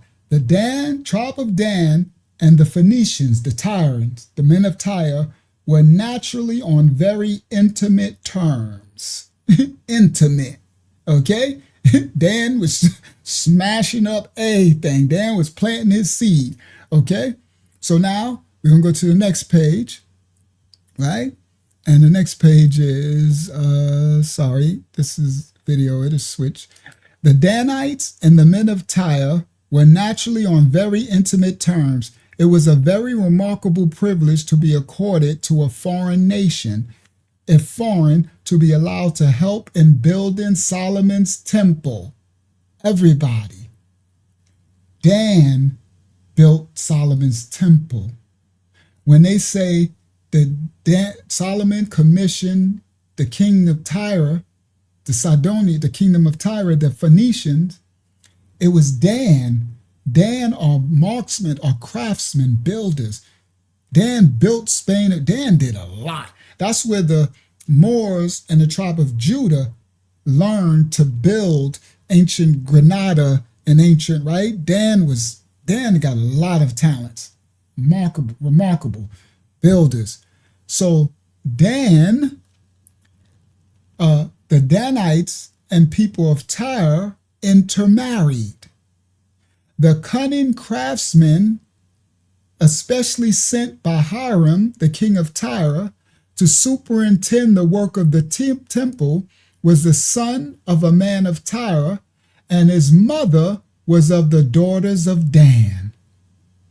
Dan, Tamayah, built Solomon's temple. Solomon called on wisdom. Dan served the serpent god of wisdom. That's why its symbol was the serpent. So Solomon,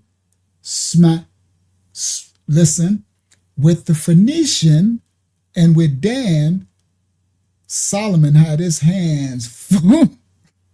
That's why he got so freaking wicked. All right? So that right there is a crazy mic drop. Dan was the Phoenician, was of Tyre, and Dan built Solomon's temple. It says, now it is necessary to bear in mind this intimate connection recorded in the Bible of the Phoenicians with Israel, especially with the tribe of Dan. We must remember the numerical strength of this tribe of Dan. Dan had a numerical strength of 62,700 fighting men, and neither of them was old men or little boys. Dan was the most powerful military. When they talk about the seafaring people that would go and conquer these lands, it was Dan. Dan went into the island of Macedonia. Dan was the one that people was dreading, these seafaring, people who would come. They was so militant, all right? 62,700 fighting men, neither them old, neither them boys. Shortly after their leaving Egypt, in the book of Numbers 22 and 25, after leaving, Egyptian captivity, Mitzrayim, we must consider the schooling they had with them, then the most advanced nation in the world in literature and science. Messiah Moses was learned in all the wisdom of the Egyptians, according to the book of Acts 7 and 22. And beyond all this, we must remember Yah's promises concerning the children of Israel. The seed of Abraham, Isaac, and Jacob would not be likely to collapse and wither whenever they got in contact with the other races. Yo, he dropping it. Listen clear. That's why I love these books from the 1800s and 1700s, and it be so raw. What he's talking about is from the Most High's promises, the children of Israel will always multiply, even in their worst captivity. In Egypt, the Pharaoh said they won't stop multiplying. He's like, they so fertile. He tried to make them kill all the firstborn children. And they was like, the midwives, like, they keep popping out these babies. And he was like, we got to stop them, because if they keep multiplying and we get an enemy and they partner with the enemy, we're going to be screwed. This is Bible. Shout out to Don't Just Be Another Brick in the Wall. All right? Come on, Marabayah. Now listen, he's correct. What it was saying is, no matter what you do, you'll never stomp them out. Meaning, they've been trying to genocide the so-called blackity blacks. We like roaches. I keep saying that. When it's all when if they nuked, I swear this is a whole fact. Sorry, I don't mean no disrespect to no other nations. Just listen up. If they nuked this whole planet and nothing else was gone, you know how everything is waves to the ground. You know what's gonna be left? It's gonna be a blackety black and some roaches. That's what's gonna be left. It's gonna be a blackety black somewhere talking about that's a roach, trying to kill a roach. That's crazy work. I swear it is. It's going to be some black person that somehow none of the nuclear stuff is going. He going to be charred to death, but still walking around looking for some food. And there's going to be roaches. He's like, that's a roach. He can be trying to kill roaches. It's just because there's something biblically about it. The Bible says it won't get wiped out. So no matter what captivity, slavery, no matter what they've done, no matter what they do, they just won't go away. That's why people, honestly, what they call that, people got black fatigue. That's Igga fatigue, right? Because if it's a real so-called black, you ain't going to be fatigued because we actually really cool, right? The black, so-called black men, women, and children, we actually really cool. It's the Iggas that y'all got a real problem with, right? So we got Igga fatigue too, but y'all, people who got that, you too stupid to know what it really is, right? So you want to hate all, blacks, we cool as all outdoors. You understand? If it was for us, everything would be, the whole world would be a mayonnaise sandwich. You understand? With no bread, there won't be no seasoning, you won't have no music, you'll be...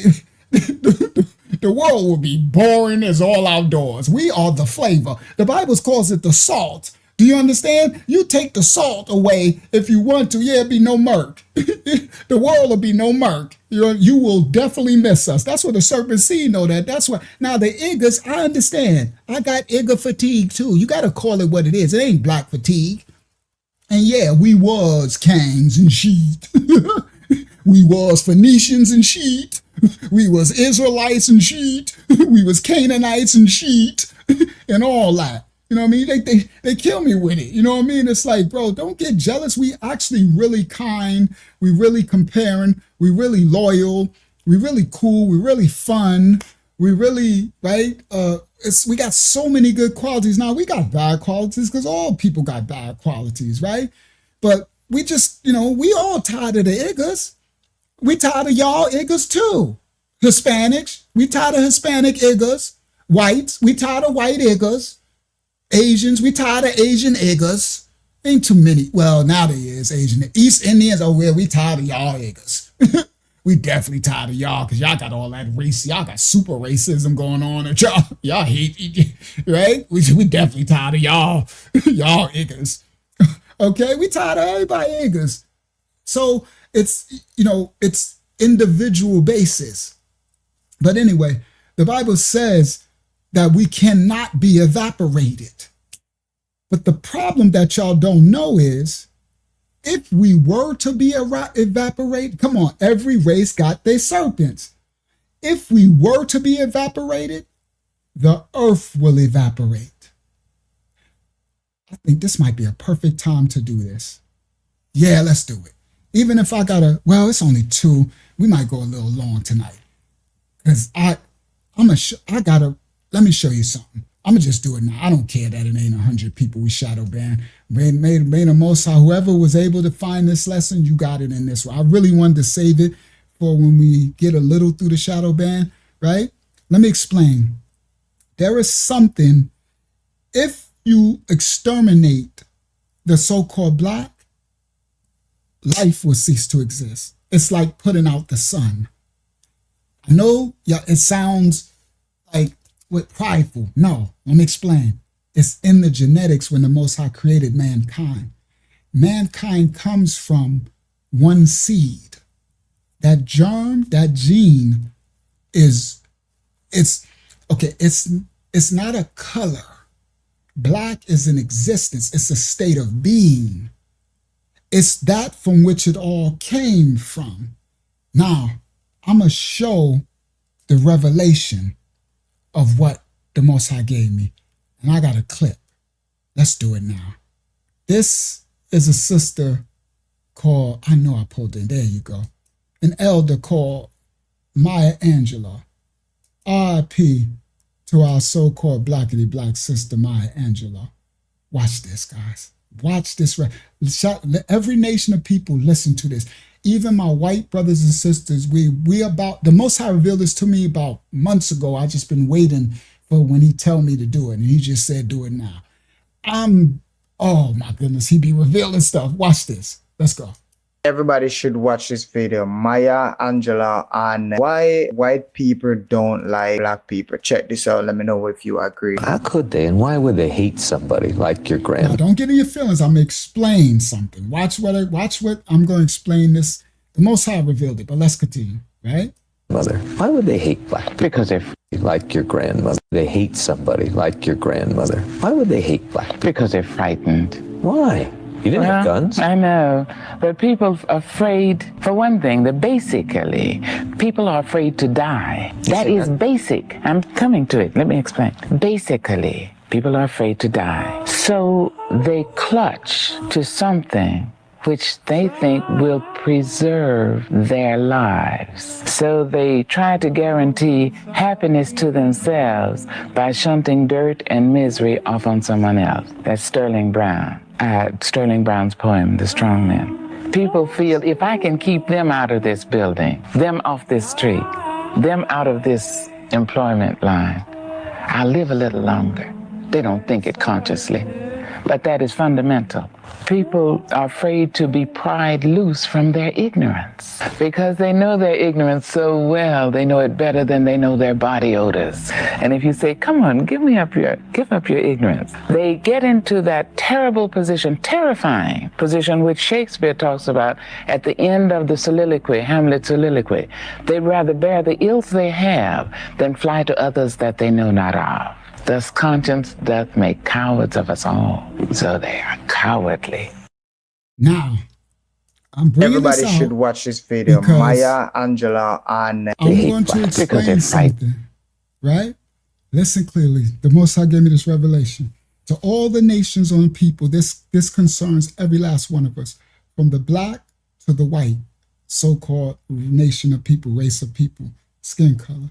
Now, the Most High created his children. Now remember, in the Bible, he got children which is not of this fold. So to the blacks, get out of your trauma, okay?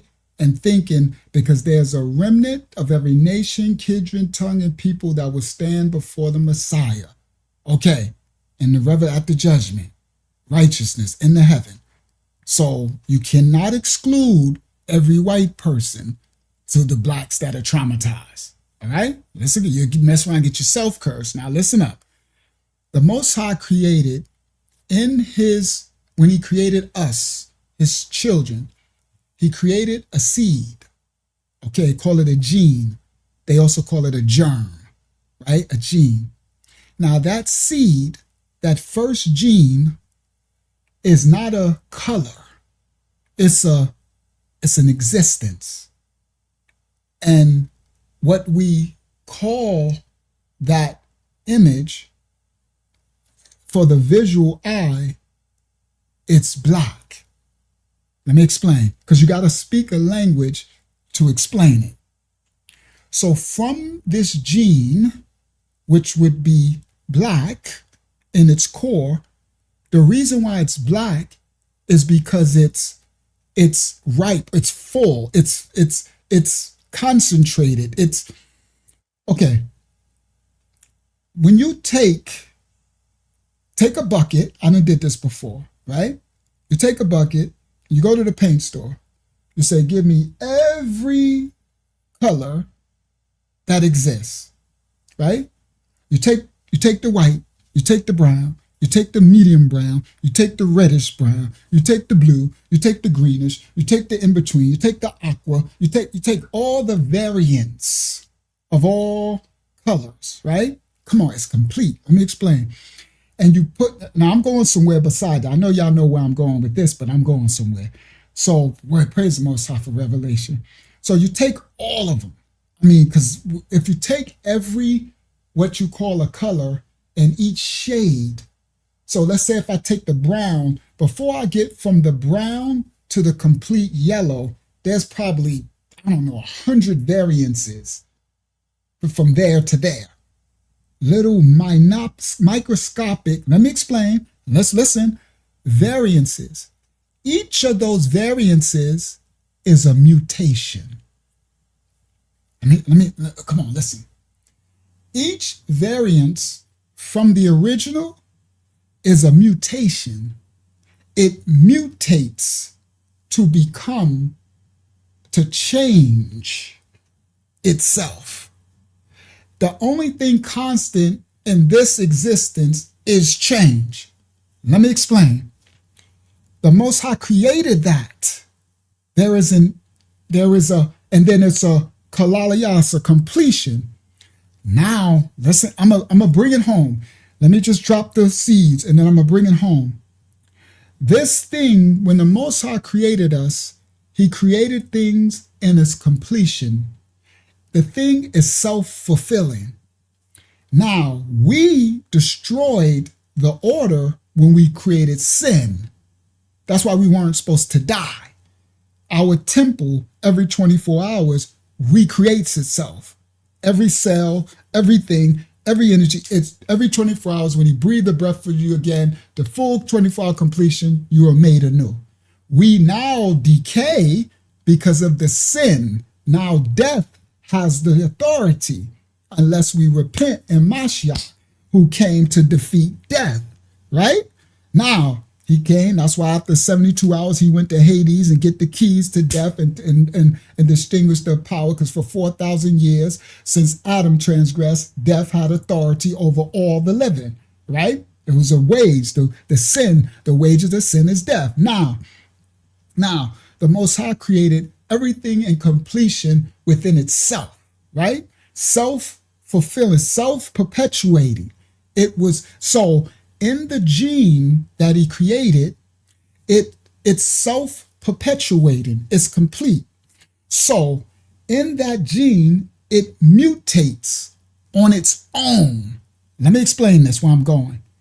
No one has to cause the mutation. Now, mankind has come and tried to manipulate like they did with the plants and animals. They always try to tinker with the Most High's creation. But I'm talking about the gene, right? The genetic code, the completion of itself, which in its totality, like I said, once you take every variances of a color and you put them all in that bucket, when you put them all together, they turn what you would call black.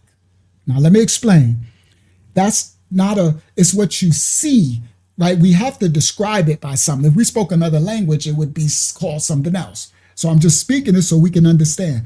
So when you see all the colors, you took every color and you put it in a bucket and it turned into a bucket full of black. It went, because you know why? Every color that you put in the bucket, every color that you mixed went back to its original. The mutation, when you put it together, it as you keep adding, it gets darker and darker, right? And it doesn't matter the order of the color, right?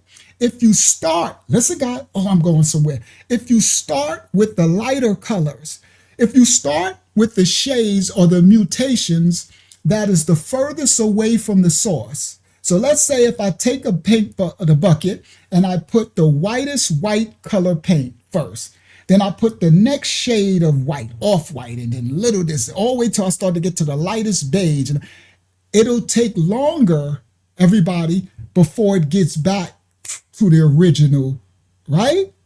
But if I take the darkest red berry from the original black, the first mutation that came from that original, what we call black seed, and I put that in the bucket first, it's already dark.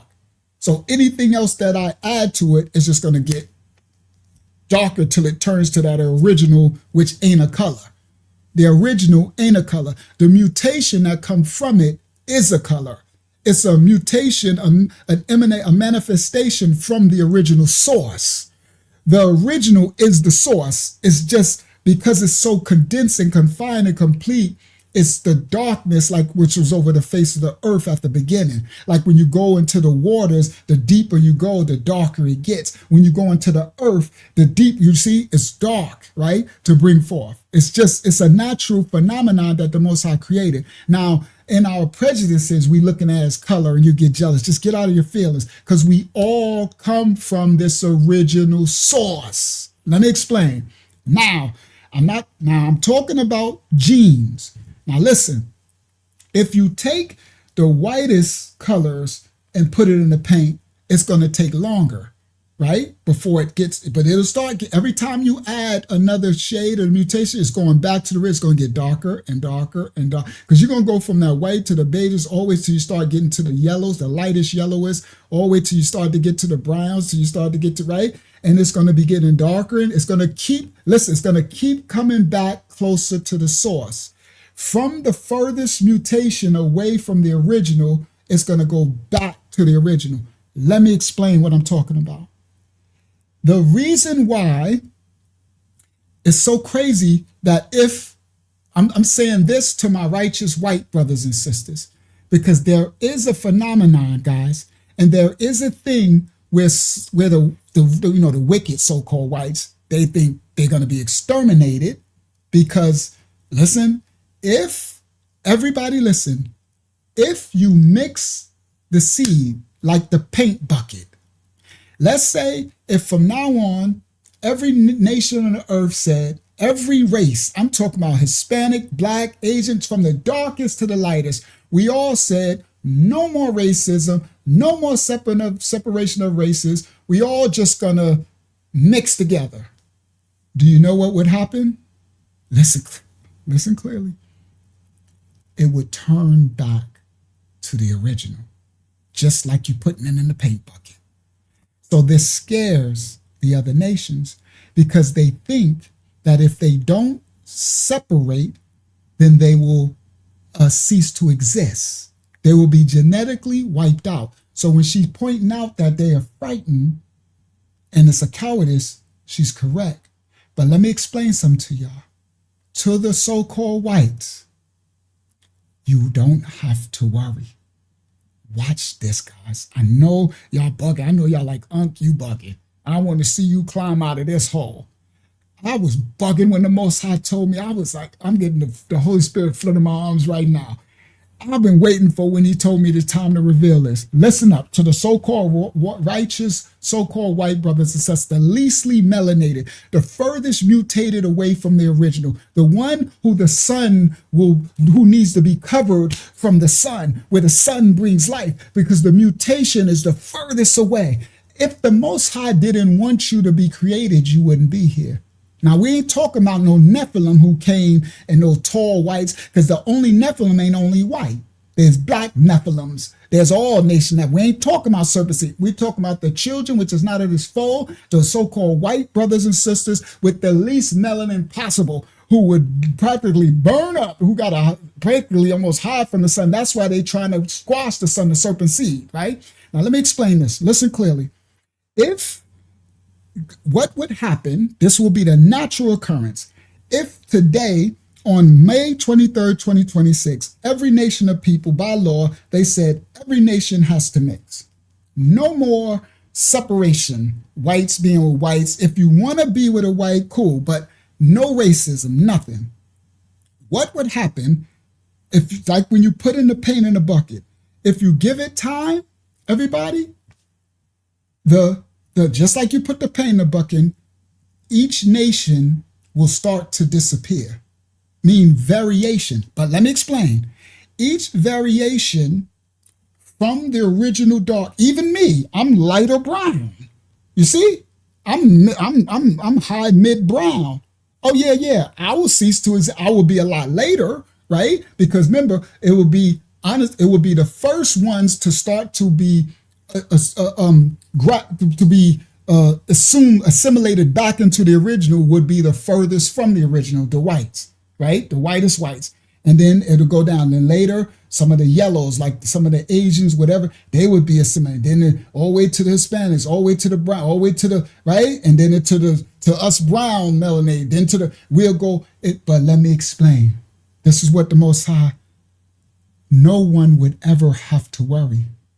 The Most High created the gene from the Y gene, that everything that came from the original gene was a mutation that is lawful to the Most High. He created it, nothing new. Everything has to get permission, everything he done. Now let me explain. If that happened, the Most High created a completion in the gene itself. It's a rotating.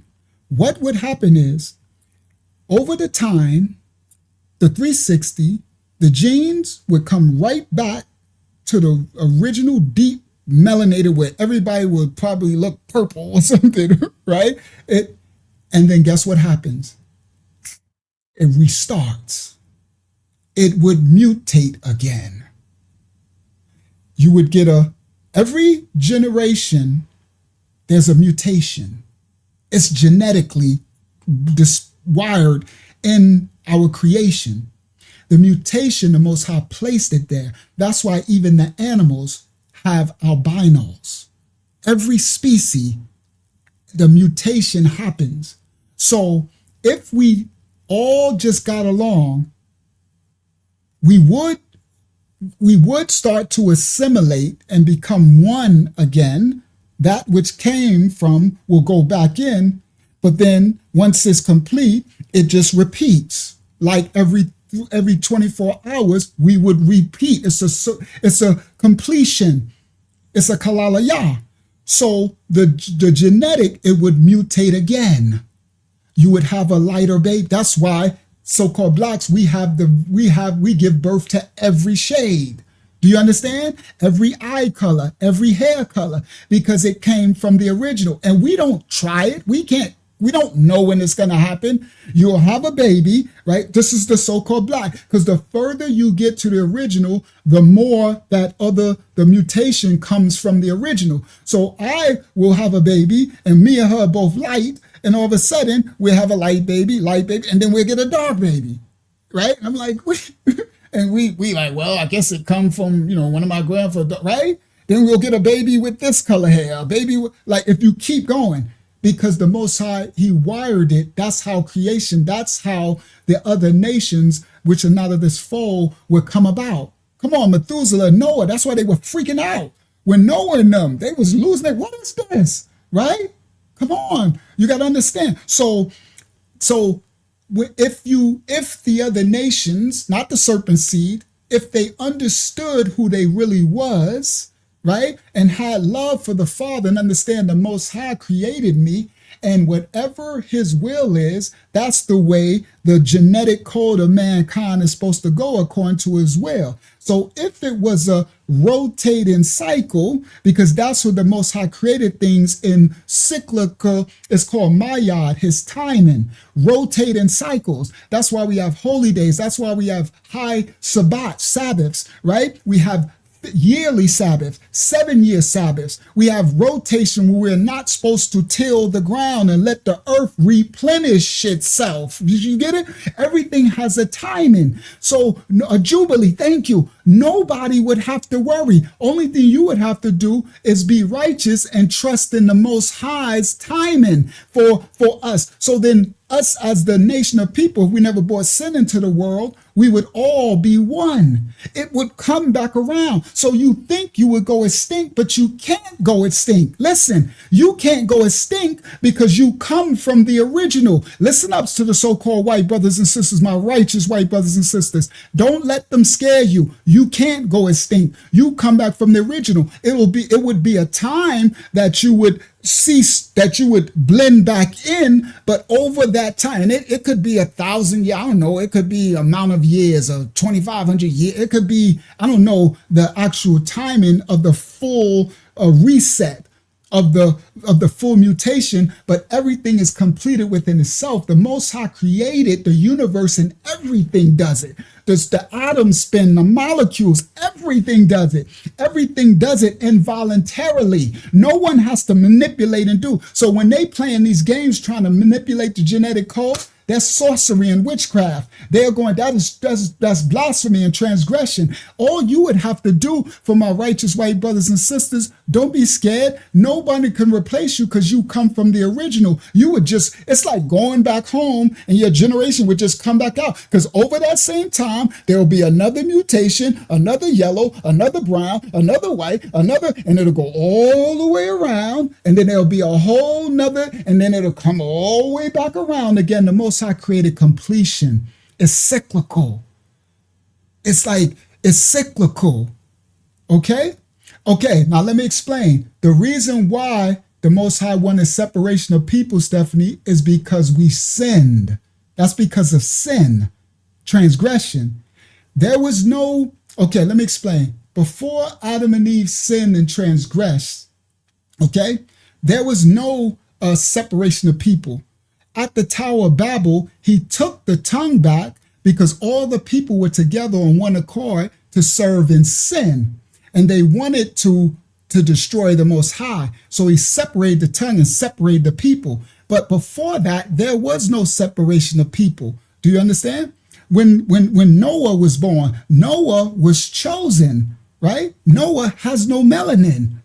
Noah was albino, white eyes, white hair, white everything, recessive. It's called a recessive mutation. It naturally happens. It doesn't make them righteous or unrighteous. Those so-called whites who are that unrighteous, they are serpent seed.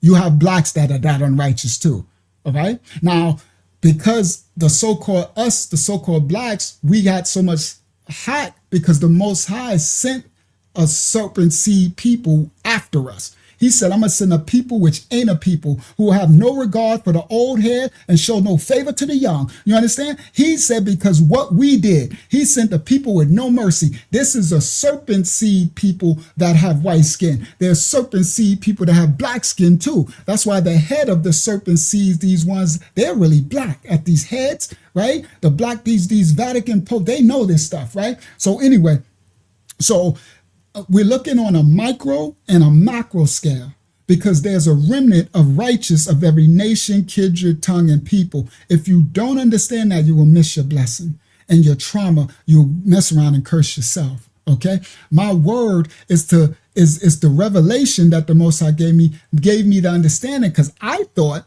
that, yeah, they're correct. I'm like, that's correct. If they better, because I was thinking like, yeah, they better keep themselves separate, because if they ever mix with us, they're going to be consumed.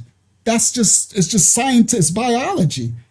And that's, and the Most High be revealing what he want. And he said, he basically was like, he just started revealing, right? So I'm trying to talk like he talked, but it doesn't happen like that. For those who have a relationship and get revelation, it doesn't happen as clear as I'm saying it. But as he revealed, he said, no, it's a completion. I created this. It's self-fulfilling. My children, which are not of this fold, everyone comes from it. That's why it happens in the end. Now let me explain. In the animal kingdom. Now think about that. Remember, they can't sin. All right? They have instinct. So if there is a brown lion, a black panther, which is a leopard, you see? And then there is a brown leopard. And then every now and then mutations happen, all the way till you get a white one. You see? It's not just in people, it's in his children, his creation. It happens. He created that.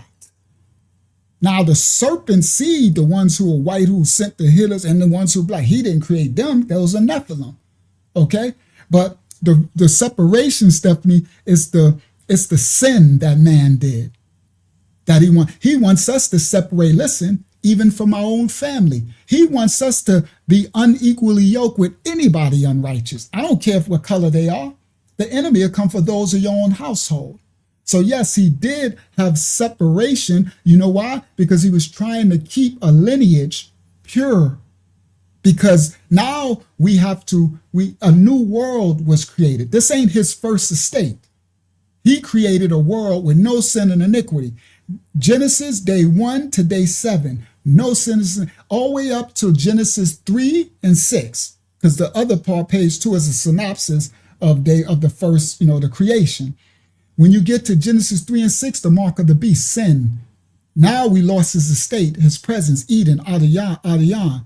Now they got kicked out of his presence, the garden. Now we born in sin and iniquity. Now you get jealousy and killing, and Cain, seed of the serpent, and seed, right? And Cain was black. You understand? He wasn't white. We can't blame that on the white man.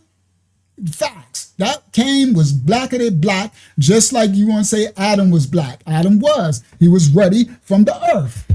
All right? Dark, reddish, brown, ruddy, like the earth. Google ruddy. Okay? He come from the earth. And his son, Cain, was black, everybody. So you're going to have to understand, you can't blame that. That's the first killer, the first murder, the first seed of the serpent. You understand? That part. So you got to understand. So because of sin is why all these other laws and rules, and I ain't none of that. Most High ain't want to have none of that. He wanted, come on. There you go. Don't be bothered. You got Ham, Shem, and Japheth. 3 black, so-called black, so-called. They're not black, but so-called 3 melanated black original seed men that come from a father who had no melanin. That's crazy work. Ain't that crazy work? Because I think sometimes we forget that Noah was albino, so white that they were scared. They were scared. Eyes red, like y'all seen albinos, 0 melanin. You understand? Well, they still have traces, because without any melanin, you won't exist. You can't live without none. But it's minute traces. But that was the actual total opposite mutation. And I think the Most High chose him to do that work so that we would have a case example. Because if not, we would probably think that mutation couldn't be used, right? Well, they don't look black. they look like they come from, well, it depends. Oh, let me explain. Because an albino alligator look like an albino alligator, right? So an albino black, let me explain. The mutation of the albino is where the future genetic mutations would continue from. So remember, you have climate, because we have the so-called black. We come from the blue eyes, the blonde hair. You understand? All of it comes from us. All of that is recessive. I need you to understand. Anything, right? I know they made lighter eyes like pretty on us and stuff, but it's all recessive. Anything lighter, anytime you go lighter, I'm recessive because I'm a lighter brown. So anything that goes from the original just core, which we're calling black, that's not what it is, because black is not a color, it's a state of being. Anything that comes from it is recessive, it's a mutation. All the way from the eye color, the hair color, to the skin color, to the straightening, because the original core is helix coiled. The hair, right? That's the woolly textured coiled hair, right? Right? So all of these are recessive traits that adapt to environment as well. Okay? Right, because everybody has melanin. He just had very, very minute traits. You can't exist without melanin. I know that they teach y'all that white people don't got melanin, but you're wrong. They have to. They can't live. You can't live without melanin. All right? It's just very, very minute traces. Now, when I'm talking about with Ham, Shem, and Japheth, the whole world was populated by 3 people. Listen clearly. All right, so Stephanie, we gotta explain this, because we gotta understand language. When you say recessive does not mean white, so what do you mean by white?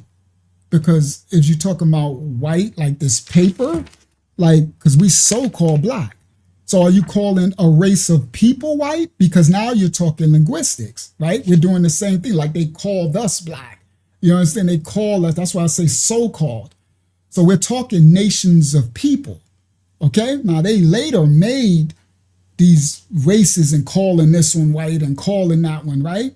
So again, now what I'm trying to point out was, do you believe that after the flood, the nations, the earth was populated from 3 of Noah's children?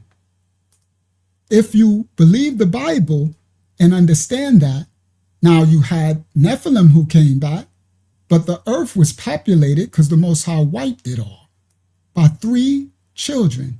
Ham, darkly melanated, Shem, medium to dark melanated, and Japheth, lightly melanated. And from those 3, Japheth was given a colder region, what you would call Europe and stuff. Shem was given West Asia and East Africa, the Mediterranean. And Ham was given what we call most of Africa. So they each had their regions. And the genealogies came from those 3. The mutations that came from Japheth would have my brother Yehochanan. Yehochanan is what some would call a ginger. He has reddish hair, and he has really, but he's my brother because he keeps my father's commandments. He'd been in our ministry for years. Got married to and had his baby in our ministry. All right? So again, are you calling him white? So that's why I say you gotta be careful the etymology, the linguistic, what you're speaking. Because if you're speaking on a group of people who are evil that might share a color, skin tone, right? Because they'll do that to us, right? People will say, all blacks ain't the same, right? Am I the same as some Hamite? No. I hope that there's a righteous Hamite who will serve the Most High in spirit and in truth, and then I can see he's my brother because my Messiah said, who keeps my father's commandments. So all whites are different, blacks are all, right? But so that's the difference. So the recessive, what I'm talking about is, the recessive created what you are calling so-called white. Otherwise, how did they come here? Unless you want to just say he's Nephilim, and that's you need to heal with that. I know people are still there, but that's trauma, because that's a horrible lack of election, all right? Because there's a remnant of every nation, kindred, tongue, and people. You cannot change what the Most High said that will stand before the Messiah, all right? So in trauma, if you can't believe, I understand we have to heal, right? Because just now, is there a race of, like, is there a genetic mutation? Okay, each nation of people have traumas, tendencies, transgressions, right? Now, but then you got to remember, we also have a serpent that ain't human. But the problem people get, they think it's just white. It's not just white. The Canaanites weren't white, okay? The Canaanites were the worst of all, okay? And they weren't white, all right? Now, you have other genetic beings, maybe like Neanderthals, but you had Denisovans. All Neanderthals weren't white. The Denisovans were black. I did my lesson on it. The original ones. Look, afro hair, melanated skin. So you have other Nephilim being stuff that happen, but I'm talking about original children who were born of the Most High, right? There's a remnant of every nation, kindred, tongue, and people. So that's why I'm saying the revelation, yes, Canaan, because Canaan mixed with, and the Most High knew it. That's why he said, "Cursed be Canaan," because Canaan was going to mix with Nephilim. And Caphtorim did it, and Cush Cush was, so these are all Ham's descendants. And Ham is the blackety black. You see, that's the darkest one. You understand? And Ham was the wickedest one. Okay, he didn't curse Ham. Now listen, Cush descendants. Nimrod is Cush. Nimrod went right to that mountain and made Nephilim. That's who built Babel. So you have to understand through the trauma, you have to understand nations of people and the sin and transgression individual in the nations. Is there righteous Hamites? Yes. Would there be a righteous Canaanite? I don't know. I guess so. I don't know. I just know the Most High said, come out of her. Don't mix your seed with them. Don't. So I can't call that one. I would hope that there would be a remnant of the right. It was the one who grabbed it. I know they're trying to say she was Israelite. The Canaanite woman who grabbed Mashiach's thing. Right? Yeah. I know because, they try to, we do replacement theory too, right? We try to make everything us. But the Bible, that Canaanite woman had to, grab her thing. Now look at Cornelius, okay? And Cornelius was white. I know they're trying to make him too, well, some of the Romans, no. Cornelius was actually full white Gentile, and he had faith. And the Messiah said, what he said. But the faith, so that's my answer right there. Because the scripture, I guess that'd be like the Most High giving us little breadcrumbs so we don't get hardened in our heart. You see, and thinking that only thing I know that if you Nephilic, then you're not of the Most High. And that's the Most High's call. But anyway, so I didn't mean to go long on that. I just wanted, I wanted to share the revelation. You can eat fruit, spit out. You ain't got to believe nothing that is. When the Most High I receive things, I'm thankful for the revelations because it brings me understanding. Because because if that's the case, then why did anybody mutate? Why do animals mutate? Why is there a mutation in every one of Yah's creation? His children, the animals are his children, and that same mutation occurs. So it's intentional. It was wired, and he don't make mistakes. It's wired in his creation for it. And with that, if you leave Yah's creation to itself, then it fulfills its own purpose. The problem is we interrupted it. Yeah, there were Romans that were black. That's what we're about to do in this study. I'm about to open the book. There was Greek, Roman, black, everything, right? We mixed our seed with everybody. Right? Most of the Romans was the tribe of Dan, the ones that was black. Then you had the Hellenes, okay? Then you had the Moors, okay? So you had the Roman general, the Moor, the one who came and sacked us in Jerusalem, and then he had so much power. I'm gonna do a lesson on him. I already got him. He had so much power that the white Roman emperors end up killing him. And he was black, and he had the was it not Carthage? He had this army, and he was a black general, a Roman, and he was dope. I forgot. I got the whole lesson. I'm just gonna have to do it one day, right?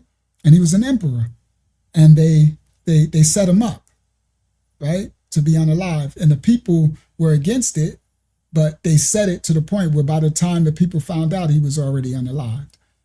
And people were mad.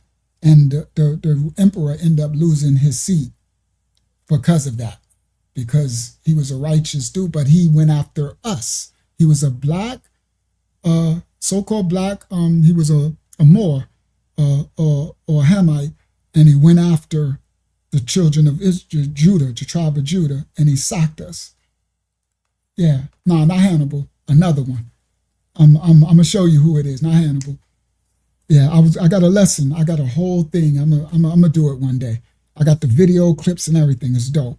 So yeah, there was but anyway, I just wanted to share that. So to people who don't receive it is. He who has ears to hear, let him hear. And everything, what I mean? It's just, that was just a very wow moment of understanding the mutation of genetic code and it being the Most High's will and wired, okay? And it's biblical, that a remnant of every nation, kindred, tongue, and people. So Japheth's descendants, Shem's descendants, Ham's descendants, a remnant of every nation, kindred, tongue, and people would stand before the Messiah, clothed in white robes. So praise the Most High. All right, let me get back to this. That took me a whole hour out the way, and it is what it is. Let me get back to this book, because I ain't gonna finish the Phoenicians. I knew I had a lot, because I have a lot more about these Phoenicians. Now, yeah, Ham didn't do none of that. It was Canaan was cursed because the Most High knew that Canaan would pursue the fallen angels and would become straight Nephilim to the most part. And cursed be Canaan. So the Bible is basically saying, cursed be Canaan for what he's going to become. Cursed be Canaan because of what he's going to do. Remember, the Most High knows the ending from the beginning from the end. He knows all things. So he sets things like the same way he hardened Pharaoh's heart and stuff like that. Some people look at it, why would he do something? That's not fair. He know at the end Pharaoh's still going to stab him in the back. The Most High, he moves the pieces for us sometimes. Yeah, he interferes. Yeah, he does, to get us back on track. Because if not, we a mess with our free will. You know what I mean? So, and that's for the remnant. Because if the Most High didn't interfere every now and then, like the way he wiped the earth by a flood, we would, same way, that's what the laws of Moses is. It's compromising laws for our sin so that we don't end up becoming cannibals and killing and eating one another. He never wanted that. His laws is day 1 to day 7. That's laws of sin and transgression. The laws of sin and death is 613, whatever, 1,000 more added. So he's compromising for the righteous remnant who's going to come back and choose him. You understand? So he always, he interferes with us to get us back on track. All right? No, he said, so Stephanie, the Bible says, a remnant of every nation, every kindred, and every tongue, okay, would stand before the Messiah.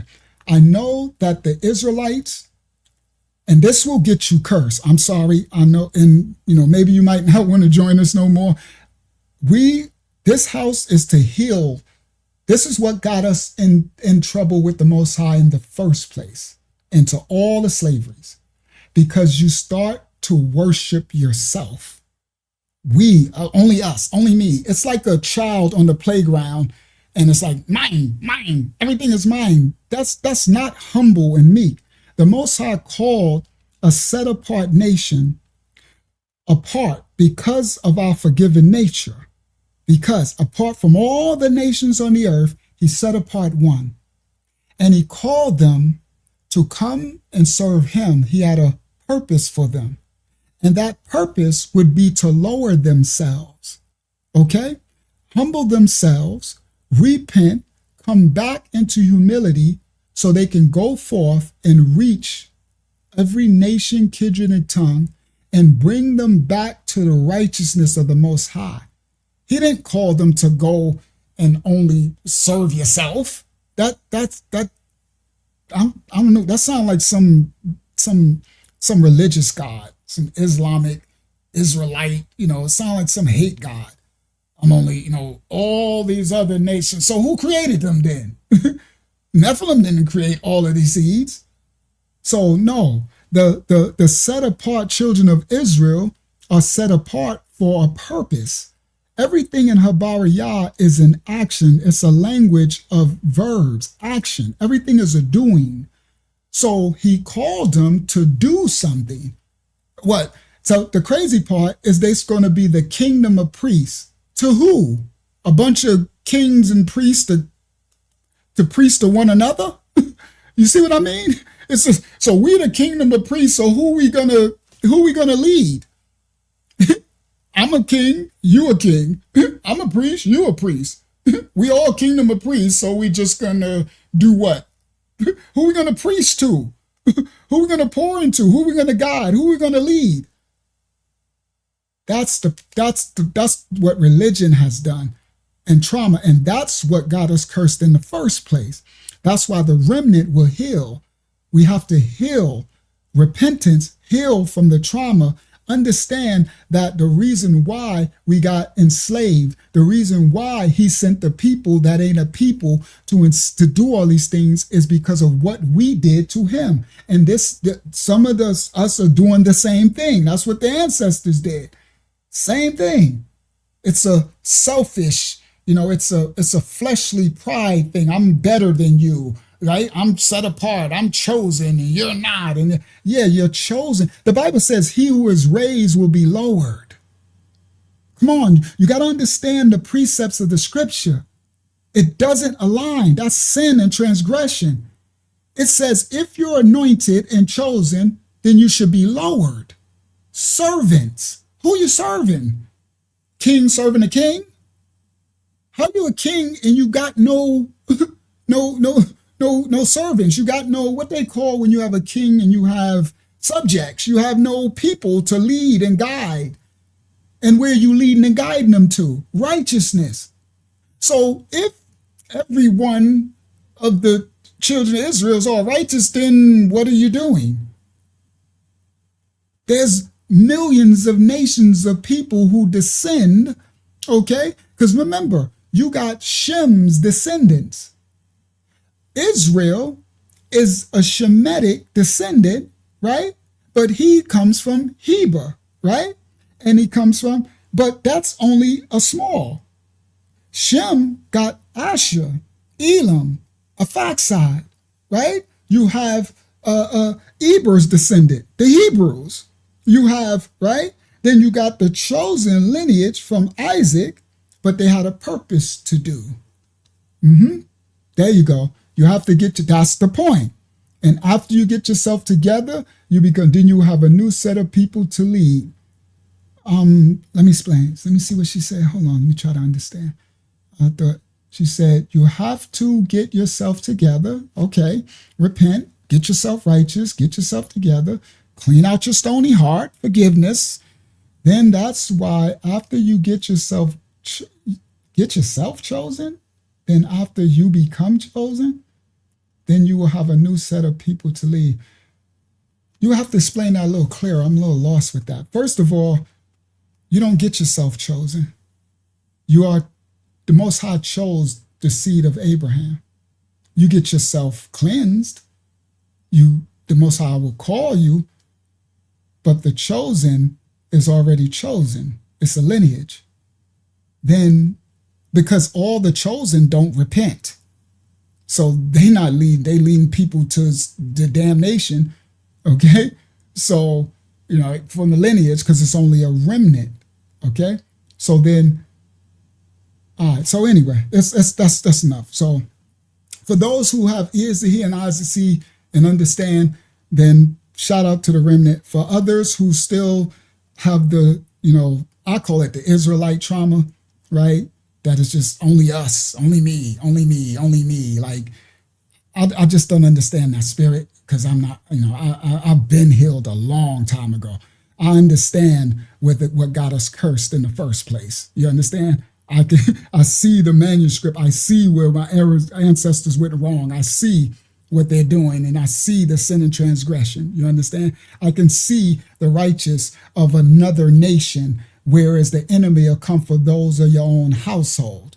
Do you understand? I can see the individual of the Messiah saying, judge each one by their original fruit, by their individual fruit. All right? Where from two from every household, one to stand, two in the field. Like I understand the manuscript. So for those who are coming along with that healing, praise the Most High. For others, may the Most High's will be done. May you get the healing and the healing nature, the ahabaya, the love and the compassion and understanding of the Most High for those who have the faith to be healed. You understand? For those who hear, those who cling, the remnant who cling of it, always cling to the house of Yasharal. It's biblical. but it is what it is.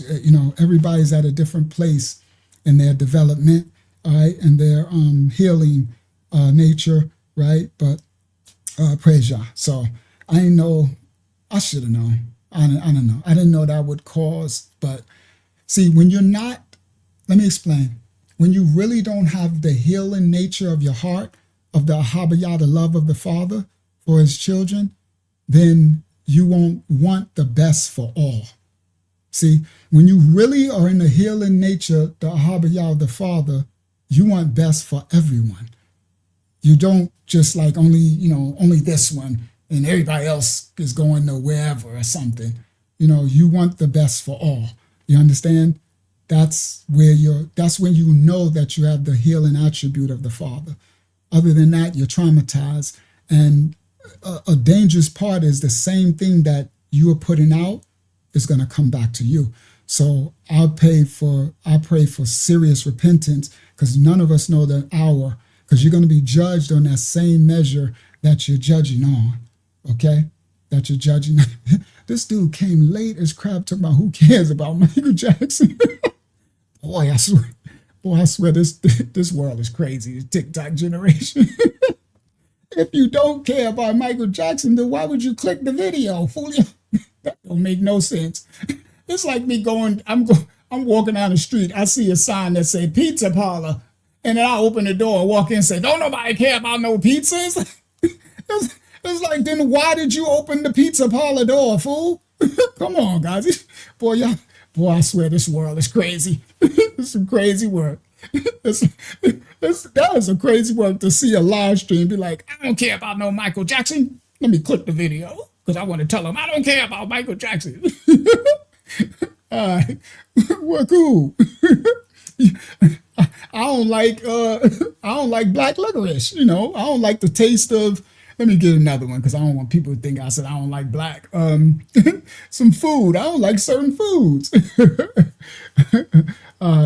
Oh, you said I clicked because you talk sense. Oh, we discuss. So what we're discussing. Let me explain. I got an explanation for you. Versace. It's because unfortunately, this is true. I wish I didn't have to do this. YouTube has done this new thing, right? Where, have y'all noticed that you can have a small channel, right? And it might only have 500 subscribers, but if they get the right video title, they can get 500,000 views. And you can have they changed this algorithm thing. Now you gotta play, you gotta try to title things that can have because the algorithm is AI, that'll try to show your video. Because the way it works is, let's say if I just title this lesson, Abraham, we're going to explain the difference between the tribe of Dan and the Phoenicians, right? They're going to, it's not something current, something popular, so they're just going to, which they still already do, it'll be squashed. It won't make it into no feed. So in my algorithm, it shows, it's called impressions, how they share. So the way it works is they won't share it to nobody. So it might get 500-700 people see it, right? 1,000 people, right? But the truth, like you said, I like that you talk sense. The truth that can be good food for others, I would want it to reach as many, right? I wish I can just say I'm live. You see what I mean? I'm live. I got a channel, right? We got like 4,000 people. I don't got ghost subscribers.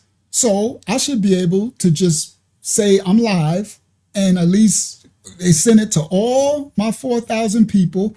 And if people like it, it should be able to hit that, right? It should be equal, but it's not like that. So unfortunately, I got to try to come up with, okay, if Trump went to Iran, did this in China, right? So that it could try to make so people can find it and see it. So that's what that is. And I don't like it, Versace. I hate it. I despise it. Because I sit here and I'm like, I don't know. Because I'm about to teach on Dan, Phoenicians. I don't want to give it away. I got stuff I need to teach. but they switched it. I mean, we was already, right? So it's like, you got to play a game, bro. And I don't like it at all. I hate it, bro. I hate it. So yeah, Versace, that's what it is. I agree. All right. No, it's all right. It's all right. I don't like it at all. Now, you know, I'll do a current event topic and all that, but it's just, I'm sitting here, I'm like, okay, I talked about Trump. What can I talk about? Oh, Islam, right? Ilhan, right? I'm sitting, y'all should, it's frustrating. I'm sitting there like, okay, China, no, India. And I just got to think of a title just so it could try to make the algorithm, just so I can teach. I'm really going to teach a word, but it's horrible. It's just a shadow ban, you know, but anyway, praise the Most High. I'm doing the best I can, but I definitely don't like it. I despise it, bro. And it takes me a long time, and I'm like, okay, so how did I get Mike? I'm sitting here for hours trying to trying to scroll YouTube because I could have did Chud the Builder. You see what I mean? It's like you're trying to, I'm like, okay, well, Chud the Builder, because that's what I was going to do. I'm going to save it because I might still do it, right? And then when I do it, so now this is the thing, Brother Versace, I never do clickbait, right? So I won't make a title and then don't do the lesson. So whenever I try, I gotta teach. And no matter what I do, it'd always be a good teaching. Praise the Most High for the gift of teaching. So I was gonna do a Chud the Builder, right? But then I gotta think of another thing that's not everybody ain't doing, right? It's crazy, but I really don't like it, but it is what it is, right? I call it spiritual warfare. It is what it is. Because if they would just leave me alone and not shadow ban, we would have a lot of people that would just watch because they enjoy the content. But it is. All right, so let me get back with this. So to my sister Stephanie, we should be able to agree to disagree. I hope I didn't lose a sister, because we have to know that we won't always agree, right? But I don't mean no harm. And I know you don't mean no harm. You know, I want what's best for you, and I'm sure you want what's best for me, but we won't always agree, right? And a true sign of humility and growth is when we can agree to disagree. It's all right, then we move on, and we keep on teaching the Most High's word, right? And just keep on, that's it. That's the best we can do. So I try my best not to offend my brother or sister. But, you know, sometimes when we don't agree on an event, it can, you know, and so, yeah. So praise the Most High. I just pray for all of our healing. And, you know, if you're right, because, you know, we don't know. Let's say if you were right and I'm wrong, then, well, when I get to judgment, it ain't going to really harm me. That ain't going to really harm me. Oh, good. She's still here. All right. That's cool. Because some people, I say that stuff because some people, they get offended, right? When, like, I have people who rock out for months, and then the minute we don't agree on something, they get in their feelings. And that's, you know, I'm like, dang, bro, we can agree to disagree, right? Because you could be right? What you're saying. You could be right, and then I could be wrong. But the thing I'm glad about my position, because even if I'm wrong, I'm not harming nobody, you know? So it ain't like I'm going to get to the judgment, but like, you were wrong, and it's going to hurt me. I'm still like, I wasn't still trying to harm nobody, but praise the Most High. And so, all right, so let's continue. Let's get with this. So the Danites intermarried with the Phoenicians. They were the cunning craftsmen. They built Solomon's temple. They were sent by the king of Tyre to superintend the work of the temple. The son of a man of Tyre, and his mother was the daughter of Dan. Now, it's necessary to bear in mind that this intimate connection recorded in the Bible of the Phoenicians was with Israel, especially with Dan.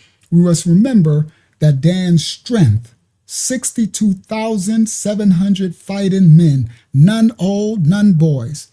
Shortly after they left Egypt, the captivity, we must consider the schooling. Moses was very learned. He had all the wisdom of the Egyptians, according to Acts 7:22. And beyond all this, we must remember Yah's promises concerning Israel, the seed of Abraham and Isaac. That's where I got, that's what led me to it. because you can't stomp the original seed out. The seed of Abraham, Isaac, and Jacob would not be likely to collapse and wither when in contact with other races. You will never destroy the remnant of the seed, because if you destroy that, everybody listen, if it was a doable thing to destroy the remnant of the seed of Abraham, Isaac, and Jacob, then there would be no chance for anyone to have salvation. That's why I believe of every nation, kindred, and tongue, because that's their purpose. So if they were to be allowed to be wiped, then I guess the Most High would have to choose another nation to fulfill that, to lead others as the Messiah, the Hebrew Messiah, to lead others to salvation. Okay? So that's what he came for, the Messiah. He came for those who were given the promise, so that we can get back up on our horse and get back to work, lowering ourselves and being servants. Praise the Most High. Like he came to serve and not be served. And in your serving the other nations, because they always cleave, right? Bring the word to the Gentiles, not just the northern kingdom who became Gentiles, okay? Bring the word, right, to those who haven't received or who've lost their way, all right? Oh, yeah. Oh, okay. Now, so Steph, every nation of people on the earth got to go through one of those 12 gates. All right, Steph, this might help. I think we were just doing semantics with one another. There ain't no nation of people on this earth get into the kingdom unless, that's why if we fail, then everyone fails. That's the part people don't understand. For those who know the Bible, trust me, you want the remnant of the children of Abraham, Isaac, and Jacob to be repented. I got you now. I didn't. We were just on a different wavelength. No, don't get it twisted, Steph.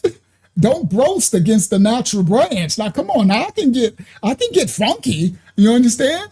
Don't ever boast against the natural branch. Shout out to the remnant of the natural branch, because that's who brings salvation. That's why I said that if they cease to exist, all humanity, there's nobody that can get salvation, because the Messiah came from that lineage. He came in through Mariam from the tribe of Yaada, Judah. That was intentional. Him coming through the water, the womb, the spiritual seed of the Father coming in through the womb to manifest to what? That's the lineage. That lineage, the remnant of that lineage have to lower themselves. And that's how you come in through one of those 12 gates. You're going to be on the Judah line. You're going to be on the Zebulun line. You're going to be on the tribe of Gad line. You're going to be on the Rabbayan, Reuben line. You're going to get in somebody's line. You understand? One of the 12 tribes, you got to go through one of the gates. You can't get to the kingdom. That's why it's so important for the children of Abraham to get it correct. Come on. Oh, yeah, I have 110, Steph. Come on, girl. Girl, somebody had told everybody wrong. You heard? Shout out to and that's why I love, and I feel a real love and appreciation for my Gentile brothers and sisters that are really thankful for all the work that we do. The remnant of the children of Abraham who lower themselves and do that to pour into them as well. They show the love and the respect, and they're thankful, you see? And that's a beautiful thing for the natural branch who, remember the tribe of Judah, Steph, we awaken all the other tribes first, right? Well, others awaken because there's gleanings. So others awaken. Thank you, Yashala for the super sticker. Others awaken, right? So we awaken all the tribes and the gleanings. That's why the Bible always talk about the gleanings, right? It said, do not clean the corners of your yard for the Gentiles. Come on. That's what I was trying to point out, Steph, but we was just speaking, we was coming from it from a different angle. I guess you didn't understand my raw and uncut. No, I get raw and uncut. I'm a more gentler unk. You got to watch these old videos. I used to, but because I have a fuller understanding of, he said you're a Gentile. You are, I know you are, but what am I? Okay, I'm glad you think I'm a Gentile. Well, everybody, opinions are like like anal cavities. We all got one, so you got the right to believe that. And, well, that's okay. All right, so anyway, I ain't got to prove nothing to nobody. You understand? Because, I could be a Danite, the tribe of Dan. You know what I mean? I'm in the ancient history book right now. And just so you know, that the Hebrews in all the ancient texts, they ain't what you think they is, but whatever. That they ain't doing nothing but trolling. They ain't nothing but ultra perm. All right, let's continue. So Abraham, Isaac, and Jacob, Abraham, Yitzhak, and Jacob, for this person who says I'm a Gentile, right? Were not likely to collapse and wither when in contact with other races. It says we must bear all this in mind because we find Grecian, Irish, Scandinavian, and English histories. Oh, we about to go somewhere now. All right? Grecian, the Greek, Irish, Ireland, Scandinavian, and English histories. All these histories are not as white as you think they are. No disrespect. We just doing real history, right? There's perfect timing for the other person to say, I'm not a Hebrew, okay?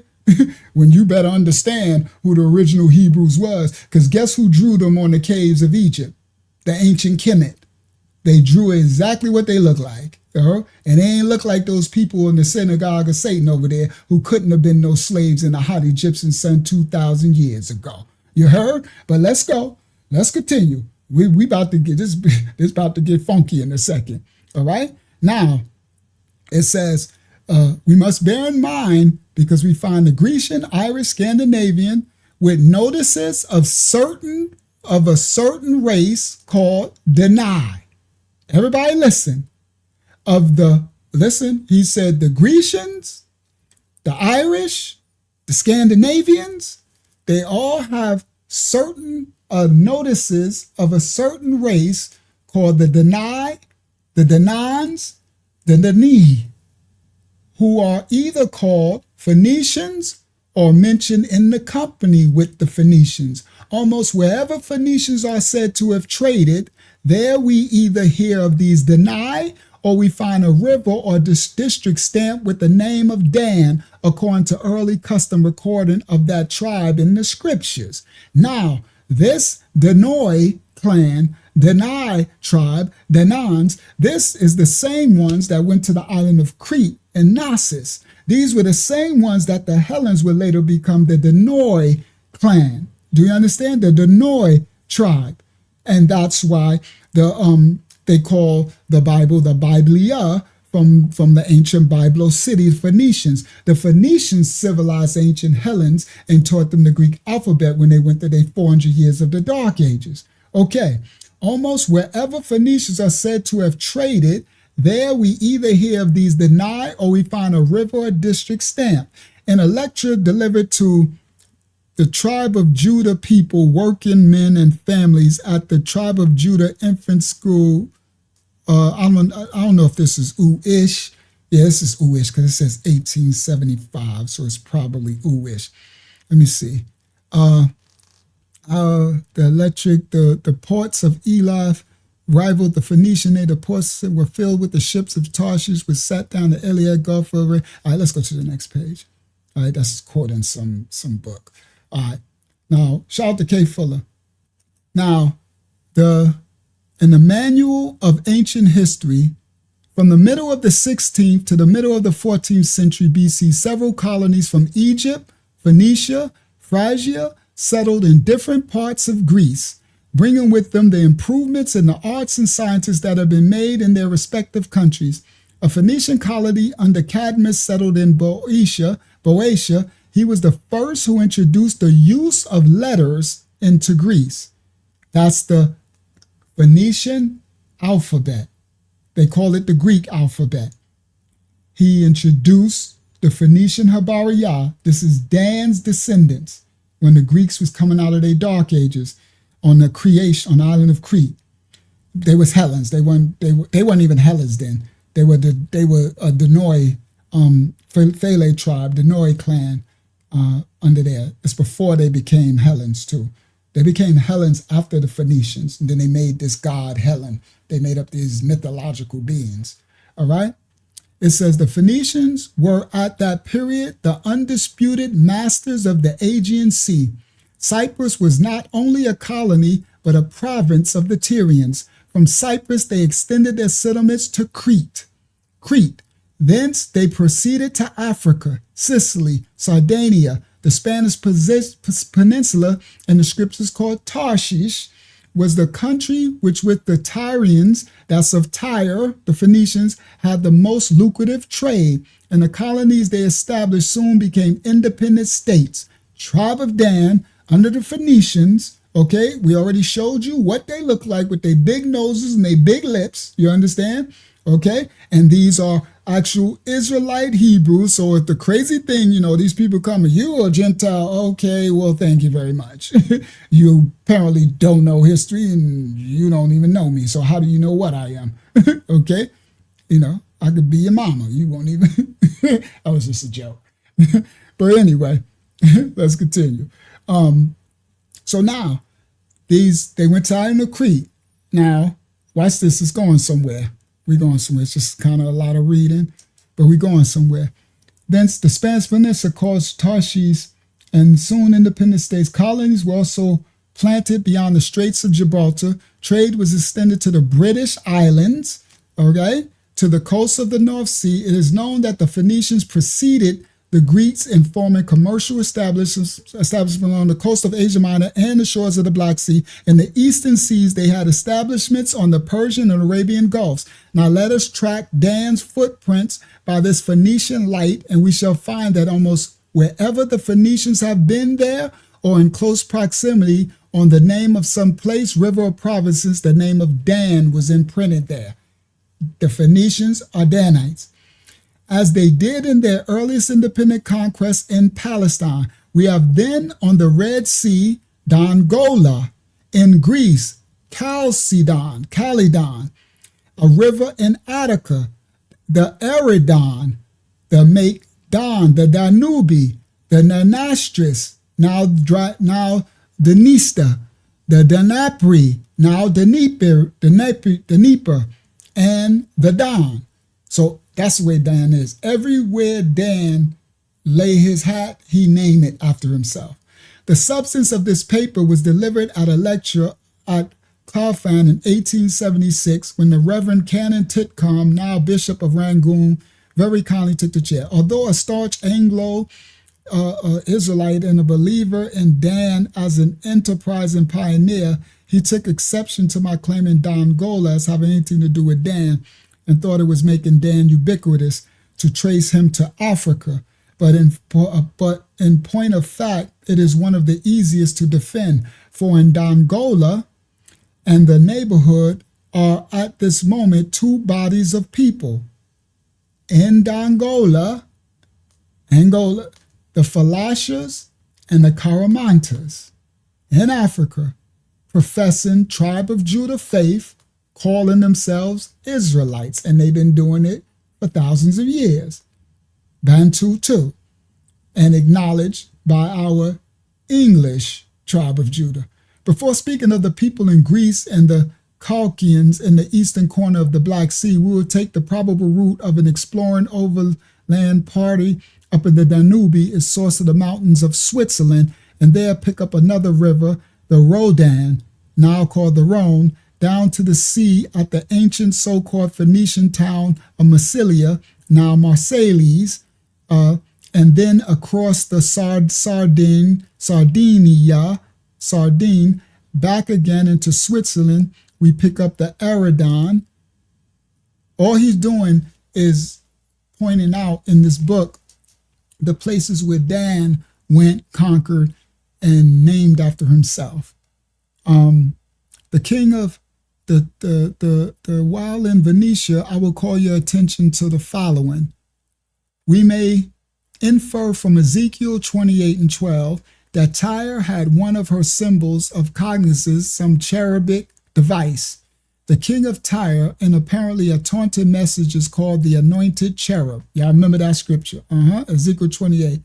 And the covering cherub, and we find a winged lion, the cognizance of Venice. Again, Tyre, the capital of Phoenicia, was the proud merchant city of ancient times, and Venice, the capital of Venetia, held the same grand position in the Middle Ages. Is there not, in addition, some clear connection between Venetia and Phoenicia?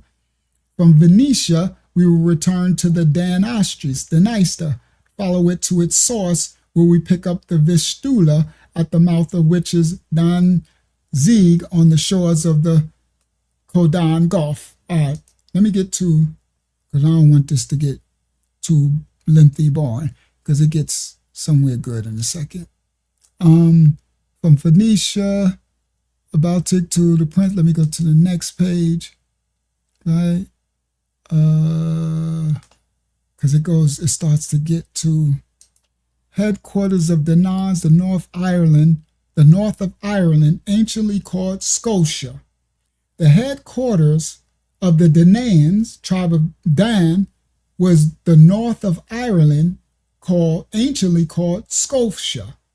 I think that's where you get Nova Scotia from, I think.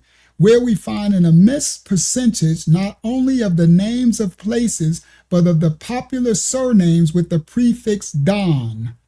Dundalk, Donegal, Donegahede. This last place, if not the earliest, is one of the earliest reputed settlements of the Tuath of Danaan. It had a sound remarkably Hebrew, and transliterated becomes Danhagadi, Dan, which means Dan, my witness, in Canaanite Hebrew or modern. From ancient Scotia, we pass over to modern Scotia, or Caldonia, Dania, whose namesake we had in Hellas, Greece. Here, among a host of others, we have Dumfries, Dunbarton. In the letter, it becomes M before the labial. Dundee and Aberdeen, the mouth of Don, and the river Don. All right? So the north of Ireland. So this understanding that these ancient lands, and this is another book, Constantinople during the Crimean War, right? And again, this is a book, it's going to tell a year in a second, from Lady Hornby, 1863, okay? Right? So these are actual receipts. Now, I'm going to go to something first to show this, right? Because it says the Egyptian Commonwealth being dissolved of the 12 attained supreme command Ephraim. Now these are the 12 tribes. Ephraim, then he left Egypt for another home. Let us now follow the Hebrews westward under the lead of the tribe of Dan in his ships. All right, leaving Egypt in the pursuit of the wealth of other lands, extending their columns towards the west. This is leading to Dan coming to America, the original indigenous. So that's why our title was Michael Jackson native. Was he Phoenician? Choctaw? Dan? Was the original tribes over here? We know from Esdras. So these are ancient books from the 1800s and stuff, 1700s, that speak on this. It is said the Ionians, the Ionian Republic with its 12 states or tribes, resembling the Israelitish government, was formed under Israel's rule. It is said that the Ionians have striking characteristics of the children of Israel. They were personally handsome and their situation charming. These Ionian islands were in the far west, still they were far from the land of Israel to point of distinction. Greece during the 555 years was also visited by the Israelites. Dan, yes it was. But let me show something, because these ancient kingdoms that we thought weren't had no blacks, were actual ancient melanated lands like Ireland. So these tribes, these lands, Scotland, okay, we know the Jacobites and stuff, right? And these lands had original so-called blacks, okay? So this right here is an ancient book, right? Let me just do this, right? I can do this right here, right? Matter of fact, should I do this one? Because I did that before, but yeah, let me do it. Let's just start with that one. So here, stop share screen, all right, window, it's this one. Y'all might have seen the other lesson, Benjamin Franklin's book, right? Now these are receipts beyond receipts, okay? Because now we're talking about Benjamin Franklin, one of the forefathers in America, right? 1778. Benjamin Franklin said himself, there are supposed to be now upwards of 1 million English souls in North America. Listen, 1778, Benjamin Franklin, a scholar, one of thee. Though this thought scarce, 80,000, there are supposed to be now upwards of 1 million English souls in North America.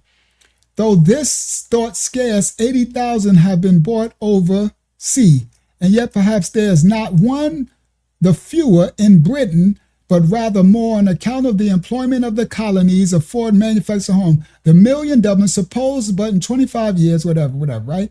So let me get to what he's speaking on, because he's complaining. Okay.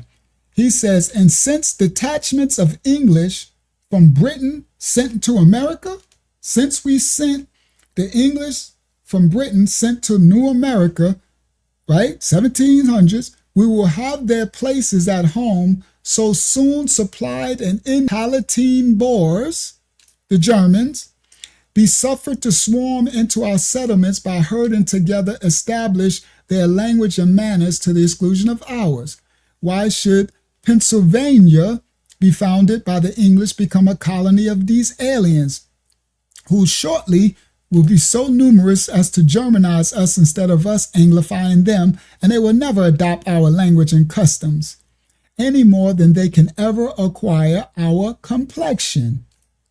Which leads me, Benjamin Franklin, to add one remark, that the number of purely white people in the world is proportionately very small.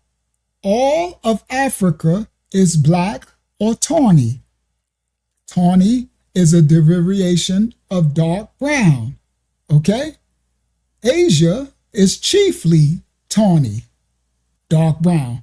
America, exclusive of the newcomers, wholly so, the whole of America, and in Europe, the Spaniards, the Italians, the French, the Russians, and the Swedes are generally of what we call a swarthy complexion, as are the Germans also. The Saxons is the only exception.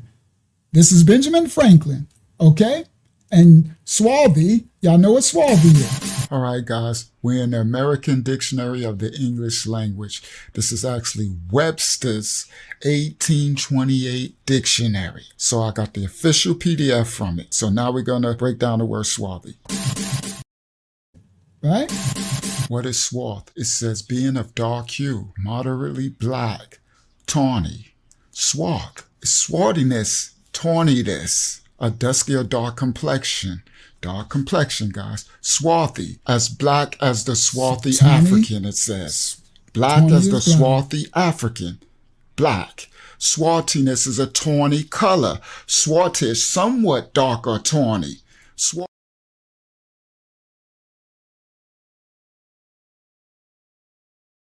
You're muted. Why am I muted? Can you hear me now? Yes, you're good. Okay. So I said she said swarthy and tawny is black. Swarthy, black, African. So just it's Webster's dictionary. You got to go back to the 1800s, not this new stuff where they rewrite history, right? That's what our brother talking about. You a Gentile? Okay, well, good. You just let me know you don't know no history at all. I don't even know who you is. How you gonna tell me what I am? You don't know my genealogy. But anyway, let's break down history. So Benjamin Franklin, okay, yeah, that dude. Okay, talk about a resource. Talk about you can't get a better what they call that when you try to find the source. You can't get a better source than that. Okay, where was I at? Oh, it was my that screenshot. Let me see. Do y'all see it? What do they see on the screen, Hakiyama? You see my thing? Okay. Yes, of English from Britain. Yeah, thank you. All right. So he said the whole of all of Africa is black or tawny. All right, so now y'all know what that is. Swarthy, black, tawny. Black like the swarthy, tawny African, right? Asia, now he's talking about back then, the foundation, chiefly tawny, dark brown. America, exclusive of the newcomers, wholly so, right? Europe, the Spaniards, the Italians, the French, the Russians, the Swedes are generally of what we call a swarthy complexion, as are the Germans also. The Saxons, the only exception, who with the English make the principal body of the white people on the face of the earth at that time. I could wish that their numbers were increased, and while we are, as I may call it, scouring this whole planet by clearing America of all the woods, knocking down all the woods, and so making this side of our globe reflect a brighter light to the eyes of its inhabitants, and Mars, why should we, in the sight of superior beings, darken its people? He Benjamin Franklin was racist, just so y'all know. He was like, we need to get rid of all these blacks. He we clearing the forests of what the natives had, right? We knocking down all the trees, and he said we now the sun of the light and the stars and the celestial. How dare we, in the sight of the superior beings that's be able to see us, because we knocking down all the trees, darken it with these dark blackity blacks, right? Why increase the sons of Africa while planting them here in America? He's like, stop bringing these slave ships. So this knocks out these people tomorrow. Wasn't no slavery. Ben Franklin was pissed. He stop. We keep bringing these black slave ships. Everybody's already tawny and black and swarthy, the indigenous natives, right?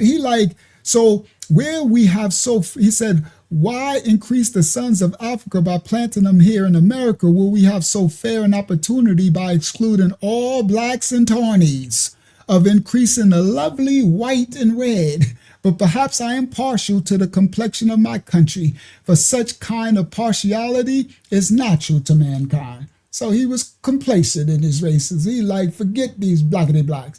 Now, let's do some history. This is an ancient book from 1906, a study of the settlement of England and the tribal origin of the Old English people. See? 1906, Anglo-Saxon Ethnology, Great Britain. All right? Shaw Thomas William from 1840 to 1905. Okay? Published in, the original was 1861. This published date is 1906. Okay? All right? There go all your receipts for the book, right? This is another book. There you go. Now we inside the book. Thomas William Shaw, a study of the settlement of England and the origin of the Old English people. Okay, I'm talking about the tribe of Dan and them coming over. Okay, by the late Thomas William Shaw. This man is not black. This is these are the times when blacks was in slavery and stuff. They're just coming out of slavery. You understand? They was making us not be able to read and write. Our darker forefathers. This is the history books from these 1800s.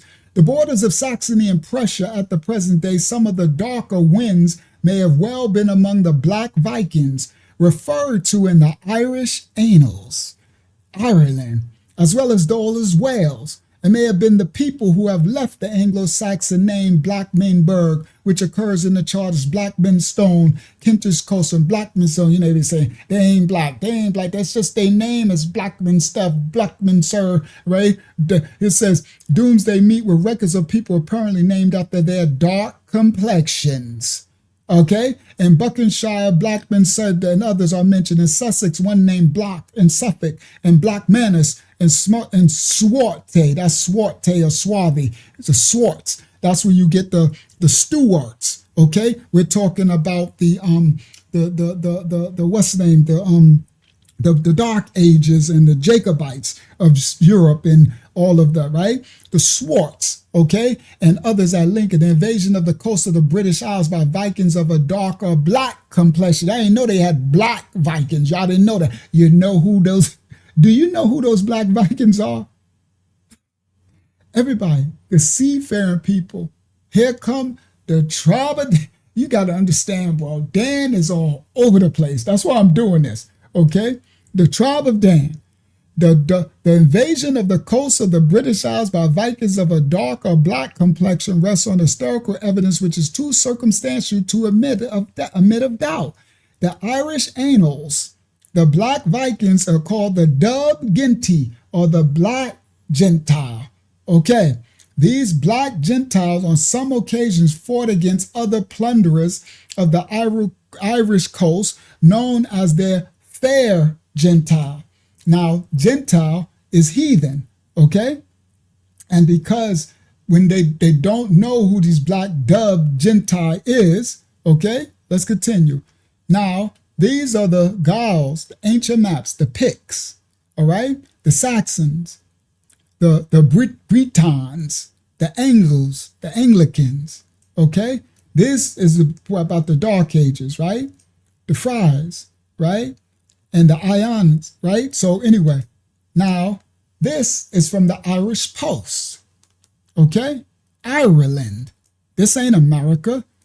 This is the Irish Post. You can Google this, in Ireland. It's one of the most famous Irish newspapers, established in 1970, right? Dublin, and it's Irish history. Ancient Irish people were black with blue eyes. All right, this is what I was talking about, the genetic mutations and stuff, right?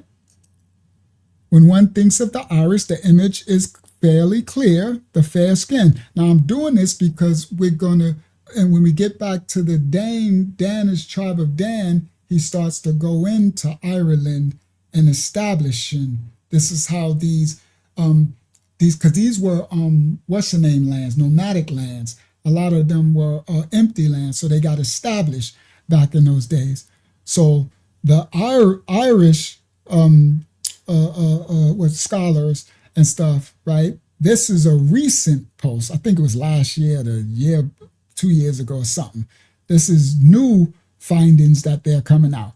When one thinks of the Irish, the image is fairly clear. Fair skin, light skin, pale complexion, and a copy of the Irish Post underneath their arm. Just kidding. But a new document claims that the earliest Irish people looked nothing like that at all. Okay? The Burring Heart of Stone, which aired on Irish television last month, suggests the early inhabitants of Ireland were in fact black and had blue eyes. Scientists in the documentary used modern forensic techniques to explore Ireland's past. Right? The such and such stone, the scientists, black people, scientists in the document used modern forensic techniques to explore Ireland's past, and they found evidence that the black people lived here around 10,000 years ago. It's understood that the evidence was found in the Cochlear region, but there's no evidence that they didn't stretch throughout the whole entire Ireland.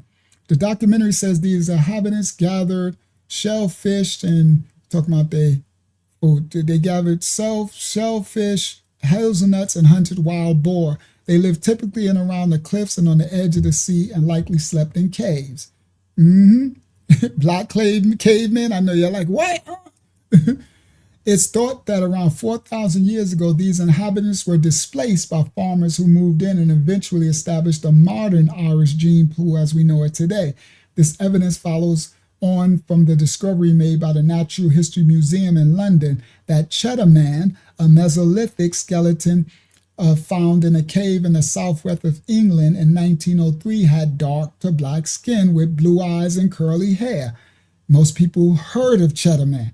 So these ancient German Europe are finding out that there was black civilizations there before, okay?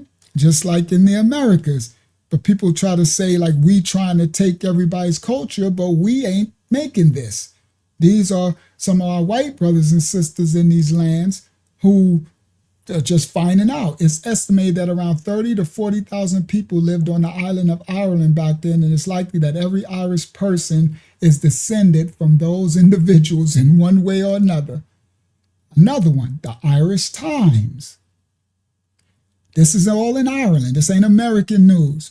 Early Irish people were dark-skinned with blue eyes. And they're still there. Okay? So they're putting them on the cover. These people are still there. All right? And they're in the, in the lowlands or whatever, right? Techniques normally used in forensic criminal investigations have revealed surprising details about prehistoric Irish people. All right? So when you understand when these scholars, when they're talking in the ancient books from the 1600s, 1800s, 1700s, and when I just showed Benjamin Franklin said all of Ireland, all of Spain, all of Italy, all of, right? And he was like chiefly tawny and swarthy, right? Prehistoric Irish people were dark-skinned and had blue eyes. The hunter-gatherer probably lived in Ireland 10,000 years ago, did not have any other pigmentation profiles associated with light skin, all right? And they got displaced about the inhabited island for 4,000 years before being replaced by unsettled farmers. So anyway, I'm just pointing out because there are some images, okay? And, and here we go. These are images all through Europe. So when Benjamin Franklin was saying this stuff, these are architecture in Germany, in Europe, in Ireland, stuff right now. You see? Right? Right now. The monies, right? The coins from the Jacobite era, right? These are around right now, all through. Right? St. Killiam's Church, Sapperton, Gloucestershire, circa 1100. They're in the stones in the walls. You understand? They're all through Europe. But, people, they would try to say we steal people's history, right? All of this artwork is all over the place. In the brick stones of buildings, office buildings, homes. Stone work that's why I'm like, shout out to Germany and Russia and these European nations who keep it's because if this was America, they would have been knocked all that stuff down. I'm just telling you facts. If this has been America, they'd have been destroyed, all that stuff. America is like, oh, nothing, dude, you crazy. We can't have these Negroes. we can't have these niggas finding out who they is. That's why a dude come in, you're a Gentile. I'm like, boy, okay. So look, all in there is still in their architecture. The Greek Herod of the Greek head of Silenos, 400 BC. All right, come on, Stephen. These are some of these black Greeks and black Romans and stuff. All the busts, everything is still out there, right? This Roman bowsman funerary tears vessel, right? It was 200 BC. This is an oil lamp. So you take the head off and it stores your oil. It's an oil vessel lamp. It's Roman. Come on, Steph. Steph, I got everything. I got receipts for years. I got less I could do for everything, right? A Roman, all right? So this is what you was talking about, Steph. So you're like, well, they had like, oh yeah, I know they got it. I can show you too. I can show you better than I can tell you. Yeah, and locks on the head. right? I'm not sure if this, I think this is a girl. I'm not sure if this is a dude or a girl, but those are definitely little locks, okay? And that's expensive stuff with the oil, right? Because you know, Roman stuff like that, in Greek, it was about that olive oil and stuff. It was expensive, right? It was a thing, right? So there you go. So that's how, see, you pour it in the head at the top, right? Look at this one. You know they break the noses, right? Look at them lips. Look at that curly hair, right? We can go on for days. The Angkor temple facing in Angkor, right? The original civilization of Cambodia in Angkor is a Cambodianized interpretation of the Sanskrit word Nagara, which means city. And that's their stone temples. Look at their lips and nose, bro. You can't, this stuff, you just can't make it up, right? But, you know, when we try to do our history, some people get jealous and like we don't got a history. There's a bronze bust of a lady of Iberia from 0 to 100 AD. Ampuria, Iberia. The Iberian Peninsula is Spain. A bronze bust, original Spaniard. Look at the afro. You see the afro? Just look at the fro. Okay? All right. Yes, that's what I'm talking about, Steph. It'll go back. And then the Most High said, over the time, it'll mutate again and go out. And then it'll come back. It's like the ebb and flow of the waters. You know, the tide goes in and it comes back. The Most High, he said, I created my creation. Like now we distorted it because of sin and transgression, but it will come back. Facts. It will return back to whence it come. It's like a rebuilding, like a you know how you go back and regroup. That's what the Bible says. We have to. Everything works in cyclical functions in the Most High's creation. It was always like that. Yeah.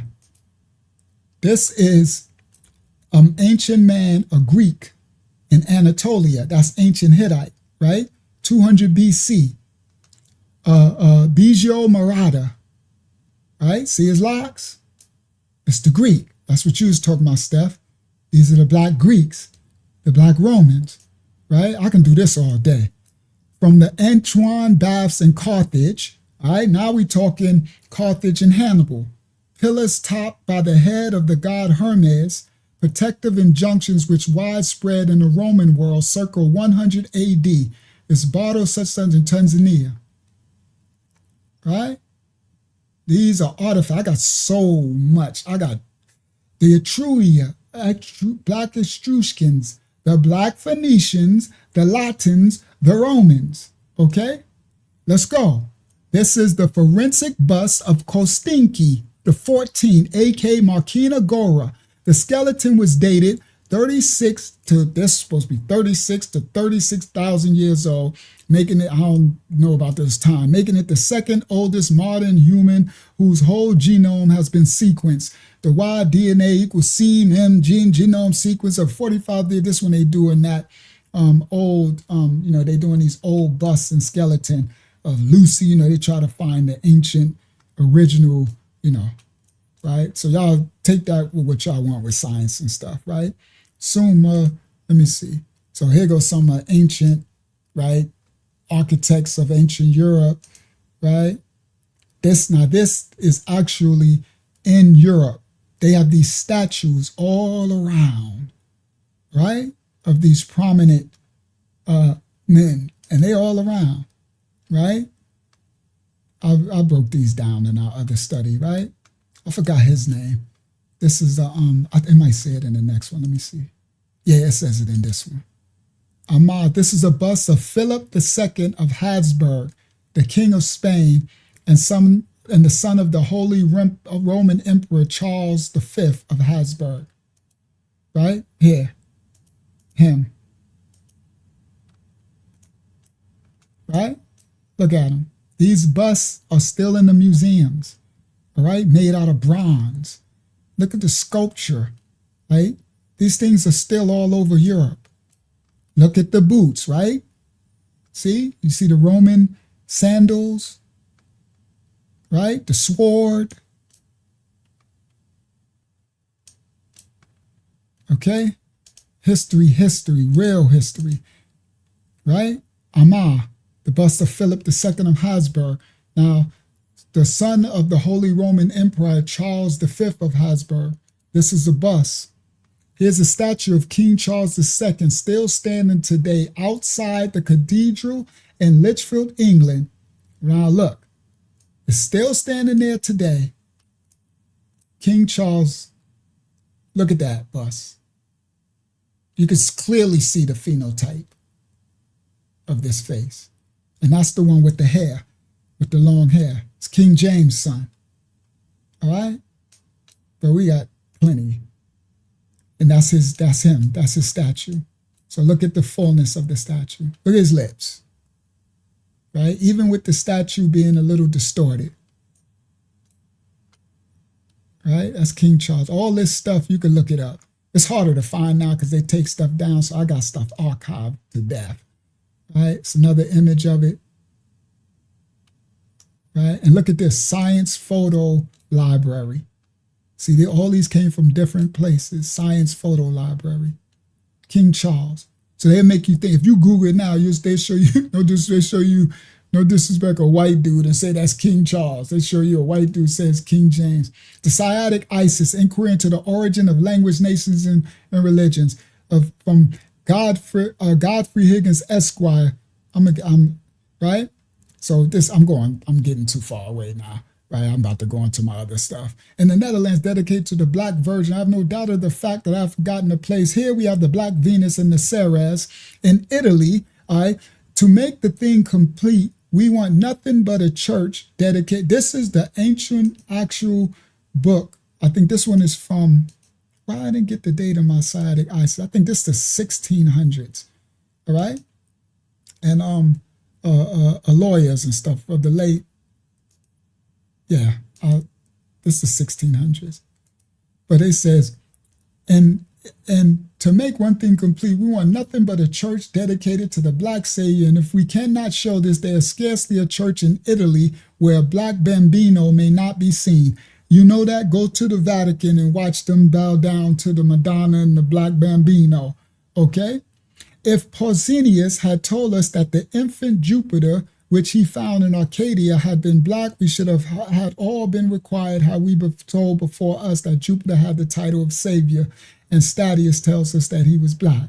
All right, but these are ancient, but it's not about glorifying no skin color, nothing. The only thing I'm just showing is that ancient books from the 14, 15, 1600s, all of this told the real truth. All right.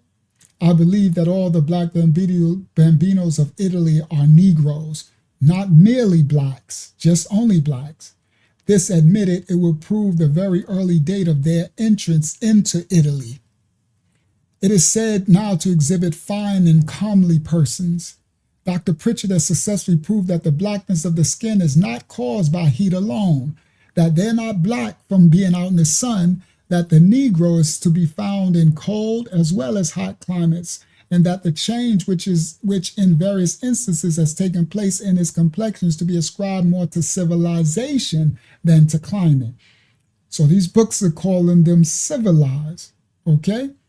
This one crazy. I'm gonna go back to the other book from here. Colonel Wilford says, it cannot reasonably be doubted that a race of Negroes have formerly preeminence in India. These were the inhabitants of India in the time of the curly-headed Buddha, who succeeded after 2160 years by the long-haired Krishna. I got a whole nother, this in here. One of incarnation of the solar god in Taurus, the other in Aries. Thus I account for the Negro Buddha and for the handsome, though Black Krishna.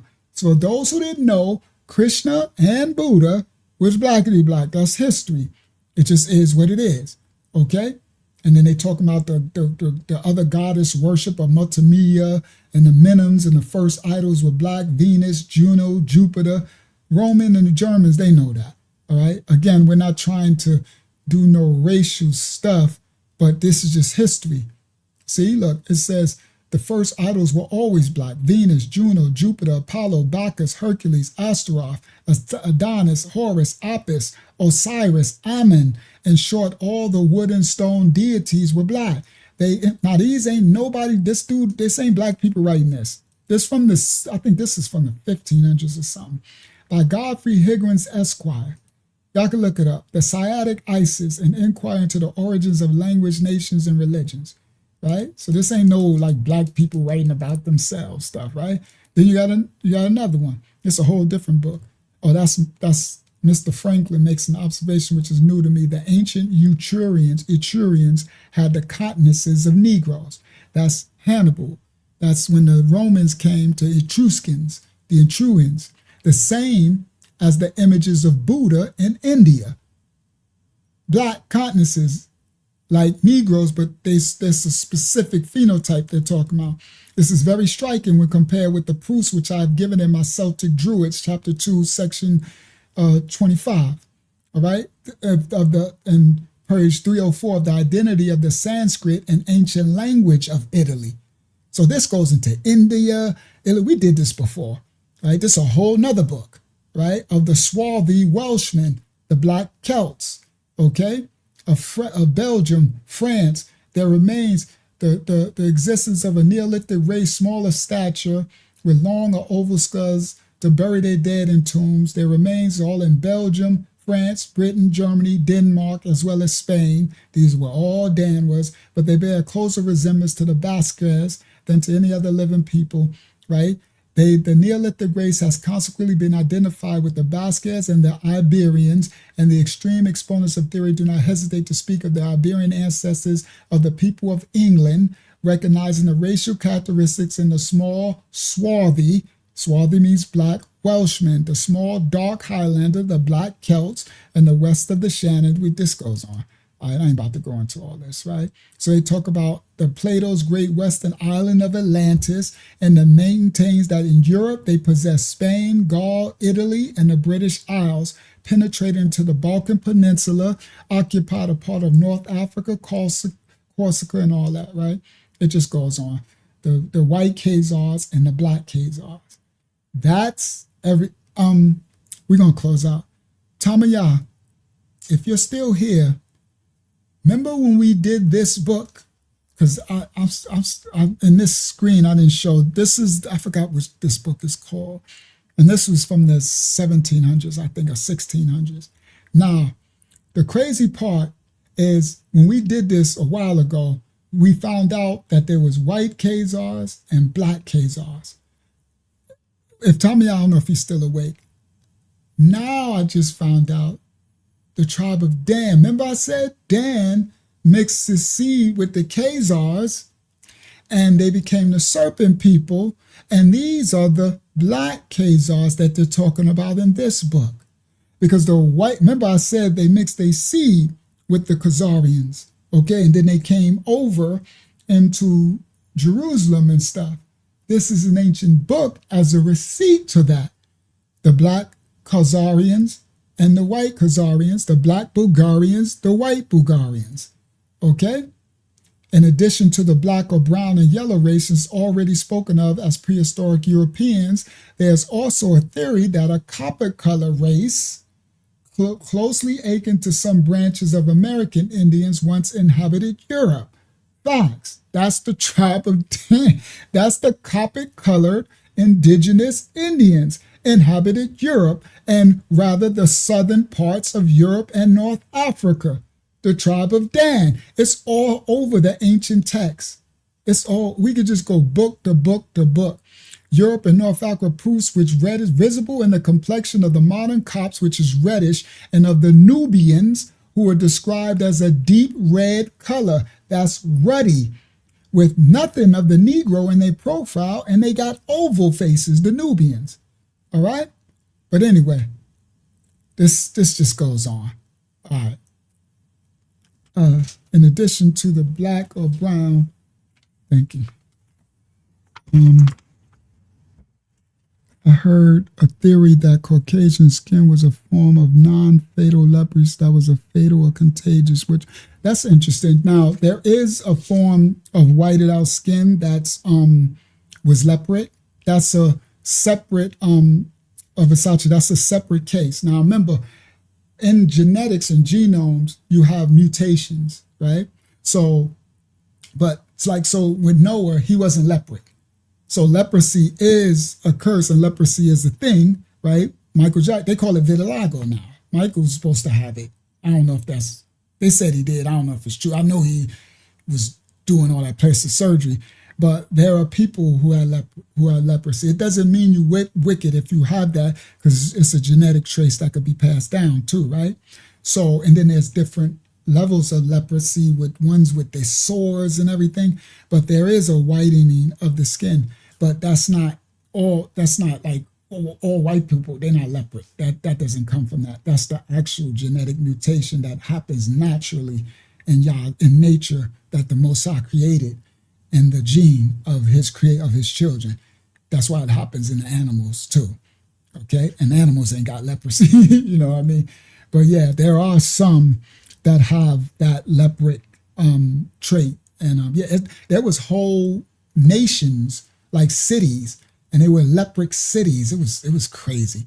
And the people were suffering a lot there too. Like they put them on an island to be all with each other. And that was a horrible thing. But yeah. All right. So this is here we go, the Denari, the Black Dinars, the Black Danes, right? The Dane today, the Norwegians and the latter Danes, but the typical Dane today is not a black hair man, quite the reverse. Dub means black, without meaning any word about hair. These two sections of invaders were also known as the Finn Genti, the Dub Genti, the black, the fair Genti, the black Genti. They called them the white Gentiles, the black Gentiles. All right? The Phoenician, Dub Lineage, white and black Lochlaners, or Scandinavians. And in the wars of the Gaels war, the Denari are styled black Dinars or the black Danes. In none of these terms is there any hint that the color of the hair is indicated. He calls the Gentiles of pure color, plus the Danes then were not of pure color. They were dubbed black, as black at any, now see, these are as the black Huns who were of a dark, this ain't white people writing this, these people racist. You see what he said, the Gentiles were pure color, they were white, and the Danes that were not pure color were dubbed, they were black. Dub and little baby Dub, right? So this ain't no black people writing this for it, right? This is actual history, all right? And each other being expelled, and such expelled the dukes, that's where you get the Duke of Earls, the dukes, and the Swarts, and right, whether Picts or of the earlier Moorish or the Egyptian Scottish or the Black Danish division or jumble, all three must have been people like the swarthy Duke Andrew, the Black Duke Andrew, and Druidess, his wife, who were recorded have entered Bologna in the year 1422, and of whom or whose it was like said that meant that the men were black, their hair curled, the women remarkably black, and all their faces scarred. All right. So anyway, I'm tired of reading this. I'm tired of reading too. I don't went really long. All right. Now, this was John Mackey. So this book is Irish, Anglo-Saxon, Anglo-Norman, and Scotch. All right. By Thomas G. Gentry. I ain't going to read it. I'm just going to show you the title. And in it's breaking down. Dub means black. Dub means black. All right. And then now it's talking about the dub Gauls, the black, and everything. So anyway, I got books for days, right? And I think this book is, well, I don't got the dates for these slides. I used to have, this ain't my, I don't know what drive I'm on now. My other drive, I had all the dates of the books. Because I always do that. That's clear because they be from the 1600s and all of that. I think this one's from the 16 or 1500s. But anyway, so that's King James on the coins and his wife. No, not King James. Fran, and I forgot who that is. That's King James. Look at that nose. Look at the old king. King James coin minted during his reign. Right? That's that book. He also has the exterior air of business and application enough to make him very capable. In his habit and manners, he's very formal, a tall, thin, very black man, like a Spaniard or a Jew. Tribe of Judah. So, again, that's the tribe of Judah in Spain and Portugal, and a very black man. So that dude tomorrow, you're not a Gentile, you a Gentile. Like, yeah, all right. I'm glad somebody told you wrong. But anyway, this dude has a very well-shaped, a black complexion, much like King Charles, not 30 years old. All right? That's what's the name's book. This is the Cromwell's book. But anyway, I could go on forever and ever. Right? This stuff goes on. Image of King Charles, 1651. The book of Leviathan from 1600s. All right. Oh my goodness, I'm tired now. Mouth tired. Oh, Hakyama, let's close with, I'm gonna do a question or two and then I'll close. Whew, I'm tired myself out. Okay, we have quite a few. The rest I can roll over to the next time if we don't get to all of them tonight. But thank you. There is a praise report that I wanted to say. This was from A Villa. Shout out to A Villa. He says, quick praise report. My brother has started responding to command and spoke for the first time after this week. Has movement in all his limbs and keeping him somewhat sedated to prevent from TOSAM. Pulling cords and tubes that could cause more medical emergencies. Only Yah's grace and mercy and time will tell how well his recovery from the traumatic brain injury. Praise the Most High. Praise the Most High for health and recovery. Praise his holy name. Thank you, Hakyama, for the praise report.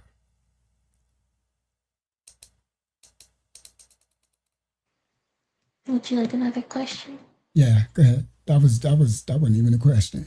That was a praise report. Praise Yah. This is from what's called Proxy. They say, did the 12 tribes develop in Egypt after Joseph and before Moses, or did Dan begin branching out before the Egyptian captivity? No, after the Egyptian captivity. After the Egyptian captivity, Dan started branching a lot. So Dan was always unruly, so he was always branching, but after the Egyptian captivity, he really branched. And then after the Assyrian captivity, that's when they decided to go to another land. That's when they decided to go to a land where no one ever lived before. All right? Yeah, Maddie, it was ruled by Spain and Hebrews. So they conveniently always leave out Hebrews. So it was ruled by the Moors and the Hebrews. So all of them wasn't Moors. And the Moors and the tribe of Judah got their foundation in Spain and Portugal because of the tribe of Dan. Dan was there first. So when they left North Africa, when they left the Assyrian captivity, they first went in, because it was this is the image. Oh, wow, that's crazy timing. So this is an ancient fresco relic. This is ancient. Y'all can, I don't know, if you can screenshot this and then look it up, you can Google it, right? You screenshot Google, they'll tell you, yeah, see, this is the book it come from, right? King and queen and prince in the castle, right? This is a tapestry. It's a German tapestry from 1400 AD depicting the black soldiers defending the black king and queen, all right? And these are the wild men who were in Spain, right? And they're coming to attack, right? And they have bricks, stones, right? They also lived in the trees and stuff. It got this a tapestry, and you see these are the soldiers. You see they have bow and arrows, right? See them? And they're defending the palace. And here in the palace window, hold on, this is Spain, is the king and queen. See the crown? And they're looking out the window. It's when they came and they were coming to attack. So Spain and Europe was full of wild savages. So before the Moors ever got there, because what you're talking about, Maddie, they did what's the name? Seville and all that, but we got the book where it talks really about the Hebrews, and that's when they sent them off from Queen Isabella and them, and the Moors sold the Hebrews out, and they became knights and Red Cross and that famous image, and it was burning and enslaving all the Hebrews, and they sent them to the west coast of Africa.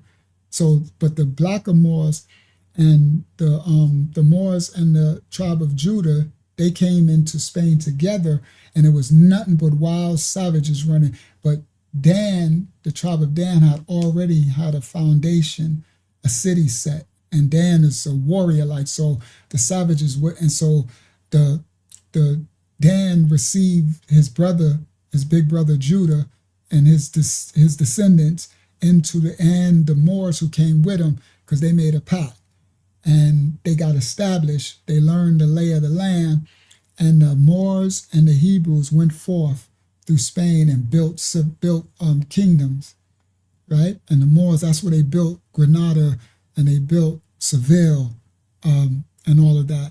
But they don't tell you what the Hebrews did. But then the Hebrews, because of the curses, they started to get persecuted.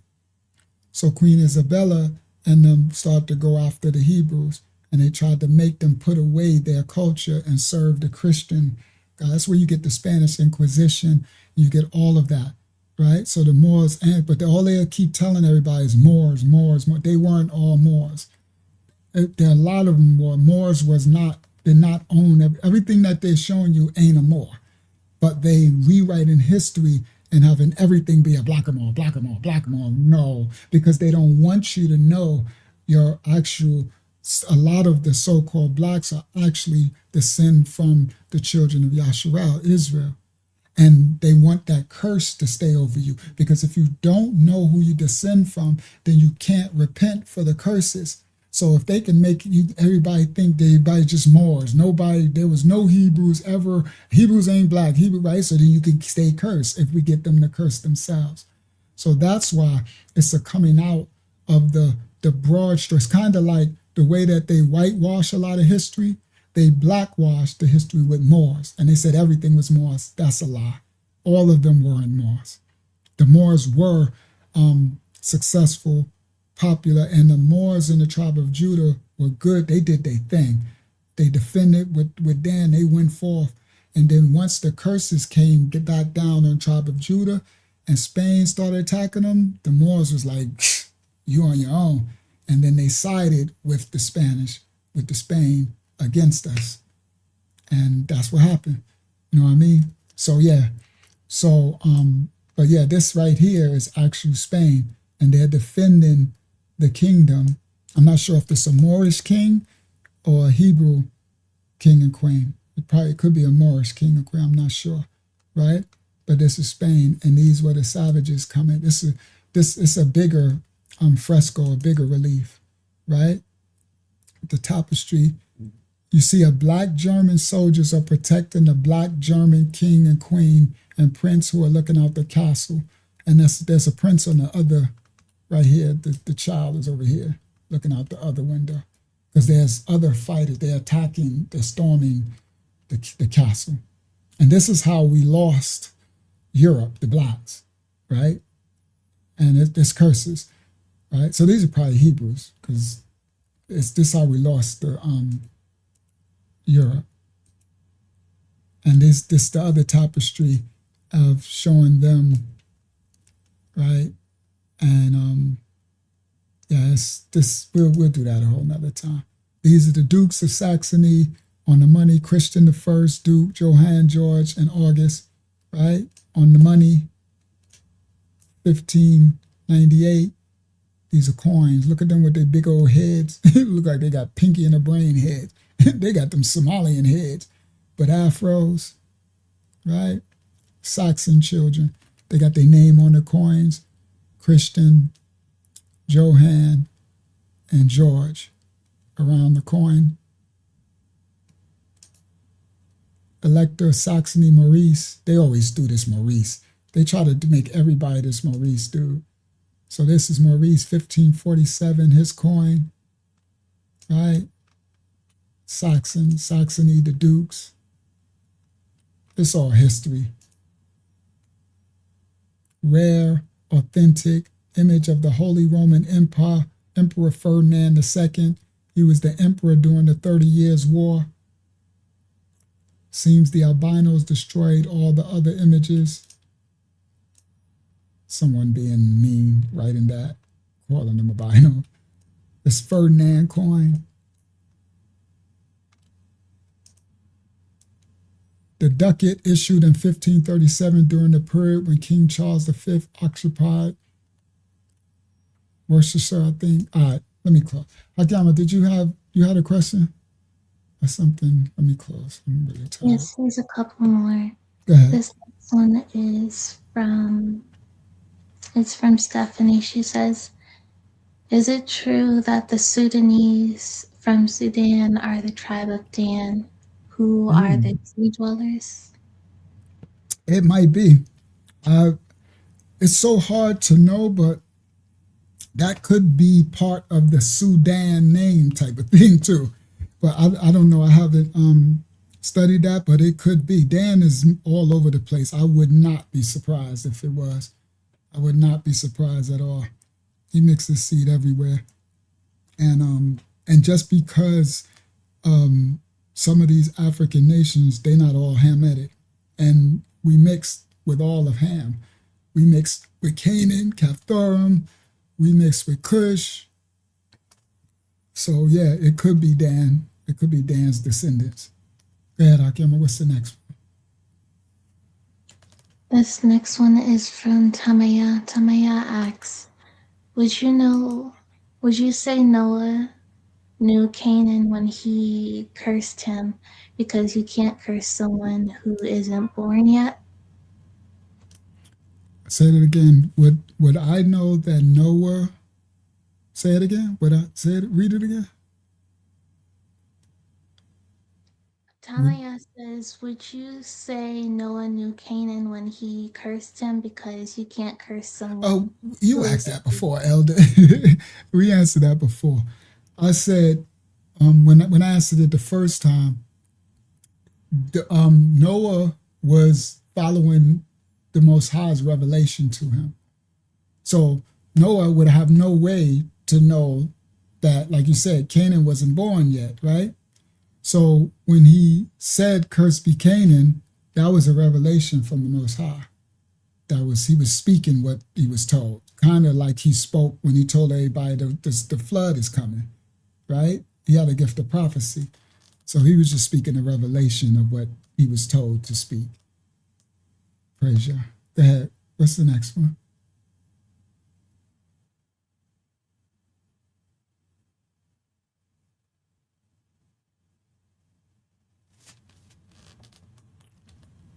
Hello?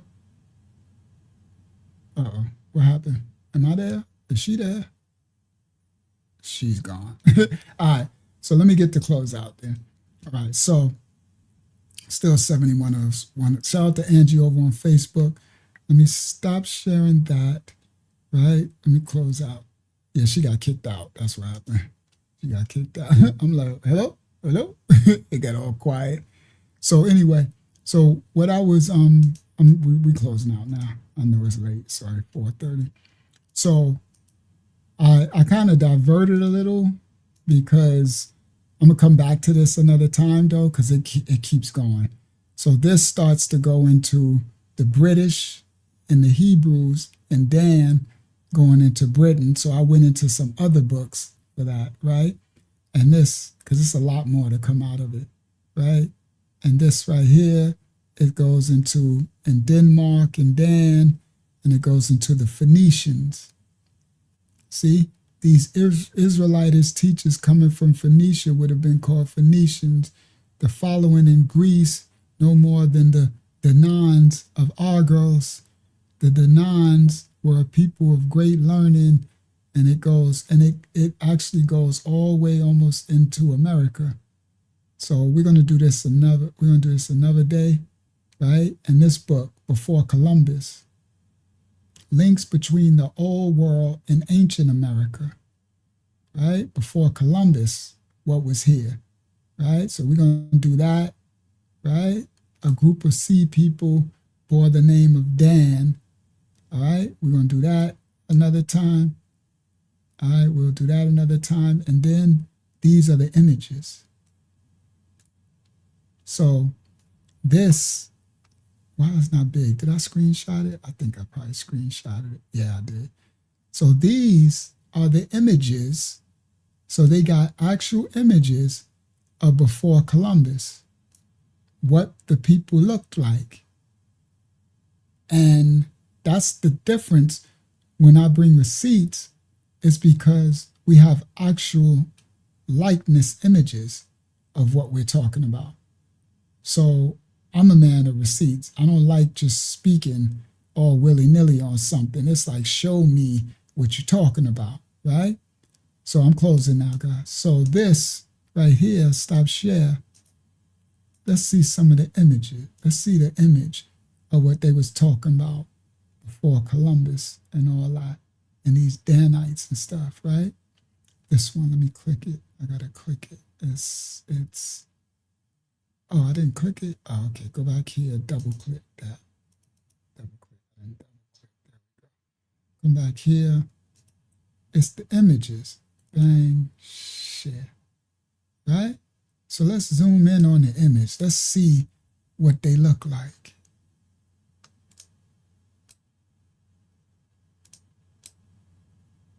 That looked like that same image with those lips of the Danites from the other.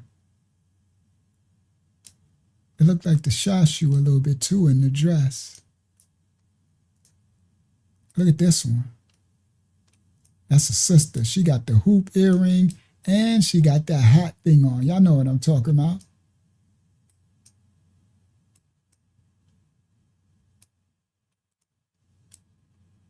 That sister got the hoop earring. That's Leroy right there. Boy, Leroy, what is you? Leroy, how you get in this man's picture? Look at his face. Look at them lips and that nose. Leroy, how you get, we closing out, Tommy, yeah. How you getting these people's presentation? Leroy gonna get himself in trouble. Leroy, what is you always in somebody's business? I ain't nothing but Leroy. All right. So now we close. Woo. Stop share. Share screen. It was a long study. I feel tired on this one. Usually I don't be tired. Oh, that makes sense. I only had 2 hours of sleep. Okay, I forgot. I'm sitting there, why do I feel exhausted? Because I only had 2 hours. Oh, I went through it, bro. I ain't did that, only have 2 hours of sleep in a long time. I literally was laying there and I got that alarm clock went up. I was like a zombie. I'm like, oh my goodness. I came in here and I was like, okay, I'll snap in. And then I worked until about 9 o'clock. And then I went in there and tried to wash my face and brush my teeth and scrub my face and come in here. Now it makes sense. And we just did, I don't know how many, 8 hours or something? 7. Of course, I had 2 hours of sleep. Yes. Come on, Stephanie. Now we know why they teach us red Indians, but the truth in headdress before Columbus, black, dark-skinned people had afros and strong legs, so that means in America, yes. And the headdresses were actually also, so a part of they call it the costume, the habitat, the Judea. So some of the Israelites had headdress too. So, and then, because remember, you had other, the Olmecs was supposed to be the Nube, the Dogon, right? And then, so yes, so they teach us that all they teach us is the Mongoloid. And that's why when I showed all the history, it's like all of the history show, it's so much of the, what you would call so-called melanated indigenous, the original ones, Columbus, that's what he said. They described what they saw with the strong, they described them stout, strong, like body, arms, wrists, forearms, calves, and you seen the image. You seen them doing the dancing around. Praise the Most High that I'm able to tie the ancient books with the ancient images. And the Most High had me store a lot of images from back, right? 5, 7, 8 years ago, so that now a lot of that stuff is taken offline. So you guys are being blessed with the ancient images as the Most High constantly continues to reveal historical facts and truth. It ain't for we to glory ourselves. It's for us to awaken to who we are, like Stephanie said, so the righteous of us, remnant, can humble ourselves, get our purpose in order, because as Stephanie, now I know she understands, she got it, that without us getting our stuff in order, nobody makes it into the kingdom. Now that can sound whatever. You can't get mad take it up with the Most High, with the Bible. He chose the lineage of Abraham, a descendant. Now we failed and we went through the worst slavery. I bet you don't want to be in our shoes for that. You know how people say, y'all ain't the people, y'all ain't, well, who fits the curse? Who fits? Who else this stuff happened to? It sure enough ain't happened to those people over there in the land who call themselves Raelies. You know what I mean? It ain't happened to them. You know what I mean? They went through that one little thing, you know what I mean? Through the, no disrespect, our condolences to what they went through. But man, please, we lost more people in one captivity. You know what I mean? You gotta be, boy. So it's like, it's like we not trying to be something. It's like, it's this thing. The Bible says the curses will pursue you. And he says, I will awaken my remnant in their captivity. So it's going to be an awakening that's going to happen. That's what I'm saying, Steph. It's like, bro, it can look like, because some of the wicked Israelites out there being wicked as wicked does, but it ain't a thing for us to be boasting. It's like we repent for the transgression of our ancestors so we can remove these curses off us and our seed, and we can get back to the Most High's business by lowering ourselves, circumcising our flesh, taking our rightful authority as the kingdom of priests, Stephanie, so that we can do what? Lead the other nations who are humble, who have eyes to see and ears to hear, lead them all back to the Father so they can come through one of the 12 gates at the kingdom. You can't get there but through one of the gates. You're going to have to come through the tribe of Judah. If you follow this ministry, if you are another nation that might not be of the natural branch, or you don't know, and you found this ministry and you receive our teachings and the loving kindness and everything, then you will be coming through. If you continue to sojourn in righteousness, when the judgment comes, you'll be coming through the gate of Judah, because I descend from Ya'ada. I know it because the Most High revealed, the Holy Spirit, the Raya Hayakadash, will reveal all things. You heard? The Holy Spirit. So I know where I descend from. It ain't because I went through some genealogy of DNA, and I don't need the Most High. The Holy Spirit reveals all things. And if he didn't reveal it, I wouldn't know. But I would still be trying to do the work of the Father. I just wouldn't have known I descended from Abraham, Yasak, and Yaakov. I wouldn't know I was Ya'ada. But you can see Ya'ada in me because I'm doing Ya'ada's work. At the end times, the tribe of Judah, the kingdom of priests, would lower themselves and serve others, and would awaken the other nations, awaken the tribes, the other tribes, to who they are. And that's what I've been doing for the last 5, 6, 7 years. You understand? Day in, day out, without unapologetically, you understand? No fame, shadow ban, no, I did get appreciation, praise the Most High for the appreciation, but that I'm doing the work of Ya'ada. So the same way you know them by the curses, you know them by their fruit. You're welcome, Sister Amy. The same way. So it's the lowering of myself to see the Most High's children of every nation, kindred, tongue, and I repent and rebuke, and I'm trying to heal the other ones that might be from the natural branch. Heal from your trauma, natural branch. Otherwise, you're not gonna make it into the kingdom either, even though you are one of the natural branch. You have to repent. You have to humble yourself, lower yourselves so that they can see the light of the Father in you. That's why we were chosen. It was a humility in the general of the people. Now you got your outliers that are iggers and ignoramuses. That's why we got cursed. But there was always a remnant, and it's a very merciful and forgiving nature of people, a very accepting people. That's why they were chosen. We wasn't chosen for no other reason like, we just a special. No, we were chosen because there were qualities that the Most High put in us in a generality that we would receive. We are as a generality, right? We the so-called blacks, now I ain't talking about the outliers, we got like a Stockholm syndrome type of spirit in us, right? Some people like, how can y'all forget? How can y'all keep functioning? People still hate y'all today. It's crazy. It's crazy work. Yo, my reality is so crazy that when some of the other nations, like my roommates and other people in the ministry and other people, when they come around, they're like, how do y'all function like this? Like, you just get hate all the time?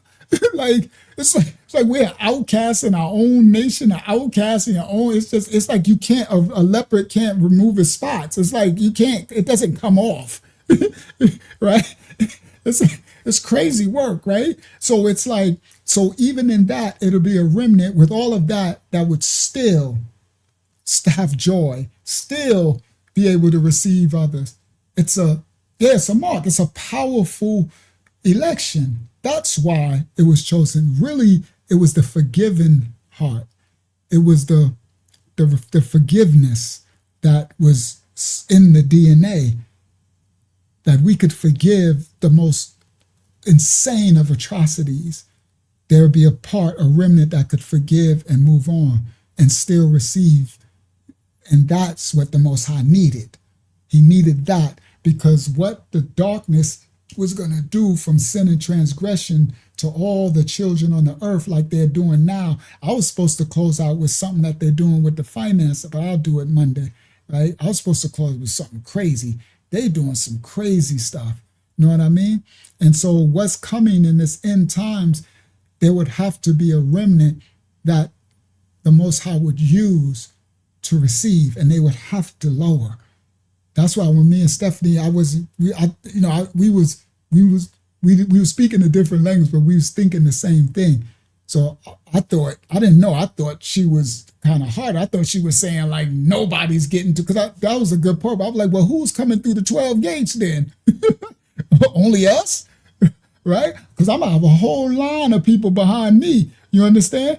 These of course treasures stored up. I know when I get to that judgment of kingdom, they're gonna be like, who is this whole line? I got a conga line behind me.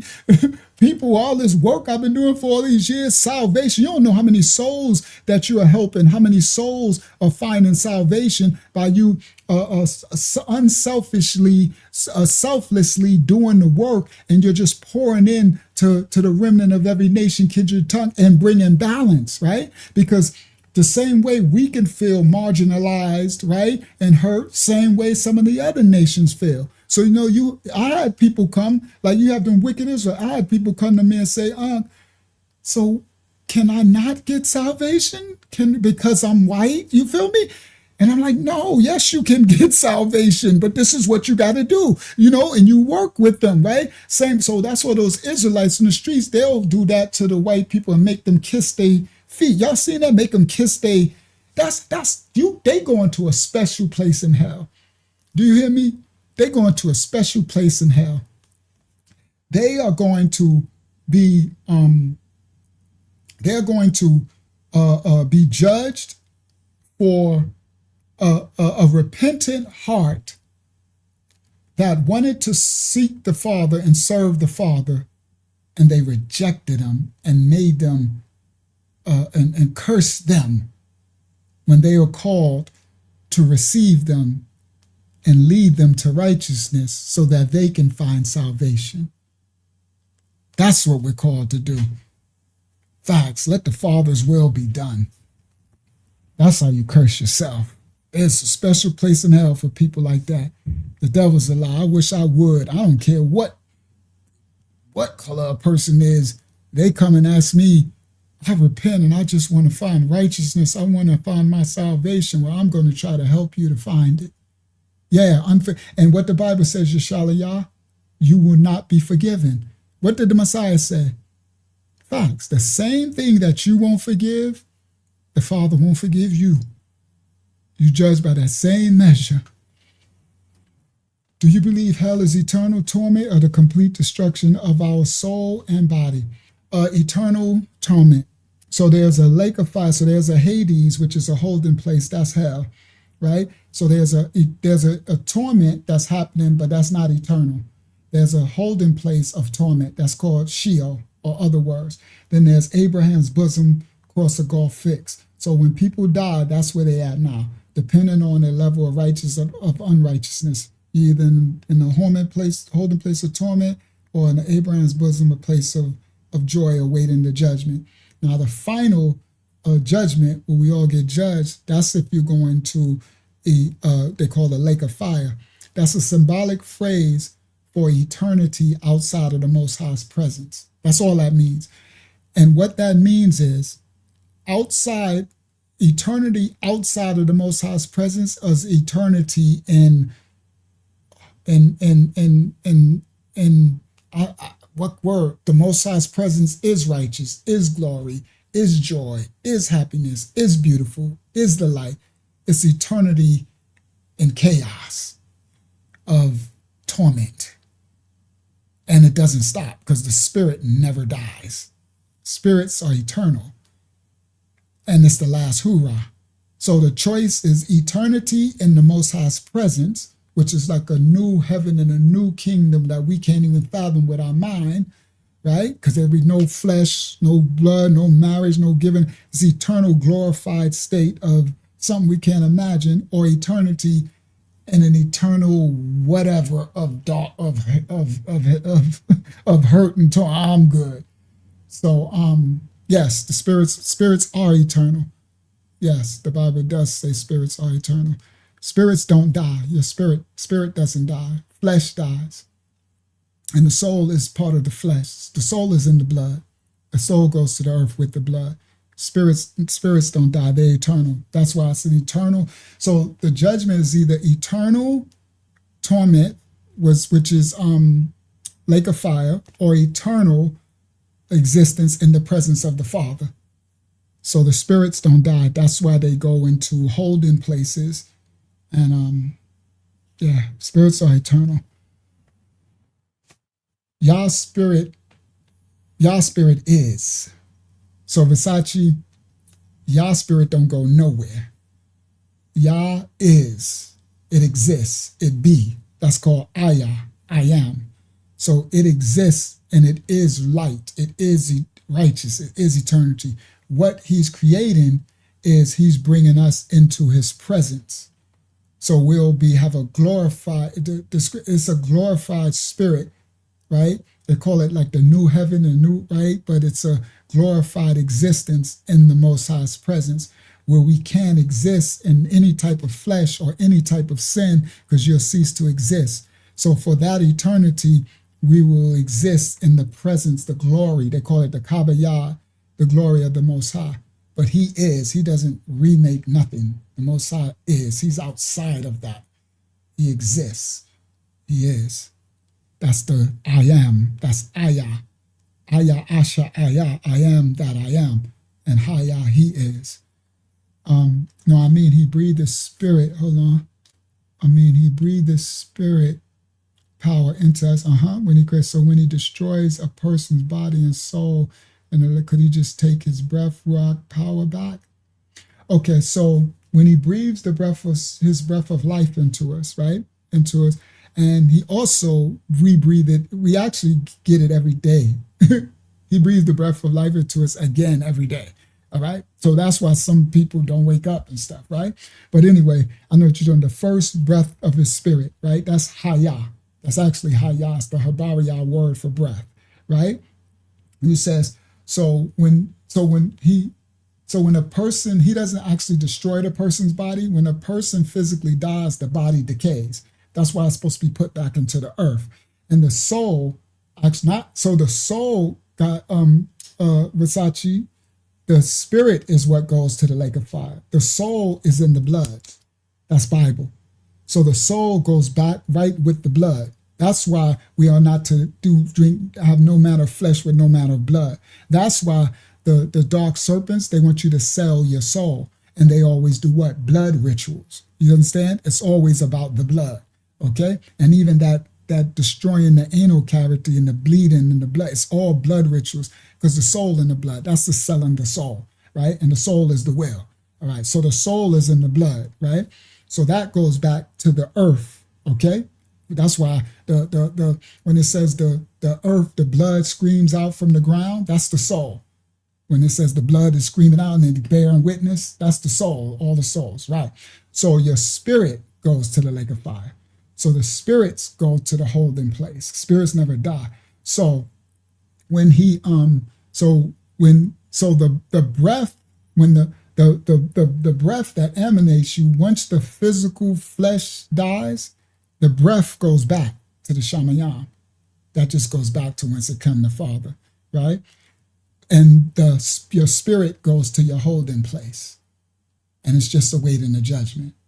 So, yeah. So that it immediately goes back. That's the rock of breath. That's the Hayah. That's the breath of Yah. It goes back to whence it come. And that's continual. He doesn't just breathe the breath into us in one time when he first. It's every day. That's why some of my prayers is, thank you, Father, for breathing the breath of life into me again today to wake up. And yeah. Well, well, the Catholic Romans took our Bible. So it's torment. That's not the Romans didn't make that up. Yes, it is God. So the tribe of Gad is God. Who said that? Shout out to Benny. People pronounce God as Gad. No, so Gad, the actual tribe of Gad is not Gad, it's God. Because there is no ad sound in Habariya Hebrew. So it will be Gayad, the tribe of God. All right, it's only an ah sound. Then in the book of Enoch, there's a verse of Gadriel as another name of Hashatan. So this name, because that's a god. So Hashatan is a god. Okay, remember, there's thousands of gods. And name of God is a serpent that led Eve astray. It just means a fortune deity. So that tribe of God, that's not a title. That's Gayad.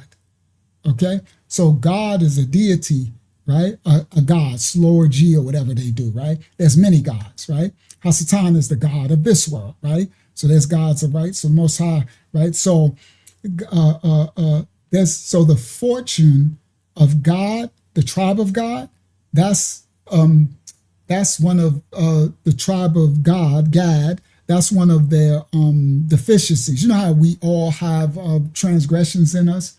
So that's something they have to battle with. They like money, and God is a fortune troop. And, we broke down the tribe of God. But no, that God real, God, that sound like some, I don't know what that is. I heard of it though. It sounds like some Baal type of god. You say it's another name of Hashatan, yeah, but that got nothing to do with the tribe of Gad, the tribe of God. No, that has nothing to do with them. But that was a great question, Benny. All right, but yeah, so Versace, you got the Romans and the Hellenes. They got a lot of teaching that's actually biblical, but they take it and twist it and You got other people that teach torment too, not just the Roman. But no, that torment didn't come from the Romans, from the Catholic Church. That's prophecy. That's the final judgment, and it's only based on what you did. So again, it's not the Most High like tormenting you. You get what you've given, right? He created completion. So he created the Hebrew Ishmaelite, or the Hebrew Ishmael's descendants stuff. They call it karma, right?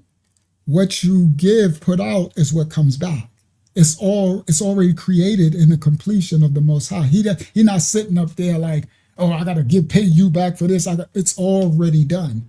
Everything is done. It's working. Everything that we do is what we get. You see, it's just with our free will, because we choose with our free will. He gave us the law, his blueprint, day 1 to day 7. I ain't talking about no Mosaic laws of sin and death after Adam transgressed with their free will. When he created us in his presence, Ayadon, and place, that's where he created us and put us in his presence. They call it Eden, a garden. It's like an inner chamber. He put us in his presence. And then we chose with the free will to transgress what our ancestors did, and it's passed down. So now we got to repent for our ancestors, Adam and Eve, all of us. Everybody who's not of a Nephilim, everybody who's human, you come from Adam and Eve, all of us, right? So we all got the same mama and daddy, and they sinned. They brought this mess in. Blame Adayam and Hayava. You heard? Them two, they started this whole mess. So what torment happens, or what judgment we get, is what we did. We brought upon ourselves. And through it all, the Most High was always trying to get us to repent, come out of it, right? So that's why he's long suffering and doing all this, because he didn't just leave us to just be in the flesh and not, and just leave us to our own devices. No, he intercedes all through our life. He gave us Malach, angels to help, heavenly hosts, Sabaoths. He speaks through the Holy Spirit. We think it's instinct. He tries to get us to come righteous, to serve. He continually tries to get us to not get that what's going to come for us if we keep doing this thing and not listening and hearkening. It's like a child. It's the same thing like I did to my children. You know what I mean? You try to warn them. You try to guide them. You try, but they, at the end of the day, they're going to choose what they want to do. And a lot of times they reject you, right? So my son rejected me, and I don't know. I think he's still in jail now, prison now or something. I hope he's okay. I hope he don't even talk. I ain't did nothing to him but raise him. You know what he said? When the last time I spoke to him, my daughter, and he's like 30, I don't know, he's probably 35 or something. I don't know how old he is now, right? He's grown man, right? And the last time he told my daughter, because I said, well, I asked him why he just won't, I never did nothing to him. And he said, because Dad is always trying to tell me the right thing to do. Shout out to Melvin. And I said, well, I'm done then. There's nothing else I can do. Because as your dad, that's my job. My job is to guide you, lead you, protect you, love you, nurture you. And I'm always going to try to tell you the right thing to do. That's righteousness. And it's not a browbeating. I try to help him, right? Like he trying to tell me, yo, Dad, I got a gun, and he in Virginia, and he told me Virginia is a Commonwealth state, so he can get a gun, and long as he show the gun, long as he brandishes the gun, because it's a Commonwealth state, he good. I said, boy, who told you that? Well, it's a Commonwealth state, Dad. I'm like, listen, Rasha, I don't need you. You get a felony gun charge, you're gonna ruin. I'm trying to keep your life. I'm trying, and he would not listen. I'm like, listen, okay, let me paint you this way. I don't know what they telling you, what law you reading, but you're black, bro. You're not a young white dude in America that could be in the Commonwealth of Virginia and might be able to have a gun, and long as he brandish it, I don't know what right? And then the cops are, well, he brandished in the open. I'm like, you black, bro. Don't, and guess what? About 2 months, he didn't listen. You always think you know everything. You always, right? Trying to think you, okay. 3 months later, he locked up. Daddy, Rashawn, what happened? He got caught with that gun you was trying to sell. Now he in a Commonwealth. They about to get that boy 99,000 years. And guess what happened?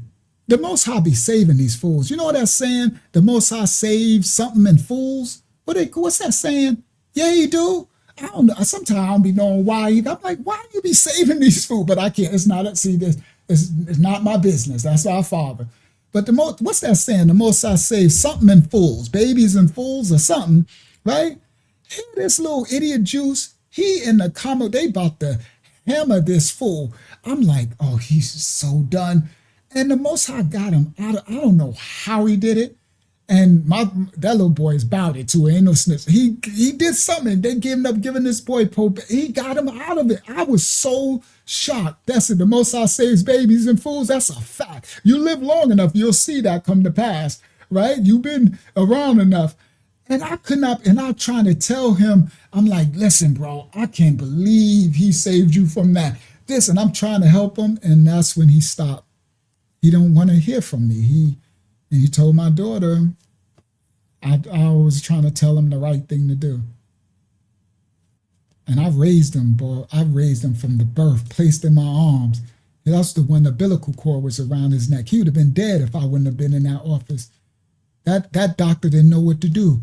And I was on his neck, me and that doctor. That doctor's trying to give up. Every time she pushed that thing, the beep, beep, beep, beep. And when he get close to come on, beep, beep, beep. And he go back in. And and I'm like, Doc, I'm back to putting my hand in the coochie. I swear, we in there. I'm about to go. I'm like, Doc, we got to get him out of there. And I could tell he looking at me like, if you wasn't here. And I was like, and then he kept, I just kept, I'm right there on his side, right? I'm right there, right? And then he kept pushing and the thing stopped beeping. And he pulled it to see what it is. And when he pulled the head to come up, he got to see the neck. The umbilical cord was around his neck. So every time she would push and he would go out, it would choke him like a noose. And every time the head would go to because the monitor beep, beep, beep, the heartbeat. And as she would push and he would go down, it would stop. We would stop breathing. And it would beep, beep. And he'd like, stop. And he'd push, let it go back in. And he'd be like, beep, beep, beep. And he couldn't come out. And then he finally, when we got it, he seen. And I said, what is that, Doc? That's something around his neck. And he's like, I think that's the umbilical cord. I was with him, me and the doc, we was in the coochie like this. And it looked like a nightmare. It looked like aliens coming out the woman coochie when they give birth. I was there for all my babies, put in my hand, right? I'm in there like this, blood everywhere. She pooping and a poop, they got a nurse that she pooping. That was there because she still had food in her belly, she pooping and it's stinking and it's a mess going on. and I'm like, come on, Doc. And she passing out, right? Because I was up there with her for a while, right? Coaching her, grabbing her, come on, breathe, come on, grabbing her face. But stuff was going, it was like it wasn't working. So I had to go to the other end. I was like, I'm sorry, Pam. I got to go down here with this Doc. I need to see what's happening because something is wrong. We down there. And then we finally, he kept wanting to give up. He kept looking at me. I'm like, I'm right here. We ain't going nowhere. If I got to stick my hand in there, this baby coming out of here. You understand? So then he finally kept making a push, right? And he was scared because when the head would get to the vajayjay, by that time the beater would stop. He's not breathing, right? And he's like, but we got it. So I'm like, come on. So she pushed. She's like, come on. No, nothing beeping. And she pushed, and we got the head. And then you could see something. And then, look, now I'm like, what is that? I'm like, Doc, what is that? He said, that's the umbilical cord. I'm like, what? He said, it's around his neck.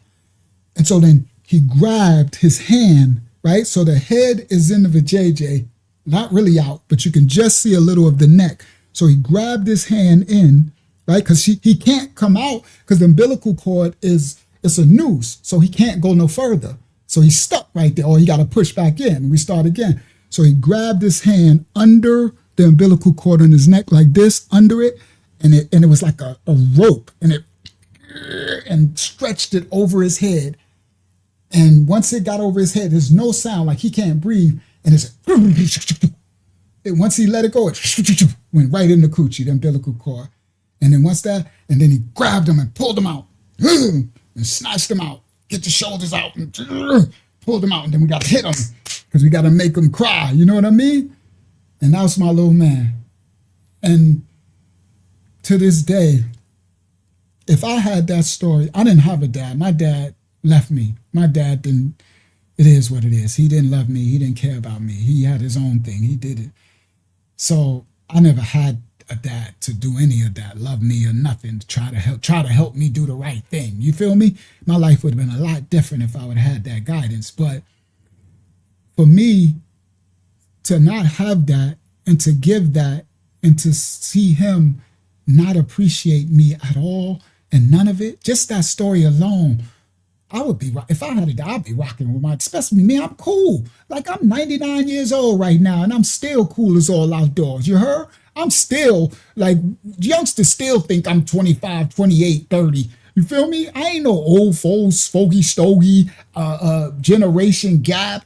I can understand. I can relate with the youth. I minister to all the youth. We got 20-year-olds, 18-year-olds, 50-year-olds in our ministry and all that. You know what I mean? I'm like, bro, I wish I had a dad, period, more or less a cool dad. I'm one of them cool dads. I'm one of them dads like, yo, dad, where you going? I'm like, I don't know. We going to the gym. What you doing? You know, I'm cool. I don't even talk like an old dude. You know what I mean? But I'm going to give you the advice. I'm going to tell you, nah, you don't want to do that. Yo, y'all want to, you know, this will happen, you know, the wisdom of the elders.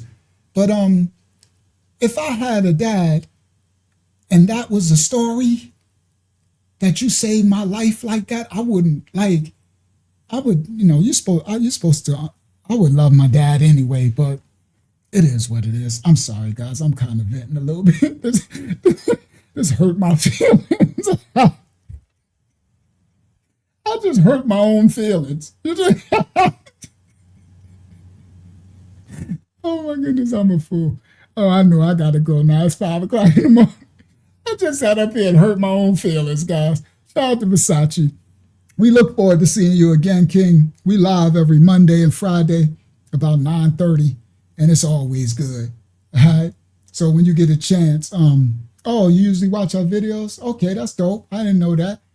Oh, okay. So you're not new. Okay. So you understand. So you came out here shooting. Why you? Boy, you come in here shooting fire. You came in here shots fired. Why you talking about Michael Jackson? Now you should know. If you've been watching me for 2 years, you know doggone well Unc don't play. So you already, you know old Unc. You know tank top Unc. So, oh, that's hilarious. You know doggone well you come in here shooting shots. and now I'm a more gentle Unc. You see it, right? Because before I would have said something, you'd have been like, well, forget you too, Unc.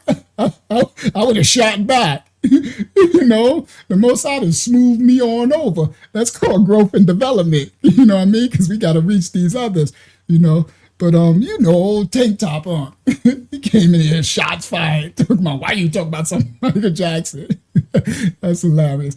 I'm trying to get through the doggone shadow band. I try to put them all on the screen in purple and everything. All right. Well, now I can close. I had a good laugh. Elijah, I had hurt my feelings, and you gave me a laugh, Versace, because my feelings was hurt, you docile for a little. I done hurt my own feelings. What kind of mess is that? Got all sappy. I'm up here like, all right, go ahead, Hakyama. Amy says that she's recovering from a car accident and has to go to physical therapy. If we could just say like a quick prayer. Who that? What's the name? I think it's Amy, Aimee. Oh, Amy. Oh, shout out to Who Cares? Glorious Rising, Who Cares? Shout out to Amy. What she say? She just recovered from what? She says, I'm recovering from a car accident and I have to go to physical therapy. Praise the Most High that He spared your life in that car accident. We ask for speedy recovery and healing, all in the Most High's will. If it's in His will, may He sing the Malayak of Raphael, the Malayak of healing, angel of healing, and His heavenly hosts. May you have a blessed recovery, and may the herbs of the field and the fruits of the ground, and may you rest in Yah's bosom as you recover and grow in spirit and in truth. We praise the Most High for you finding us, Sister Amy, and joining us. And we call ourselves blessed and worthy to have you join us in this family of the Most High, because we're all children of the Most High. Peace and blessings over you in your recovery and your healing, daughter of Yah. Praise the Most High. Shout out to Benny Muella. Been a long time, Benny. Good to see you, King, on the live. Good to see you. And who is that? Glorious, who cares? You just woke up. That's what's up. Y'all-leen, you still up? Y'all-leen, I didn't hurt my own feelings. Y'all-leen, what? Yo, that's some crazy work, right? I sat up there like I didn't just hurt my own feelings, sitting up here retelling that story. I ain't thought about my son in a long time. Boy, still hurting my feelings. Boy, those babies, boy, it hurt deep. That's when you got the love of the Father in you. You know, you got these parents who don't care about you, right? Like our parents, like my parents. They ain't care, neither one, my mom either. That's some crazy work. We had it rough. Me and my sister, we had it rough. We ain't had, the mother ain't love us or the dad ain't love us. That's crazy work, bro. Most people don't have it. You at least got a mama. You know what I mean? Now, we had a little Grandma Duke, but she ain't know how to show no love. She knew how to provide. And it was a strong generation gap. But praise y'all for us having that she can give us things. You know what I mean? She can at least give us a roof over our head. And, you know, otherwise we'd been screwed, really screwed. But we ain't never had no love, right? No love for nobody, right? So, you know, to do all that for the kids, and then that's a curse. That's why I said, boy, y'all, that ain't nothing but a curse. I know a curse when I hear a curse. That's why I just got to deal with it, okay? I just got to deal with it. Kelly said, I can relate when it comes to my mom. Praise the Most. So shout out to NAV Pride. Oh, my goodness. I'm giving you a shout out, and you and your jelly belly. NVA Pride, what's wrong with you? What you jealous of? What I do to you? You got pride. I hope it ain't. Is it rainbow pride? What kind of pride you got, NAV? Coming here talking about you sound uneducated. Boy, these little jelly bellies. I swear. It'll be all right. Somebody give NA a binky in the blanket. All right. I don't know what done happened to him. Maybe he done been Epstein or something. You know, we got none but love and respect here. I'm an elder. Old enough to be probably your grandfather. You a little wet behind the ears. Coming here trying to be disrespectful. Right? These people ain't got nothing. I know, here come a troll. Ain't got no life or nothing. Just want to come here and try to be disrespectful. You lucky, because back in the days, I would have knocked your head off your shoulders. I'm trying to learn, guys. That's what I'm going to try to master. I'm trying to learn when I'm making kind of funny things not to laugh after I say every word. I'm trying to work on myself. I don't know if I can do it, though. That's going to be a rough one. But yeah. So pray for what's his name? N8. We closing out with him. NAV Pride. I don't know what kind of pride that is. Just, you should thank the Most High that I'm not the old uncle, because the old uncle would have punched you all in your face. You sure enough wouldn't have been talking that crap to me, because I ain't do social. I'm not a social media. See how I keep laughing after I'm saying this? I'm trying to work on that. If I can, I don't know. I'm trying to work on that little chuckle I do, because it's like I'm laughing because I know what I'm saying. So I'm kind of laughing at my own jokes. And it's like, it's funny. I don't know. I'll see if I can master it. I always try to find things that I can master in myself, change.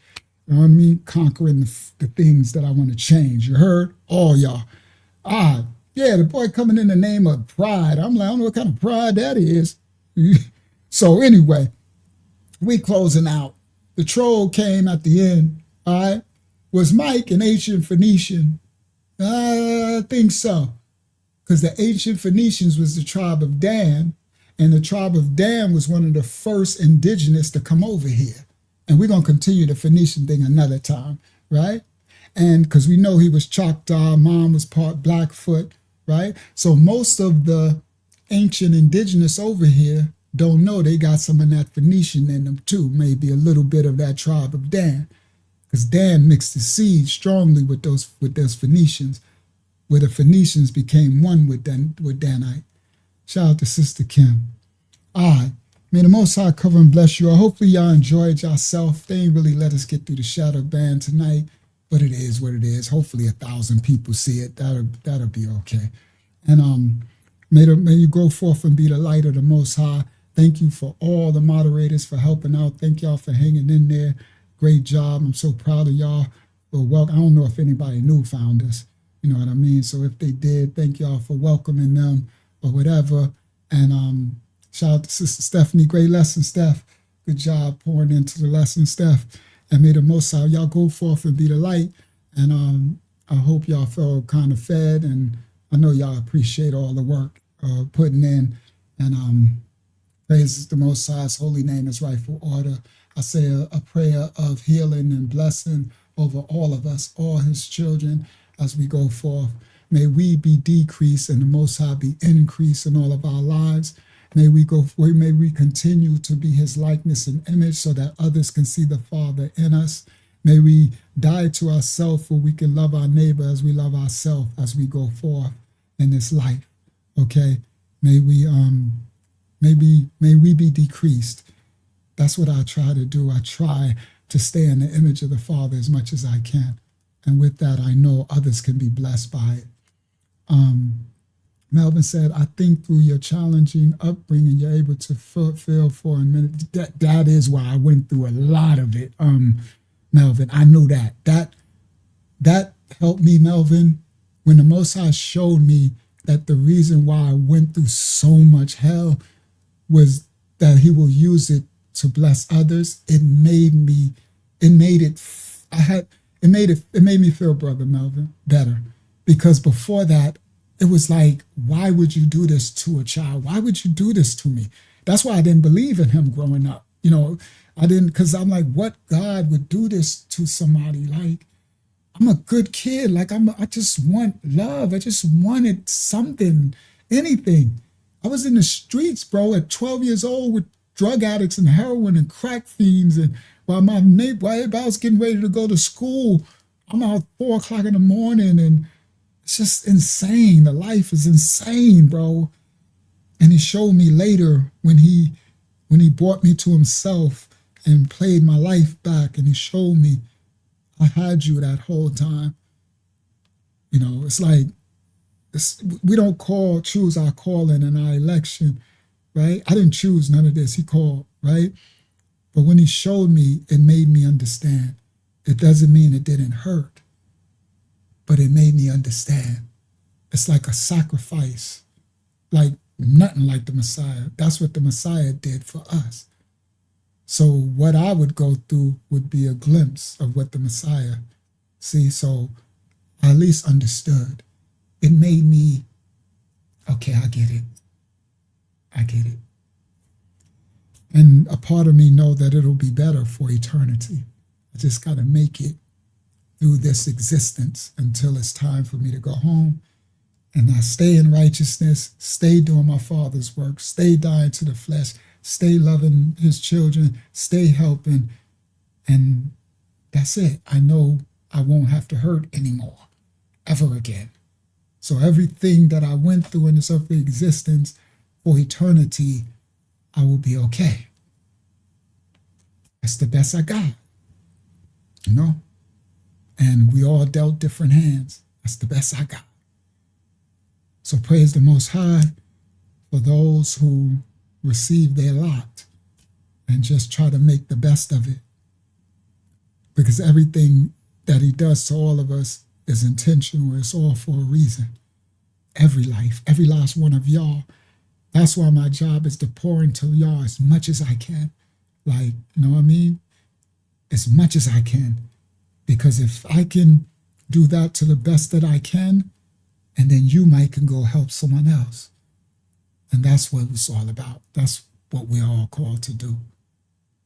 Praise the Most High, his holy name, his rightful order.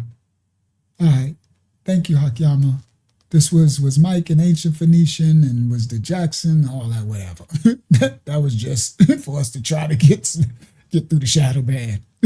But we did show some Michael stuff, so I know y'all enjoy that. Shout out to Tamayah, the elder. All right. Peace and blessings from the house of the Most High Yah to you all worldwide. Thank you so much, Hakyama. Thank you, Tamayah. I don't know if Yasha was here. Was Yasha here? Yeah, he was here.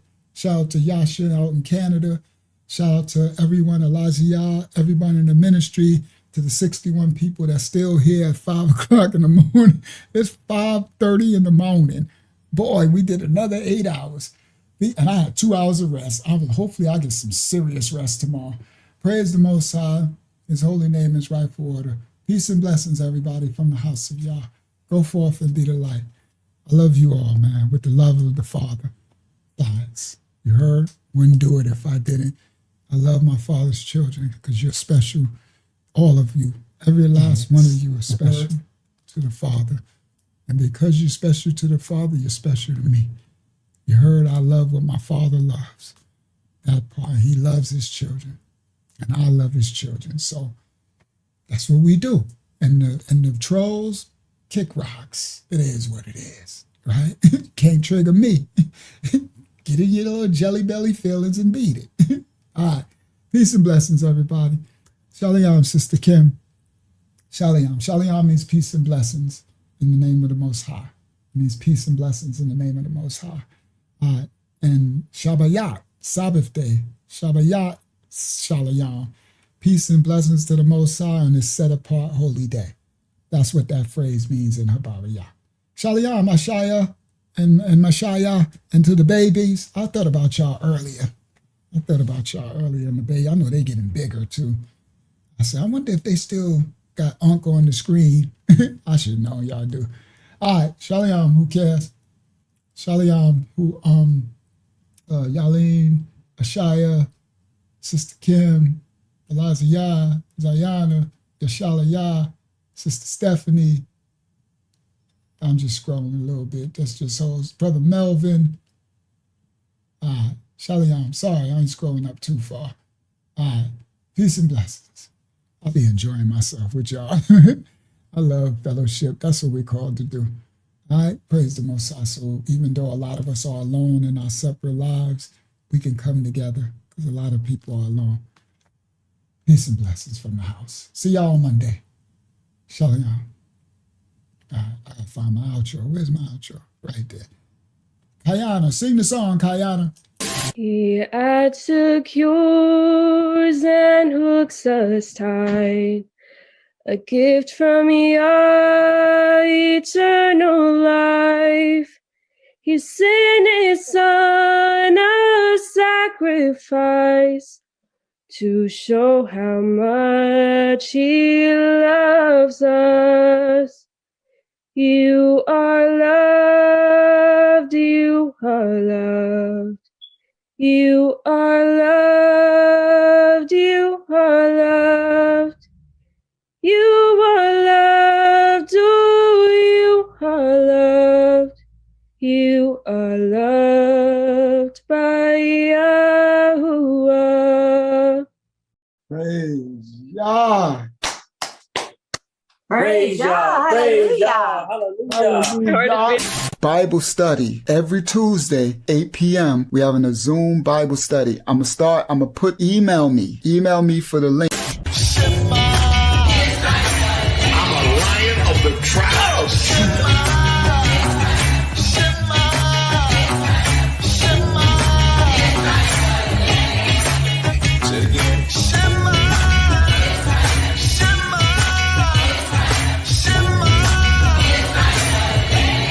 Precious chosen people of the Most High.